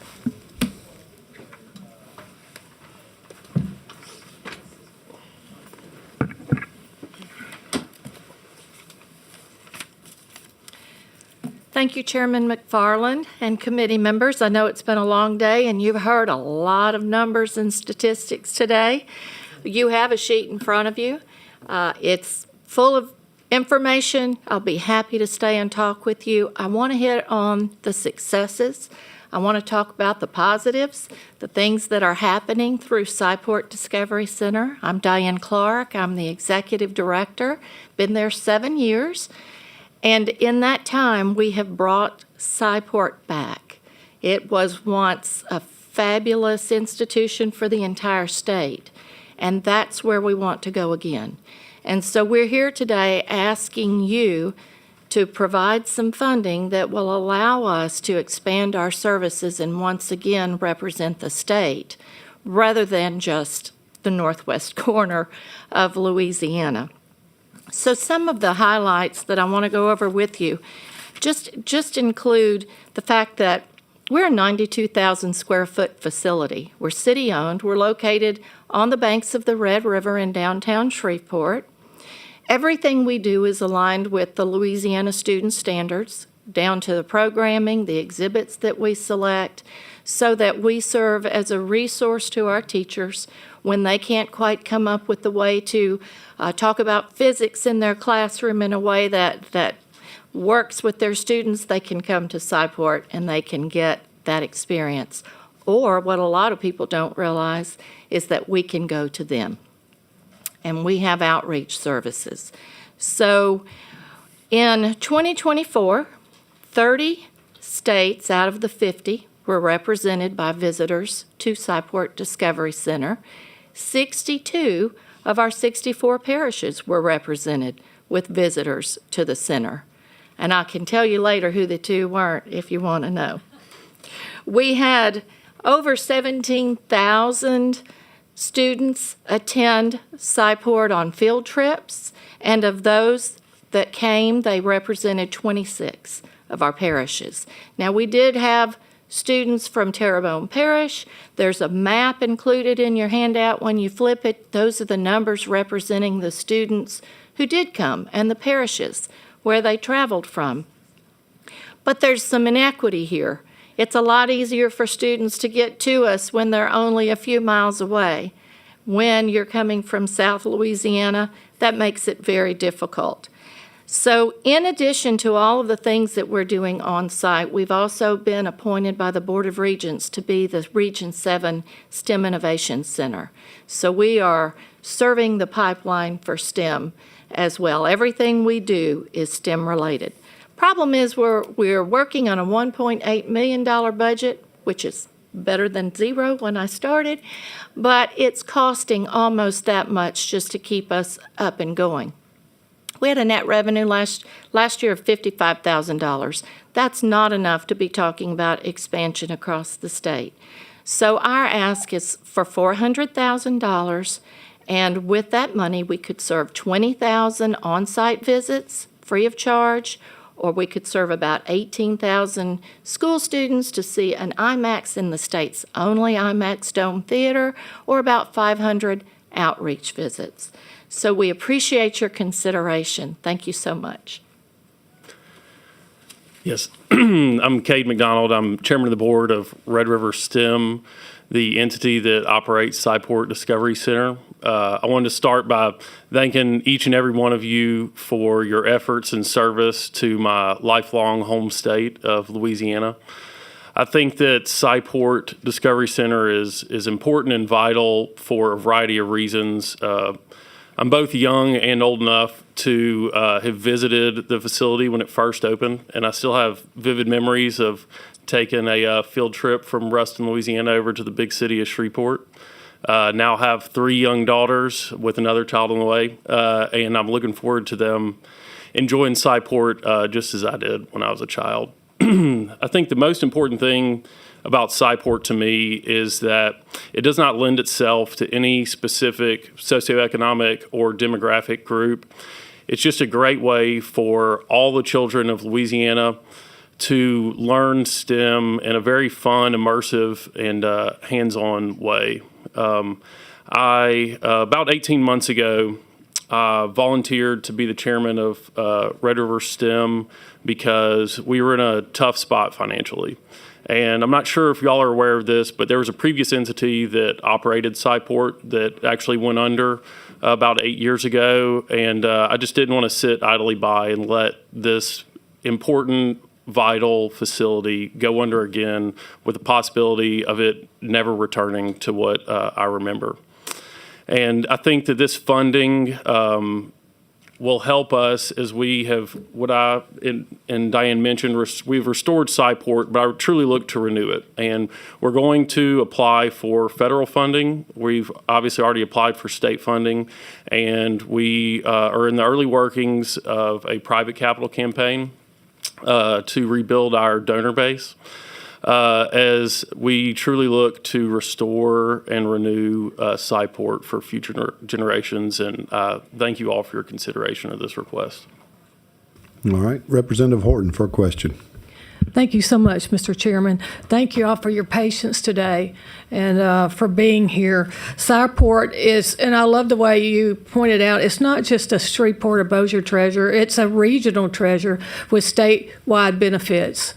And I have to recognize a point of personal privilege. My sister, I think it's the first time she's been here besides when I was sworn in. Stand up, Melinda.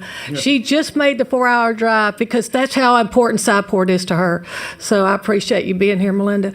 But when I'm looking at this, you know, you've been here, you've listened to everyone that we have today and the opportunities that the parents are fighting for their children. You provide that opportunity for a lot of these children to have hands hands-on experiences, because if you've never been to SciPort, you're missing out, because these kids get to experience a lot of the message that you're trying, the educational subjects you're trying to portray. And I know that y'all are expanding your exhibits. You know. We are. We're working very hard to fix the ones that have been there since 1998. And then we've also got bipolar Tesla coil coming, and we've got a giant pixel pegboard coming, thanks to some money that Senator Sam Jenkins helped us get through appropriations last year. And plus, I know everything you have, you want it to be Louisiana. You know, whether it's a connection with Barksdale, which I know you're working on, or with the loggers and the timber industry, so they can see how it all works, from putting the seed in the ground to when it's harvested, you know, or for a heart display. So many things you're working on. I know you're going to be highly successful at, because I know my sister's involved in that. But I just know that I haven't, since I've been here, I don't remember you being here asking for anything. I have not. And so this is a first for me, and thank you for your patience. Yeah, but again, I appreciate you being here. It's definitely worthy, and I'm going to be working closely with our chairman and any of the people on this committee to educate them on your value. Thank you, Mr. Chairman. And if I might just share one quick story, you'll see on the back of the sheet, we held a maker fair through the LaSTEM initiative Saturday, and there was a 4-year-old boy randomly with his group on a field trip, and one of our makers makes prosthetic hands. He got fit for a hand. He now has a hand. That is wonderful. So those are the things that make us happy. Yeah. Thank you. Thank you for being here. Thank you. Okay, Representative Freiberg. Thank you, Mr. Chair. Thank y'all for being here today. And thank you for the work you do. You said there are 4 regional STEM centers? There are 9. 9. There are 9. Where are they located? Every regional subdivision that Louisiana has. We're in Region 7. Oh, there's one in our area in Baton Rouge. Oh, yes. What separates your center from the others? What makes your center unique? Well, now the Regional STEM Center is not SciPort. We are the host. No, I understand. Okay. Oh, I thought you said y'all were designated as the regional center also. We host it, and we support it. Okay. Right. So, and I would add that across the nation and across our state, most STEM centers are at universities. And so it's very rare to have it be a science discovery center focus for children. And our state has actually gotten some national praise for having SciPort actually be a regional STEM center. So that's what would make you unique as a center? Correct, yes. Yeah. It's normally not in conjunction with there's lots of museums and discovery centers across the nation, and normally the STEM center is not in conjunction with that. And so it is very unique that SciPort is a region STEM center. So from reading your material, your ask is for $400,000? Is that what I understand? Okay. Thank you, Mr. Chair. Okay, no further questions. Thank you so much. Well, thank you. If you'll introduce yourself, I've probably got your card here. You have my card. My name is Krista Ellis. I've been referenced as appropriately assertive, so I tend to hop in the seat and claim it. My name is Krista Ellis. I am the Louisiana State Manager for Save the Children Action Network. I first want to thank you all who remain seated. Every cause that you are asked to deliberate funding on is important to someone for some reason. I'm a firm believer that the well-being of Louisiana's youngest residents should be of great importance to all, so thank you for sticking this discussion out. I can speak to the benefits of early childhood education from so many angles and back it by data points. However, I didn't wear my organization's branded attire because in addition to my professional role, my most important role is being the mother and stepmother to 8 children. 3 who were biologically mine. And until I met my husband 4 years ago, I spent most of my adult life raising my children in the lower 9th Ward of New Orleans as a working single mother. That was post-Katrina. I think my experience as a parent greatly qualifies me to speak to the importance of having access to quality early education programs. Because even after raising my kids in the hood, having attended early education programs, one of my 8 is serving our country in the U.S. Air Force, one is at Southeastern, one is at Southern University, and the remaining 5 still in grade school are all honor roll students who were very much socially and civically engaged. That's not always the outcome when you start life in an under-resourced community. Sadly, I've seen a number of my children's peers off to jail and or watch their mothers bury them. Often, the difference between those children and mine was opportunity. My children had the opportunity to learn, grow, and thrive in a safe, healthy, and academically focused environment. I affectionately remember the house across the street from mine had a lady by the name of Miss Gladys. Gladys watched many of the neighborhood children. She was trustworthy, but the number of children in her care couldn't and shouldn't be considered safe. Gladys was affordable to the lowest of income families, but you got what you paid for. Low nutrition meals and a lot of screen time. And while the children learned community and became street smart under her care, no disrespect to Miss Gladys, but my children who attended an early education program were noticeably more advanced academically when they entered kindergarten. The trajectory of their lives is an indication of that. Every child should have access to early education programs. Additionally, affordability shouldn't be a barrier. Access allows children to thrive no matter their circumstance. There's a greater likeliness of positive health, social, and academic outcomes.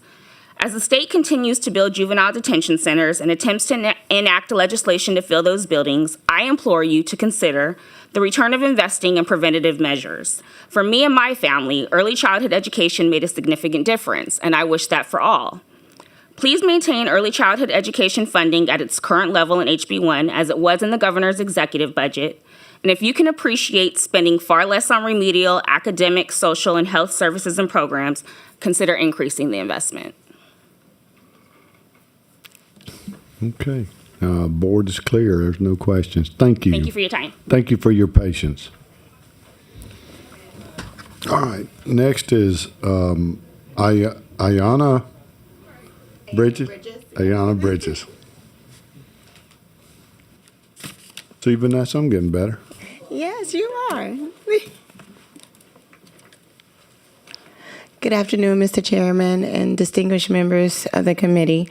My name is Ayanna Bridges, and I'm a proud pre-K teacher at Inspire NOLA Schools in Orleans Parish. I'm here this afternoon not just as an educator, but as an advocate, as a mother, as a believer, and as a fighter for Louisiana's children. I wake up every day with the belief that one day our youngest learners will be world changers and history makers. In my classroom, I get the absolute joy of watching my amazing 4-year-old scholars take their first steps into learning. I see them build confidence, discover language, solve problems, and learn how to thrive not just in school, but also in life. Now that work, it's necessary, but most important, it's personal to me. And today I urge you, do not turn your back on our youngest learners. We need you, and we need you to advocate for our littles who cannot speak for themselves. And that's why I'm here today to clearly state this, that Louisiana must protect, they must increase, and they must invest in our early childhood education. I'm talking about the $103.4 million in funding for the LA4 and the NSECD programs. These programs serve an array of 4-year-olds throughout and across our state. That's foundational and that's critical. But let's be honest, it's nearly not enough for what we need to accomplish. Let me say this loud and clear. Pre-K is not a play-based program. It's not a daycare, and it's not a break for our working class families. Pre-K is the foundation. It's where we build confidence, critical thinking, communication, and community. And we do it with purpose, we do it with training, and we do it with love. So let's talk about what this funding really means for us. First, it's going to keep dedicated teachers like myself and classroom aides into our schools. The people who show up early and often, ready to guide, nurture, and grow our children. Without stable funding, we lose them, and when we lose them, our kids will lose too. Second, this funding, it will support high-quality curriculum and hands-on learning experiences in our classroom. We don't just sing songs and we don't just color all day. We actually build phonological and phonemic awareness skills. My kids actually solve math problems. They explore and they collaborate. But most importantly, we make learning fun and rigorous for all of them. That kind of work, it doesn't come cheap. It comes with intention and investment.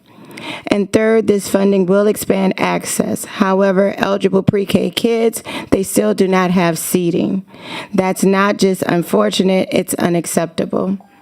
So I urge you today to please fund our kids in the future. Okay. The board is clear. Thank you. And thank you for coming. All right, next is Cindy Bishop with Child Care Association of Louisiana.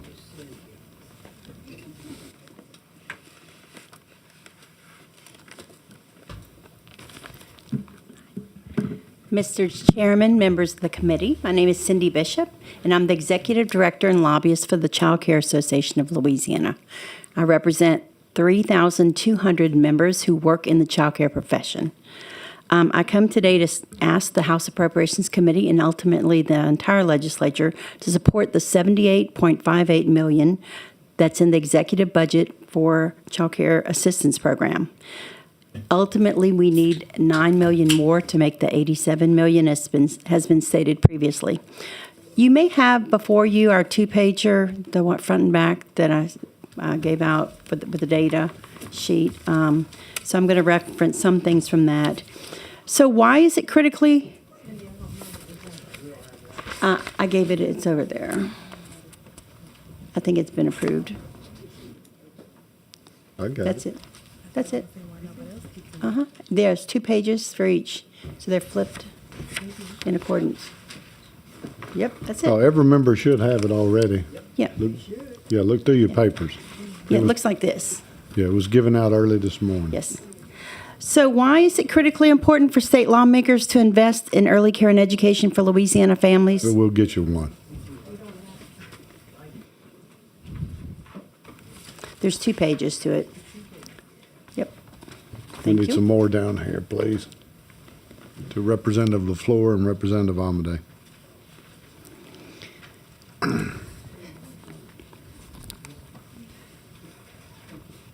So why is it critically important for state lawmakers to invest in early care and education for Louisiana families? It's because early childhood education is the backbone of economic development and workforce development. Without early care and education facilities in place to provide quality care for birth to 5, working citizens of Louisiana could not go to work or continue their college studies. We often hear about James Heckman, and he is a Nobel Prize winner, and he's an economist. And he did a study years ago that shows the return on investment for early care and education is $1. For every dollar spent, you get 4 to 16 back in return. So that is a hefty ROI. So what happens when we invest in early childhood education is we reduce incarceration, we reduce crime, and we reduce truancy, and we have positive impacts on educational attainment, employment prospects, earning potential, and health outcomes. So you have the one-pager. I also would like to make a point that Child Care Assistance Program is for working moms and dads. They're either working full-time or attaining their college studies. So it's for working moms and dads. And then I would also advocate for the $30 million at a minimum for the communities that are raising money throughout the state for early care and education. That would go into the Early Childhood Education Fund. And, you know, it's been wonderful to see these communities throughout the state, so many of them step up to the plate and raise money at the local level. And it would be great to be able to adhere to what we promised, that they'd get a dollar for dollar match on that. So if you have any questions, please let me know. But if you have my contact information as well. Okay, we have a question by Representative Freiberg. Thank you, Mr. Chair. Thank you, Cindy, for your advocacy and all the work you do in this area. I think a lot of people get concerned when we spend money like $87 million on CCAP, and they want to know, well, you know, how are those programs held accountable? So could you speak to how we hold those programs accountable for the use of our public dollars? Oh, absolutely. So all of the, if you see in this paper that I've put together for you, all the child care centers that have CCAP or are able to take the child care assistance, they're type 3 centers. So in our state, we have 3 licensing types, 1, 2, and 3. And 1 is basically church or religious-owned centers. They don't take funds. 2 is centers that don't take state or federal funds except the food program. And 3 are centers that take state and federal funds. They have to meet several regulations. So they have what's called class observation, where they're observed to get the quality rating that each of them get, a star rating. But there's a lot of scrutiny on those the type 3 centers as far as accountability. Not only that, all type 3 centers have to have the parents scan in that they dropped the child off. So there's a lot of scrutiny on those records as well to make sure that the children are attending the program, and there's attendance requirements. That's what I was hoping you would speak to, the education part of the program, and not just. Too many people think of this child care assistance as just babysitting, but it's really educating. And can you speak to how we hold these centers accountable for educating our students? Absolutely. In our state, there's 4 different pathways for early childhood educators to show their competency in education. There's the CDA, which is a credential. There's the ECAC, the Early Childhood Education or Ancillary Certificate, Early Childhood Ancillary Certificate, ECAC. There's bachelor's level, associate's level, and master's level degree programs. So there's 4 basic pathways for someone who works in early childhood education in a type 3 center to educate children. So as we've said repeatedly, this is not daycare, it's not babysitting, it's getting children kindergarten ready. So unfortunately, only 40% of our kids enter kindergarten ready to learn, and we're wanting to change that number as well. So I hope I've answered, or is there something more specific? It's just important to me that my colleagues understand that this money that we give to these centers is highly scrutinized. There's a lot of accountability, and it's not just money that goes out there and we don't hold the centers accountable, that there is a lot of accountability for the dollars that are spent. Absolutely. It's heartbreaking to me because I get the text from the families. I just got one today saying, Cindy, I have a family, they have a foster care child, and they desperately need child care so the mom can keep her job. And foster care kids don't have to get in the waiting list, and homeless children. That's the only 2 exceptions. So there's a waiting list of 6,000 families. That's a lot. And there's some, as someone already said, I think Christy Gilmore said it, that by the time they get to them to approve them, they're aged out. They're ready to go to regular school. So it's so critically important. I always say you're going to pay for it out of one pocket or the other. I have a graphic that I've shown several of y'all, and it's the rate of incarceration and how much we spend in incarceration. So if we put it on the front end and have early care and education, we're not paying for it on the back end. So, Amen. yes. Thank you for your testimony. Thank you, Mr. Chair. Thank you. No further questions. Ms. Bishop? Thank you. All right, next is Tia Fields with Go Far, Louisiana, Save the Children. Good afternoon, Chair and members of this committee. My name is Tia Fields, but for the purpose of this, my name is Alice, because that's the population that I live in while raising my 3 children, 16, 9, and just 1. Asking you guys here to look at the budget, not just as numbers, but as moving, living lives. Urging you guys to appropriate at least $30 million to the Early Childhood Education Fund. Louisiana loses about $1.1 billion in productivity a year because parents do not have access to affordable, quality early education. And I live that. I've been the parent juggling school conferences, school board meetings, dinner tables. I've been the mom balancing bottles and late bills, just wishing for an opportunity for my children to have somewhere safe to go so that I can have meaningful work. This fund has helped many families across our state, with 13 of our parishes already buying in. We just need the state to meet us halfway because we can't carry it alone. And just really simple as I can hear the remarks from you guys already that you guys do care about early childhood education, so you don't need me to go in even in more depth as people spoke to me before about how much we need this. So I'm just asking you guys today to put children first and to make sure that early childhood education, 0 to 3, is at the forefront of that. Thank you. Thank you. Next is Sherelle Pointer, Treasure from Heaven. You almost got it right. It's Cheryl. Cheryl. You've been on a roll. You've been doing good. Hello, everybody. How y'all doing today? Maybe I need to go to early childhood education. I know, right? This is where the action is.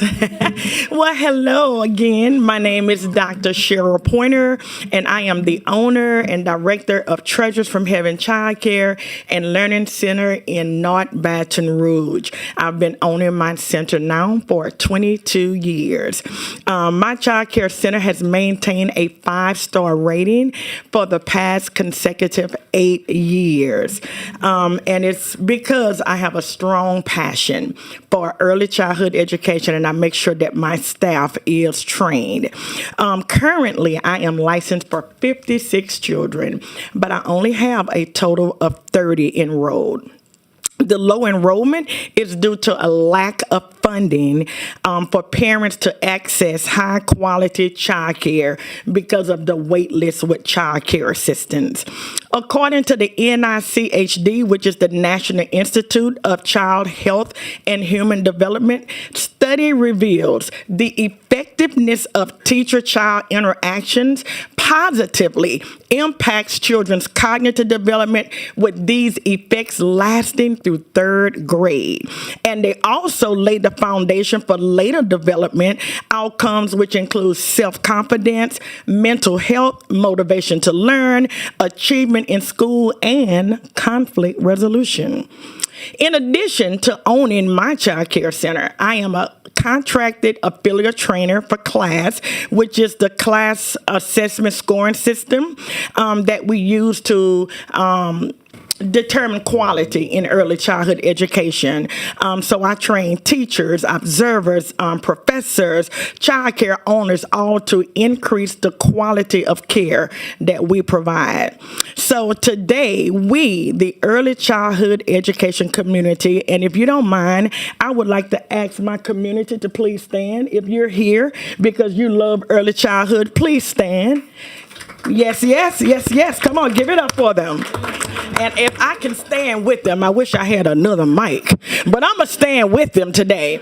And so we, the early childhood education, stand with me, brother. We ask, because the Bible said we have not because we ask not, right? So we ask that you invest at least $87 million in early childhood education to the Child Care Assistance Program to provide working families access to state and affordable early childhood programs. We also ask that you appropriate at least $30 million of Louisiana Early Childhood Education Fund, which provides a dollar-for-dollar match for local investments in early childhood education. So as I, Dr. Cheryl Pointer, partner with the East Baton Rouge School Network, the Policy Institute, Go Far Louisiana, CCAL, Save the Action Children Network, for providers, by providers, and all of my child care center providers, we thank you in advance. And I do say, we thank you in advance for your investment of these $87 million. Now give yourselves a round of applause. Thank you very much. Any questions? I think the delivery was enough. The message was delivered. All right. Thank you, Dr. Pointer. Next is Nathan Sanders with Education Choice. There's no way I'm topping that. Good luck. Mr. Chairman, members, my name is Nathan Sanders. I'm with Ed Choice. So Ed Choice is a national, nonpartisan, nonprofit organization, and our mission is to advance education, freedom, and choice for all as a pathway to successful lives and a stronger society. So Ed Choice, we've been around for almost 30 years at this point. Sort of at the core of what we do, our bread and butter is data and research on school choice programs around the country. And so today I'm going to try to be brief. I'm just going to read a couple key points from one of our more recent reports, which is entitled The Fiscal Effects of School Choice. I'm happy to share it with you all. I'm not going to read the whole thing because it's really long, but just want to mention cumulative net fiscal savings. The 48 school choice programs analyzed across 25 states and Washington, D.C. Generated estimated net fiscal savings ranging from $19.4 billion to $45.6 billion. And then per student savings, these savings translate to approximately $3,300 to $7,800 per participating student. I probably should have mentioned I'm speaking on the Gator Scholarship Program, the educational choice program here in the state. All I really want to add to that is sort of giving a national perspective, some national insights. These programs have been extremely popular and continue to be extremely popular. The Gator Scholarship Program, I believe, is up over 36,000 applications, and applications are still open. I believe they closed this evening. From a national perspective, we've seen consistent popularity on similar programs, and so we do monthly polling, and it shows a consistent over 80% of parental support for these programs, pretty much in every state, but especially in Louisiana. So again, I'm happy to share these studies and these reports with you all, but I believe that's all I have for you, Mr. Chairman. Okay, there's no questions. All right, thank you all. Thank you for your patience. Dr. Aaron Bentley with the Pelican Institute.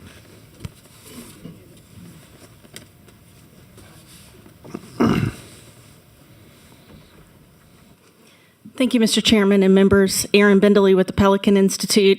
I'm also here to speak about the Louisiana Gator Program, to once again thank you for passing that important legislation last year to allow every family in our state, hopefully one day, to be able to connect their child with the school or educational program that meets their unique individual needs.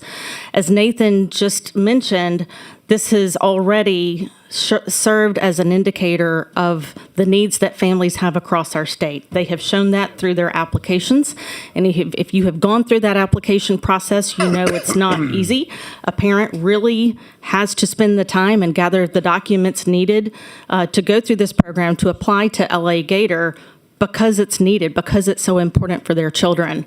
As of this morning, I believe we are over 37,000 applications across the state, every corner of the state. What do we know about these children? The vast majority of them come from low-income households, or they have a disability. And according to the rules of Bessie, that promulgated these rules after you passed the law last year, it says that whatever you appropriate, if it is not sufficient to cover the entirety of the applications, there's a priority system in terms of who gets funded, and it's low-income students and students with disabilities. What else do we know about how this works out? If a decision is made to not fund any of those students, in essence, to not implement the Gator program, what's going to happen? The vast majority of those children are going to be in our public schools this fall, particularly those low-income families who don't have the funds to go elsewhere. So my plea is that if the state is going to pay to educate these students anyway, wouldn't it be best if we do so in accordance with the way that the family has requested and educate them in the setting where the family has indicated they feel, as the people who know their child the best, this is the setting where I think my child can be successful. We're going to pay for them one way or another. We might as well respect the wishes of their families. We believe that that is in their interest. We believe that the parent knows their child better than anyone else. And we believe in the power of having diverse options across our state, and that includes public schools. I'm the product of a public school. My child went to public school for most of his education. We need options because kids are different. Kids have different needs.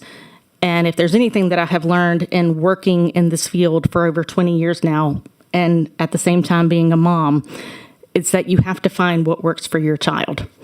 It can make the difference in your child's life. So we stand ready to work with you and support you as these applications continue to come in through midnight tonight. We're very excited about that. We'll look forward to the final numbers that the department will report. And I would be remiss if I didn't say that this program also cannot launch without funding and supporting the program administrator, which is Odyssey. That will be coming up in joint budget, I believe, in a couple of weeks. But that has to happen in order for us to launch this new opportunity for families across the state. So thank you very much for your consideration. Questions? Thank you. Thank you. All right. Celeste Carter with Go Far, Louisiana.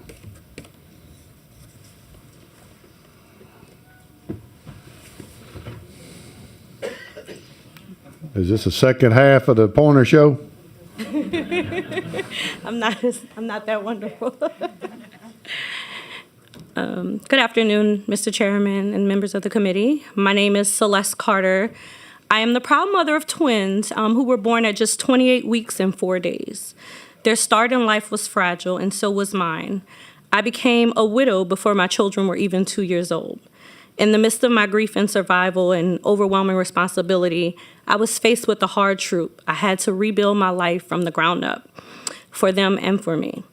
Without access to the early childhood centers in my community and CCAP for funding, I don't know how I would have made it. These providers didn't just offer childcare, they offer stability, compassion, and a path forward. Because of their support, I was able to go back to school. I bootstrapped myself into a new career as a software engineer, and I became the sole provider for my family, including my mother. It was those early childhood services that allowed me to work, to grow, and to eventually become a Louisiana homeowner. Today, I'm proud to also be part of initiatives like Go Far Louisiana, where I help empower other parents to understand what resources are available to them, how to access support, and how to raise their voices to reach their legislators. My story is one of many, a reflection of how vital early childhood support is, not just for the children, but for the entire family. We cannot afford to overlook the foundational roles these services play in building strong, thriving communities. And we all know that it takes 2 generations to truly make a turnaround. Please continue to invest in early childhood education. It saves lives, it strengthens families, it builds futures, just like it did for mine. Thank you.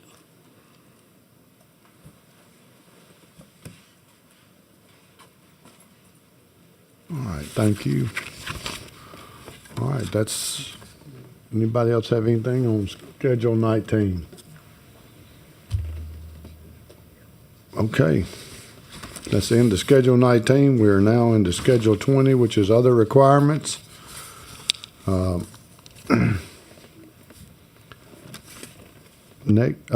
Kathy Coleman with Grandparents Raising Grandchildren. Y'all must have saved the best for last, huh? We've enjoyed our day with y'all. Good afternoon. We are humble. But see, now you'll know next year that you Schedule 20 is the very last schedule, and you won't sit here all day. Well, I must say that every category I feel like I was in.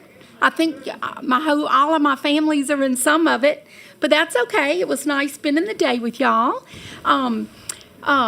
Just wanted to start off by saying the mission of Grandparents Raising Grandchildren is to offer resources and support to grandparents or kin relatives raising children. Miss Kathy, would you introduce yourself? I'm so sorry.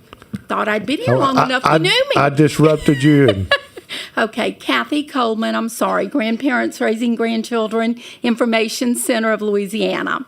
Want to start off by saying thank you from the bottom of our soul. The funding that y'all gave us, the assistance y'all gave us last year, can I just tell you what it did? We got the prettiest little van and we got a little trailer to go behind it, and we have gone all across the state bringing food, bringing diapers, bringing Christmas bringing, I can't even begin to tell you the things that we've had that we've put in there. And what a wonderful blessing it is to have a family anywhere from Shreveport, Houma. We have been across this state multiple times. We could not have made it possible without y'all. We deeply, deeply thank you for that. We're very proud to say that in this last year, with the support of y'all, pat yourself on the back, we were able to win the Outstanding Community Service Award recognition by Light Missionary Baptist Church. We won the Outstanding Community Partner Award by Franciscan University, the NSWA State Organization of the Year, the EBR PRC Award, Prison Reform, and last but not least, the Blue Cross Blue Shield Angel Award.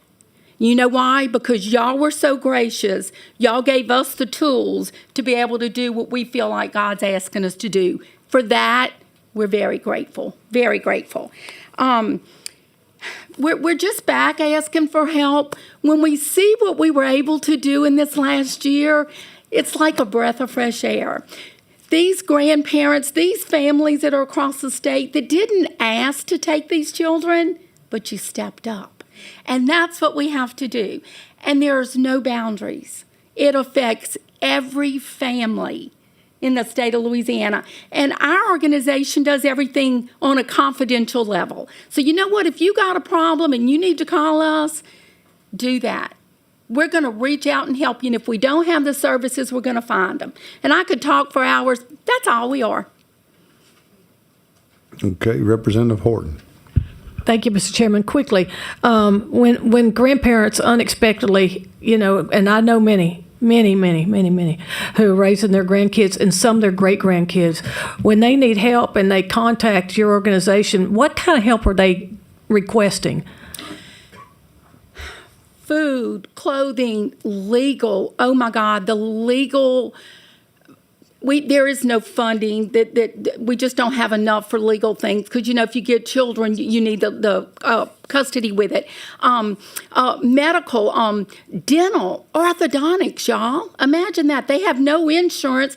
We got children. I don't mean their teeth are just not perfect. I get it. Can't close their mouth. Right. What's it doing to these babies? So what we do is we meet them there. If you call us, we say, where are you? Is your child in foster care or not? Wherever you are, we join with other groups around the state to bring you what you need. Right. Thank you so much for your service. Thank you, Mr. Chairman.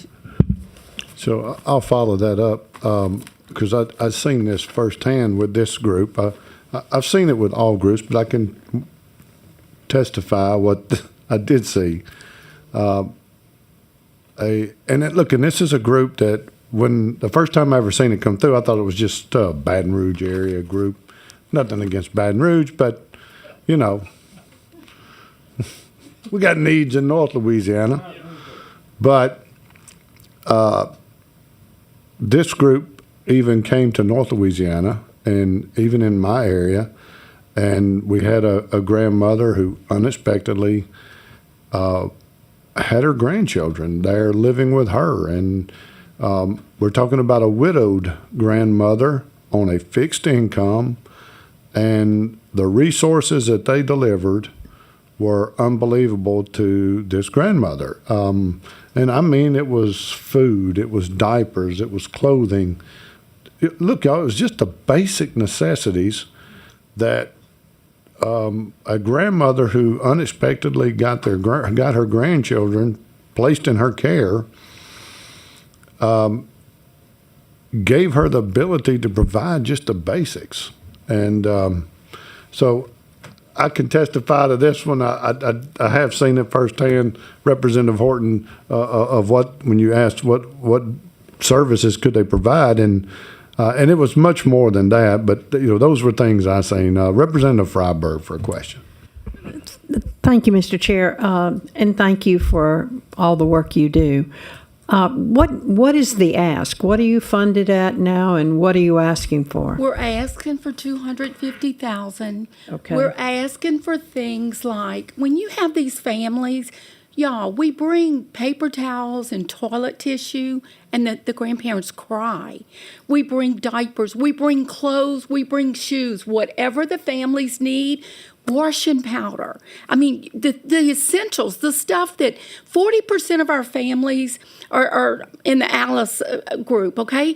What do you do when you don't have the funding, when you can't, you're just struggling? Louisiana is third in the nation for grandparents raising grandchildren. Now, that's bittersweet. On one side, it's terrible. On the other side, Louisiana stood up. We have 1 out of every 9 children are being raised in the home with a grandparent. 1 out of 9. We have... we work real close with DCFS. We try to do what's best for the children and keep them out of state care. Keep them with their families. Let them have a sense of belonging. We need foster parents. I don't mean that. These families, these babies, it's bad enough if they're taken away from their parents. They at least need to have a hold on some of their families. So we do anything we do. School fees they can't do. If they want to play a sport in the summer they don't have, they'll call us for gas money to get the child to the doctor.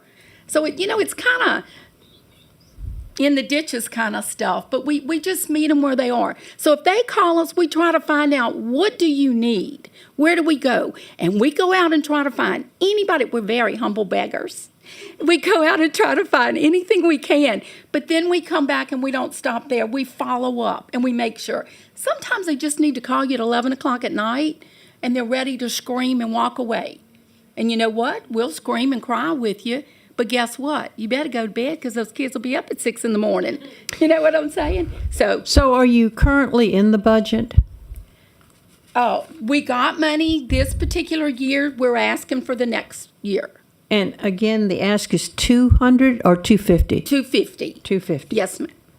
Okay. And I believe you were familiar with GRG before I even got involved. I know you were with Dot Thibodeau and Dana Spade. I know Representative LaFleur was. So I know there's several that have been. So, and for that, we thank you. Thank you. Thank you, Mr. Chair. Okay. Vice Chair Hughes. Thank you, Mr. Chairman. Thank you so much for being here. Your energy is just so contagious, and grandparents are just truly special people. Just was curious. I'm sure you all partner with the faith-based community. Do you? Yeah. Okay. First and foremost, we do. We partner with, and I'm gonna be honest. Every and anybody. We have a conference. Just plug in a little here on the 25th, and y'all have books that we brought y'all. Please take the opportunity to go through it. We have a conference. It's a one-stop where families, social workers, we give free CEUs. People can come, get the resources, get the information all over the state. We got people coming from all over the state. And what we do is we try to help them to find out what's out there. And we've joined with 42 other organizations so that if we don't have it, maybe they do. Well, I'll just say in closing, our chairman, McFarland, who's a great man and doesn't get half the credit he deserves for a lot of the things that he does, but you have no greater champion. I mean, he literally talks about your organization all the time in many of our one-on-one conversations. So. Wow. Well, that's a little bit of payback, because when I first met him, he said, yeah, you do this in Baton Rouge. You don't help us up there. But I did. Well, you won him over, okay? Okay. Thank y'all Thank so you, much. Chairman. You have my contact information. If y'all have a family that needs, call us. You didn't have to go there, Miss Kathy. I mean, I'd already said it. Okay. Thank y'all very much. We'll see y'all next Friday at the conference. People can't say I don't stand up for my people. Next is present in support, not wishing to speak, is Lynn Blanchard with Affiliated Blind of Louisiana. Is there any? She doesn't spoke. Okay. Is there anyone I missed? Vice Chair Hughes has made a motion to adjourn. Seeing no objection. I thought you was objecting, Bagley. No objection. This meeting's adjourned.